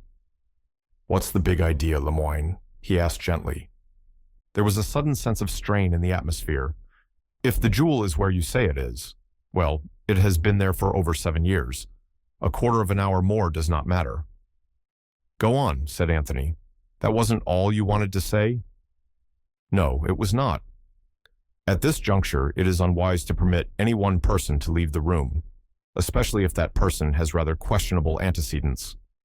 Anthony raised his eyebrows and lighted a cigarette. "I suppose a vagabond life is not very respectable," he mused. "2 months ago, Cade, you were in South Africa." "That is admitted. Where were you before that?" Anthony leaned back in his chair, idly blowing smoke rings. "Canada, wild Northwest." "Are you sure you were not in prison?" "A French prison?" Automatically, Superintendent Battle moved a step nearer the door, as if to cut off a retreat that way, but Anthony showed no signs of doing anything dramatic. Instead, he stared at the French detective and then burst out laughing. "My poor Lemoyne, it is a monomania with you. You do indeed see King Victor everywhere. So you fancy that I am that interesting gentleman?" "Do you deny it?" Anthony brushed a fleck of ash from his coat sleeve. "I never deny anything that amuses me," he said lightly, "but the accusation is really too ridiculous." "Ah, you think so?" The Frenchman leant forward. His face was twitching painfully, and yet he seemed perplexed and baffled, as though something in Anthony's manner puzzled him. "What if I tell you, monsieur, that this time, I am out to get King Victor, and nothing shall stop me?" "Very laudable," was Anthony's comment. "You've been out to get him before, though, haven't you, Lemoyne?" "And he's got the better of you. Aren't you afraid that that may happen again? He's a slippery fellow, by all accounts." The conversation had developed into a duel between the detective and Anthony. Everyone else in the room was conscious of the tension. It was a fight to a finish between the Frenchman, painfully in earnest, and the man who smoked so calmly and whose words seemed to show that he had not a care in the world. "If I were you, Lemoyne," continued Anthony, "I should be very, very careful. Watch your step, and all that sort of thing." "This time," said Lemoyne grimly, "there will be no mistake." "You seem very sure about it all," said Anthony. "But there's such a thing as evidence, you know." Lemoyne smiled, and something in his smile seemed to attract Anthony's attention. He sat up and stubbed out his cigarette. "You saw that note I wrote just now?" said the French detective. "It was to my people at the inn. Yesterday I received from France the fingerprints and the Bertillon measurements of King Victor, the so-called Captain O'Neill. I have asked for them to be sent up to me here. In a few minutes, we shall know whether you are the man." Anthony stared steadily at him. Then a little smile crept over his face. "You're really rather clever, Lemoyne." "I never thought of that." The documents will arrive, you will induce me to dip my fingers in the ink, or something equally unpleasant. You will measure my ears and look for my distinguishing marks. And if they agree... Well, said Lemoyne, if they agree, eh? Anthony leaned forward in his chair. Well, if they do agree, he said very gently. What then? What then? The detective seemed taken aback. But I shall have proved then that you are King Victor. But for the first time, a shade of uncertainty crept into his manner. That will doubtless be a great satisfaction to you, said Anthony, but I don't quite see where it's going to hurt me. I'm not admitting anything, but supposing, just for the sake of argument, that I was King Victor. I might be trying to repent, you know. Repent? That's the idea. Put yourself in King Victor's place, Lemoyne. Use your imagination. You've just come out of prison. You're getting on in life. You've lost the first fine rapture of the adventurous life. Say, even, that you meet a beautiful girl. You think of marrying and settling down somewhere in the country where you can grow vegetable marrows. You decide from henceforth to lead a blameless life. Put yourself in King Victor's place. Can't you imagine feeling like that? I do not think that I should feel like that, said Lemoyne with a sardonic smile. Perhaps you wouldn't, admitted Anthony. But then you're not King Victor, are you? You can't possibly know what he feels like. But it is nonsense. What you are saying there, spluttered the Frenchman. Oh, no, it isn't. Come now, Lemoyne, if I'm King Victor, what have you against me after all? You could never get the necessary evidence in the old days, remember? I've served my sentence, and that's all there is to it. I suppose you could arrest me for the French equivalent of loitering with intent to commit a felony, but that would be poor satisfaction, wouldn't it? You forget, said Lemoyne. America. How about this business of obtaining money under false pretenses and passing yourself off as Prince Nicholas Obolovich? No good, Lemoyne, said Anthony. I was nowhere near America at the time, and I can prove that easily enough. If King Victor impersonated Prince Nicholas in America, then I'm not King Victor. You're sure he was impersonated? That it wasn't the man himself? Superintendent Battle suddenly interposed. The man was an impostor, all right, Cade. I wouldn't contradict you, Battle, said Anthony. You have such a habit of being always right. Are you equally sure that Prince Nicholas died in the Congo? Battle looked at him curiously. I wouldn't swear to that, sir. But it's generally believed. Careful, man. What's your motto? Plenty of rope, eh? I've taken a leaf out of your book. I've given Lemoyne plenty of rope. I've not denied his accusations. But, all the same, I'm afraid he's going to be disappointed. You see, I always believe in having something up one's sleeve. Anticipating that some little unpleasantness might arise here, I took the precaution to bring a trump card along with me. It, or rather he, is upstairs. Upstairs, said Lord Caterham, very interested. Yes, he's been having rather a trying time of it lately, poor fellow. Got a nasty bump on the head from someone. I've been looking after him. Suddenly the deep voice of Isaacstein broke in. Can we guess who he is? If you like, said Anthony, but... Lemoyne interrupted with sudden ferocity. All this is foolery. You think to outwit me yet again. It may be true what you say, that you were not in America. You are too clever to say it if it were not true. But there is something else. Murder. Yes, murder. The murder of Prince Michael. He interfered with you that night as you were looking for the jewel. Lemoyne, have you ever known King Victor to do murder? Anthony's voice rang out sharply. You know as well, better than I do, that he has never shed blood. Who else but you could have murdered him? Cried Lemoyne. Tell me that. The last word died on his lips, as a shrill whistle sounded from the terrace outside. Anthony sprang up, all his assumed nonchalance laid aside. You ask me who murdered Prince Michael, he cried. I won't tell you. I'll show you. That whistle was the signal I've been waiting for. The murderer of Prince Michael is in the library now. He sprang out through the window, and the others followed him as he led the way round the terrace until they came to the library window. He pushed the window, and it yielded to his touch. Very softly, he held aside the thick velvet curtain so that they could look into the room. Standing by the bookcase was a dark figure, hurriedly pulling out and replacing volumes, so absorbed in the task that no outside sound was heeded. And then, as they stood watching, trying to recognize the figure that was vaguely silhouetted against the light of the electric torch it carried, someone sprang past them with a sound like the roar of a wild beast. The torch fell to the ground, was extinguished, and the sounds of a terrific struggle filled the room. Lord Caterham groped his way to the lights and switched them on. Two figures were swaying together, and as they looked, the end came. The short, sharp crack of a pistol shot, and the smaller figure crumpled up and fell. The other figure turned and faced them. It was Boris, his eyes alight with rage. "She killed my master," he growled. "Now she tries to shoot me." I would have taken the pistol from her and shot her, but it went off in the struggle.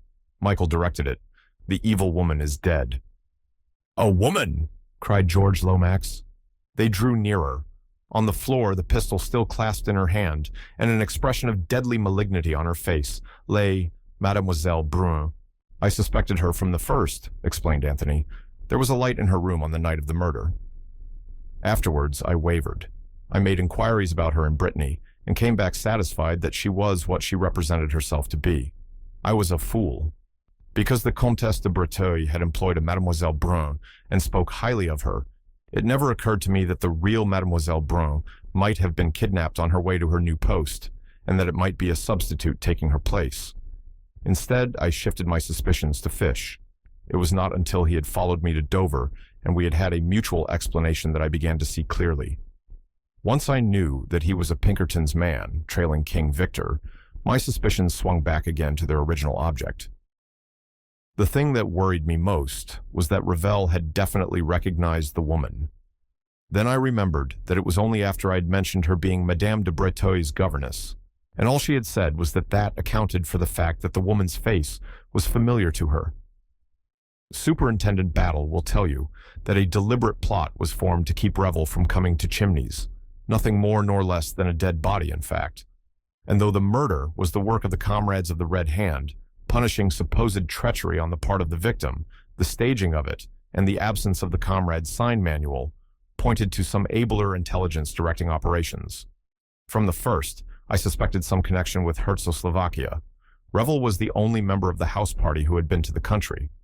I suspected at first that someone was impersonating Prince Michael, but that proved to be a totally erroneous idea. When I realized the possibility of Mademoiselle Brun's being an imposter, and added to that the fact that her face was familiar to Revel, I began to see daylight. It was evidently very important that she should not be recognized, and Revel was the only person likely to do so. "But who was she?" said Lord Caterham. "Someone Revel had known in Czechoslovakia?" "I think the Baron might be able to tell us," said Anthony. "I?" The Baron stared at him, then down at the motionless figure. "Look well," said Anthony. "Don't be put off by the makeup." "She was an actress once, remember?" The Baron stared again. Suddenly he started. "God in heaven," he breathed. "It is not possible." "What is not possible?" asked George. "Who is the lady? You recognize her, Baron?"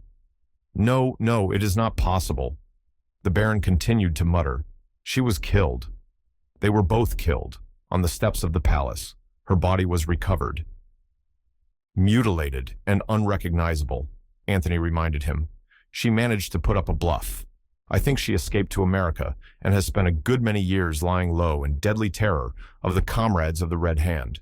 They promoted the revolution, remember, and, to use an expressive phrase, they always had it in for her. Then King Victor was released, and they planned to recover the diamond together. She was searching for it that night when she came suddenly upon Prince Michael, and he recognized her. There was never much fear of her meeting him in the ordinary way of things. Royal guests don't come in contact with governesses, and she could always retire with a convenient migraine, as she did the day the Baron was here. However, she met Prince Michael face to face when she least expected it. Exposure and disgrace stared her in the face. She shot him. It was she who placed the revolver in Isaacstein's suitcase, so as to confuse the trail, and she who returned the letters. Lemoyne moved forward. "She was coming down to search for the jewel that night, you say," he said. "Might she not have been going to meet her accomplice, King Victor, who was coming from outside?" "Eh? What do you say to that?" Anthony sighed. Still at it, my dear Lemoyne? How persistent you are. You won't take my hint that I've got a trump card up my sleeve. But George, whose mind worked slowly, now broke in. I am still completely at sea. Who was this lady? Baron. You recognize her, it seems. But the Baron drew himself up and stood very straight and stiff. You are in error, Lomax. To my knowledge, I have not this lady seen before. A complete stranger she is to me. But... George stared at him, bewildered. The Baron took him into a corner of the room and murmured something into his ear. Anthony watched, with a good deal of enjoyment, George's face turning slowly purple, his eyes bulging, and all the incipient symptoms of apoplexy. A murmur of George's throaty voice came to him. Certainly, certainly, by all means. No need at all. Complicate situation. Utmost discretion. Ah, Lemoyne hit the table sharply with his hand. I do not care about all this. The murder of Prince Michael, that was not my affair. I want King Victor. Anthony shook his head gently. I'm sorry for you, Lemoyne. You're really a very able fellow, but all the same, you're going to lose the trick. I'm about to play my trump card. He stepped across the room and rang the bell. Treadwell answered it. A gentleman arrived with me this evening, Treadwell. Yes, sir, a foreign gentleman. Quite so.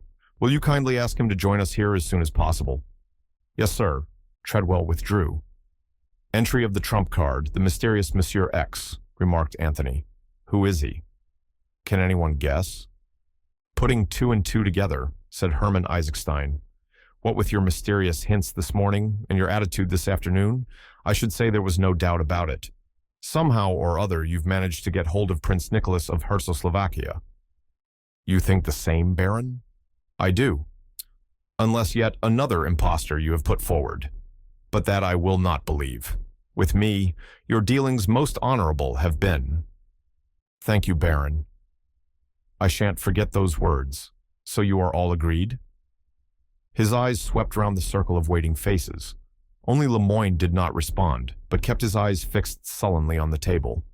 Anthony's quick ears had caught the sound of footsteps outside in the hall. And yet, you know, he said with a queer smile, you're all wrong. He crossed swiftly to the door and flung it open. A man stood on the threshold. A man with a neat black beard, eyeglasses, and a foppish appearance, slightly marred by a bandage round the head.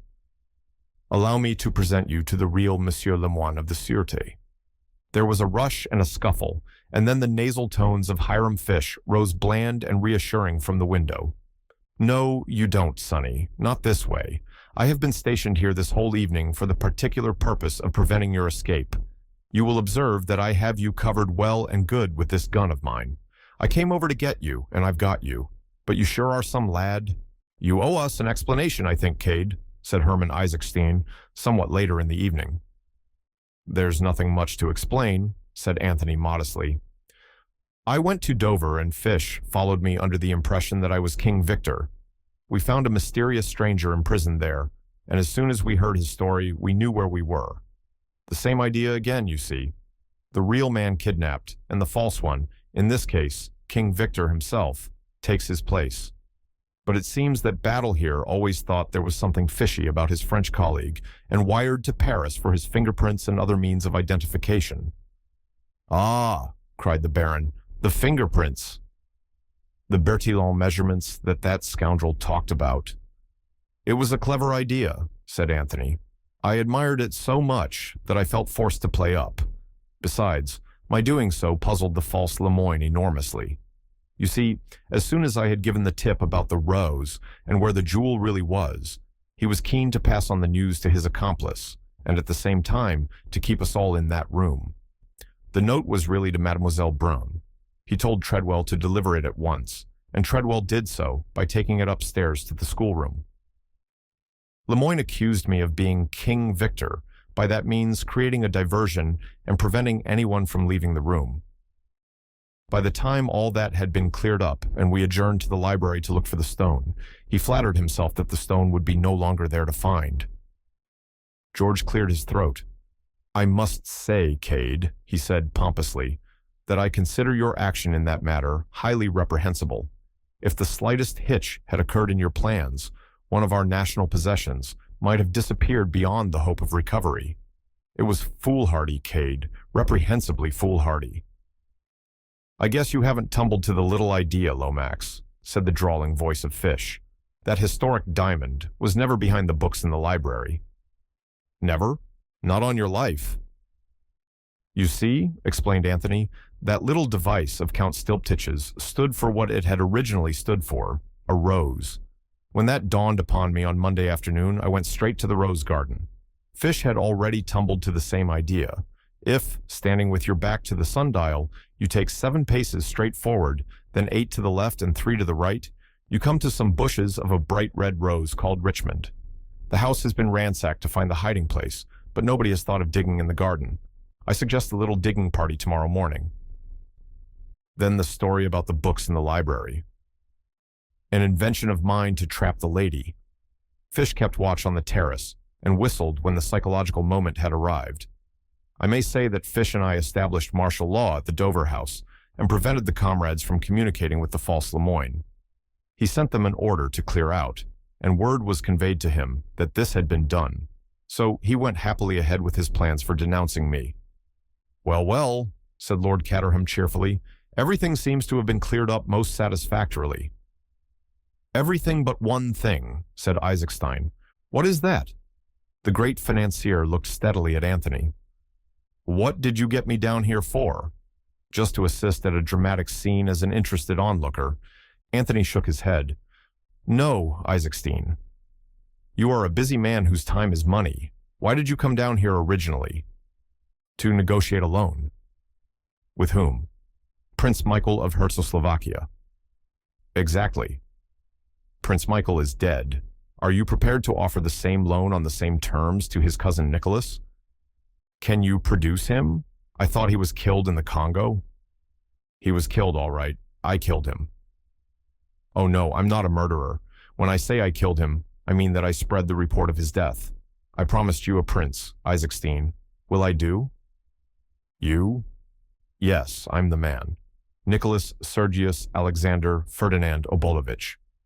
Rather long for the kind of life I propose to live, so I emerged from the Congo as plain Anthony Cade." Little Captain Andrushy sprang up. "But this is incredible, incredible," he spluttered.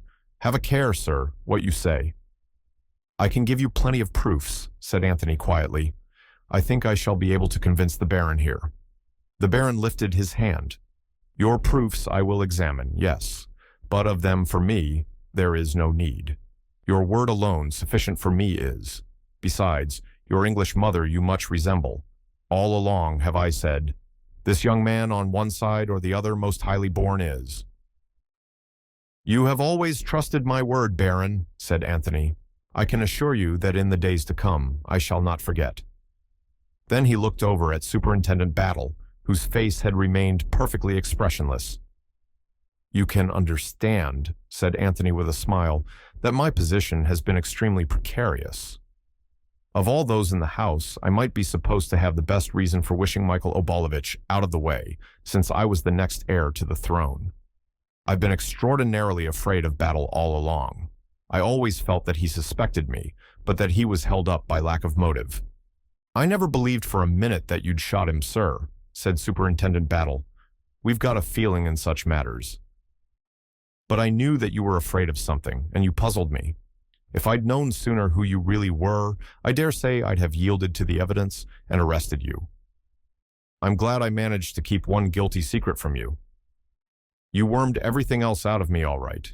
You're a damn good man at your job, Battle. I shall always think of Scotland Yard with respect." "Most amazing," muttered George. "Most amazing story I ever heard. I can really hardly believe it. You are quite sure, Baron, that—" "My dear Lomax," said Anthony with a slight hardness in his tone, "I have no intention of asking the British Foreign Office to support my claim without bringing forward the most convincing documentary evidence. I suggest that we adjourn now, and that you, the Baron, Isaacstein, and myself discuss the terms of the proposed loan." The Baron rose to his feet and clicked his heels together. "It will be the proudest moment of my life, sir," he said solemnly, "when I see you king of Czechoslovakia." Oh, by the way, Baron, said Anthony carelessly, slipping his hand through the other's arm. I forgot to tell you. There's a string tied to this. I'm married, you know. The Baron retreated a step or two. Dismay overspread his countenance. Something wrong, I knew there would be, he boomed. Merciful God in heaven, he has married a black woman in Africa. Come, come, it's not so bad as all that, said Anthony, laughing. She's white enough, white all through, bless her. Good. A respectable morganatic affair it can be, then. Not a bit of it. She's to play queen to my king. It's no use shaking your head. She's fully qualified for the post. She's the daughter of an English peer who dates back to the time of the Conqueror. It's very fashionable just now for royalties to marry into the aristocracy, and she knows something of Czechoslovakia. My God, cried George Lomax, startled out of his usual careful speech. Not Virginia Revel? Yes, said Anthony, Virginia Revel. My dear fellow, cried Lord Caterham. I mean, sir, I congratulate you, I do indeed. A delightful creature. Thank you, Lord Caterham, said Anthony. She's all you say and more. But Isaacstein was regarding him curiously. You'll excuse my asking, your highness, but when did this marriage take place? Anthony smiled back at him. As a matter of fact, he said, I married her this morning. If you will go on, gentlemen, I will follow you in a minute, said Anthony. He waited whilst the others filed out, and then turned to where Superintendent Battle was standing, apparently absorbed in examining the paneling. Well, Battle? Want to ask me something, don't you? Well, I do, sir, though I don't know how you knew I did. But I always marked you out as being specially quick in the uptake. I take it that the lady who is dead was the late Queen Viraga? Quite right, Battle. It'll be hushed up, I hope. You can understand what I feel about family skeletons. Trust Lomax for that, sir. No one will ever know. That is, a lot of people will know, but it won't get about. Was that what you wanted to ask me about? No, sir, that was only in passing. I was curious to know just what made you drop your own name, if I'm not taking too much of a liberty. Not a bit. I'll tell you. I killed myself from the purest motives, Battle. My mother was English. I'd been educated in England, and I was far more interested in England than in Czechoslovakia, and I felt an absolute fool knocking about the world with a comic opera title tacked onto me. You see, when I was very young, I had democratic ideas, believed in the purity of ideals, and the equality of all men. I especially disbelieved in kings and princes. And since then? Asked Battle shrewdly. Oh, since then, I've traveled and seen the world. There's damned little equality going about. Mind you, I still believe in democracy, but you've got to force it on people with a strong hand. Ram it down their throats. Men don't want to be brothers. They may someday, but they don't now. My final belief in the brotherhood of man died the day I arrived in London last week, when I observed the people standing in a tube train resolutely refuse to move up and make room for those who entered. You won't turn people into angels by appealing to their better natures just yet a while, but by judicious force, you can coerce them into behaving more or less decently to one another to go on with. I still believe in the brotherhood of man, but it's not coming yet a while. Say another 10,000 years or so. It's no good being impatient. Evolution is a slow process. I'm very interested in these views of yours, sir, said Battle with a twinkle, and if you'll allow me to say so, I'm sure you'll make a very fine king out there. Thank you, Battle, said Anthony with a sigh. You don't seem very happy about it, sir.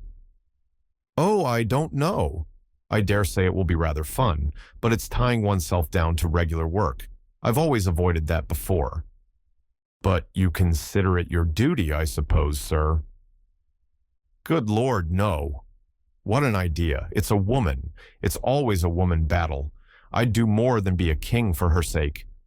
Quite so, sir. I've arranged it so that the Baron and Isaacstein can't kick. The one wants a king, and the other wants oil.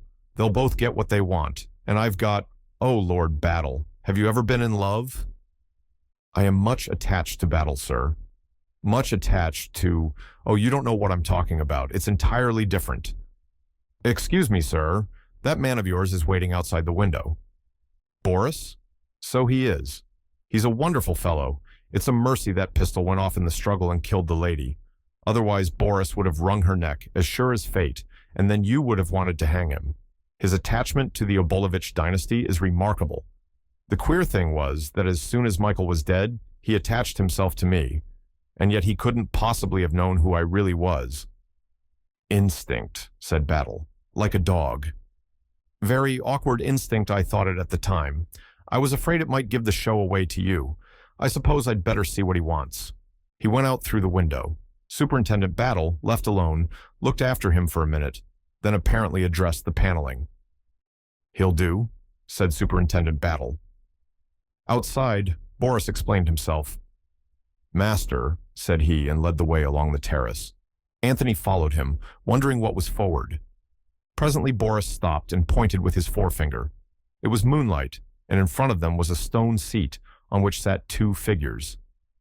He is a dog, said Anthony to himself, and what's more, a pointer. He strode forward. Boris melted into the shadows. The two figures rose to meet him. One of them was Virginia, the other. Hello, Joe, said a well-remembered voice. This is a great girl of yours. Jimmy McGrath, by all that's wonderful, cried Anthony. How in the name of fortune did you get here? That trip of mine into the interior went phut. Then some Dagos came monkeying round, wanted to buy that manuscript off me. Next thing I, as near as nothing, got a knife in the back one night. That made me think that I'd handed you out a bigger job than I knew. I thought you might need help, and I came along after you by the very next boat. Wasn't it splendid of him? Said Virginia. She squeezed Jimmy's arm. Why didn't you ever tell me how frightfully nice he was? You are, Jimmy. You're a perfect dear. You two seem to be getting along all right, said Anthony. Sure thing, said Jimmy. I was snooping round for news of you when I connected with this dame. She wasn't at all what I thought she'd be, some swell, haughty society lady that'd scare the life out of me. He told me all about the letters, said Virginia, and I feel almost ashamed not to have been in real trouble over them when he was such a knight-errant. If I'd known what you were like, said Jimmy gallantly, I'd not have given him the letters. I'd have brought them to you myself. Say, young man, is the fun really over? Is there nothing for me to do? By Jove, said Anthony, there is. Wait a minute. He disappeared into the house. In a minute or two, he returned with a paper package, which he cast into Jimmy's arms. Go round to the garage and help yourself to a likely-looking car. Beat it to London and deliver that parcel at 17 Everdeen Square. That's Balderson's private address. In exchange, he'll hand you £1,000. What? It's not the memoirs? I understood that they'd been burnt. What do you take me for? Demanded Anthony. You don't think I'd fall for a story like that, do you? I rang up the publishers at once, found out that the other was a fake call, and arranged accordingly. I made up a dummy package, as I'd been directed to do, but I put the real package in the manager's safe and handed over the dummy. The memoirs have never been out of my possession. Bully for you, my son, said Jimmy. Oh, Anthony, cried Virginia, you're not going to let them be published? I can't help myself. I can't let a pal like Jimmy down, but you needn't worry. I've had time to wade through them, and I see now why people always hint that bigwigs don't write their own reminiscences, but hire someone to do it for them. As a writer, Stilptich is an insufferable bore. He processes on about statecraft, and doesn't go in for any racy and indiscreet anecdotes. His ruling passion of secrecy held strong to the end. There's not a word in the memoirs from beginning to end to flutter the susceptibilities of the most difficult politician. I rang up Balderson today and arranged with him that I'd deliver the manuscript tonight before midnight, but Jimmy can do his own dirty work now, that's he's here. I'm off, said Jimmy. I like the idea of that £1,000, especially when I'd made up my mind I was down and out. Half a second, said Anthony. I've got a confession to make to you, Virginia. Something that everyone else knows, but that I haven't yet told you. I don't mind how many strange women you've loved, so long as you don't tell me about them. Women, said Anthony with a virtuous air. Women, indeed. You asked James here what kind of women I was going about with last time he saw me. Frumps, said Jimmy solemnly. Utter frumps. Not one a day under 45. Thank you, Jimmy, said Anthony.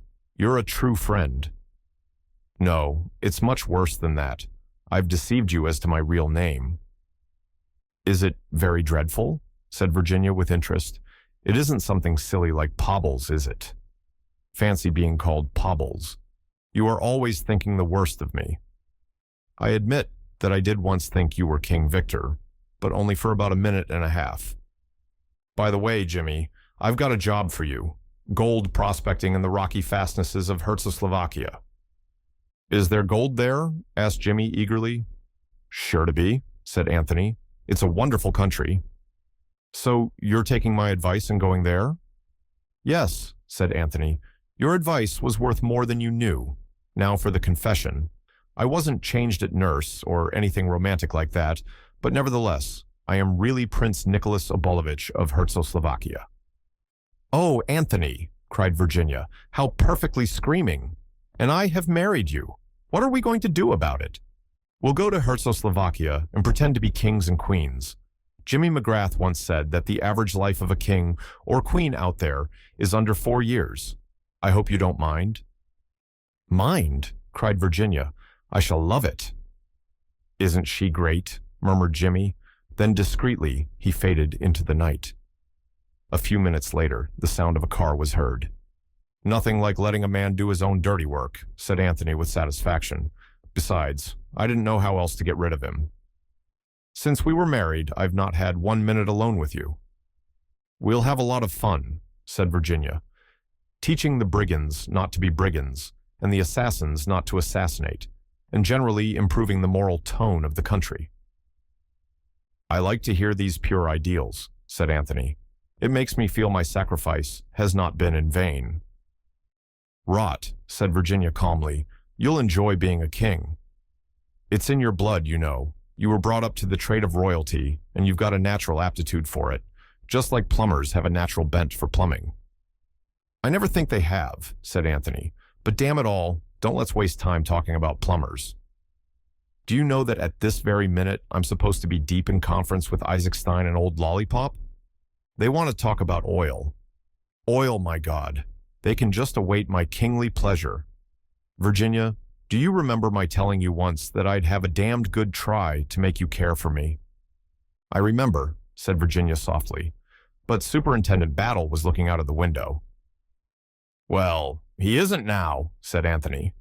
He caught her suddenly to him, kissing her eyelids, her lips, the green gold of her hair. I do love you so, Virginia, he whispered. I do love you so. Do you love me?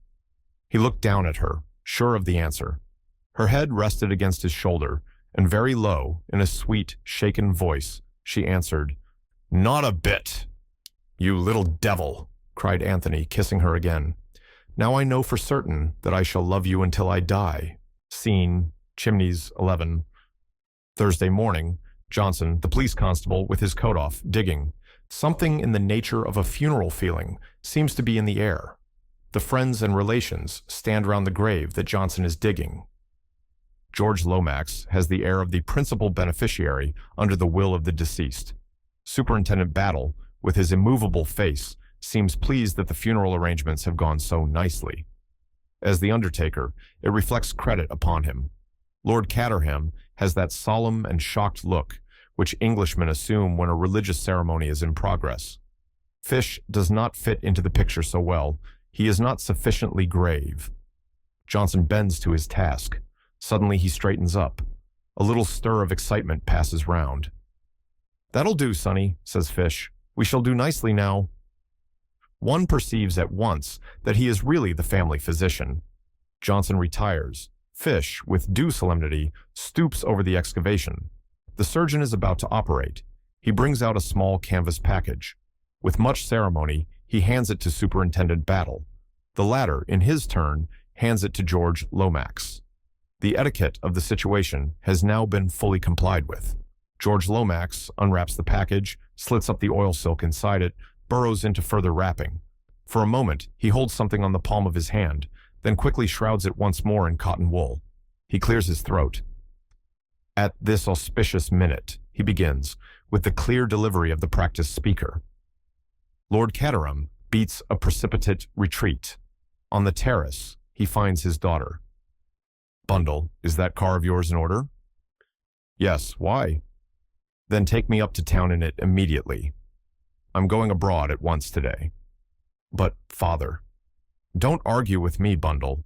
George Lomax told me when he arrived this morning that he was anxious to have a few words with me privately on a matter of the utmost delicacy. He added that the King of Timbuktu was arriving in London shortly. I won't go through it again, Bundle, do you hear? Not for 50 George Lomaxes. If Chimneys is so valuable to the nation, let the nation buy it. Otherwise, I shall sell it to a syndicate, and they can turn it into an hotel. Where is Cotters now? Bundle is rising to the situation. At the present minute, replied Lord Caterham, looking at his watch, he is good for at least 15 minutes about the Empire. Another picture. Bill Eversley, not invited to be present at the graveside ceremony, at the telephone. No, really, I mean it. I say, don't be huffy. Well, you will have supper tonight anyway? No, I haven't. I've been kept to it with my nose at the grindstone. You've no idea what Cotters is like. I say, Dolly, you know jolly well what I think about you. You know I've never cared for anyone but you. Yes, I'll come to the show first. How does the old wheeze go?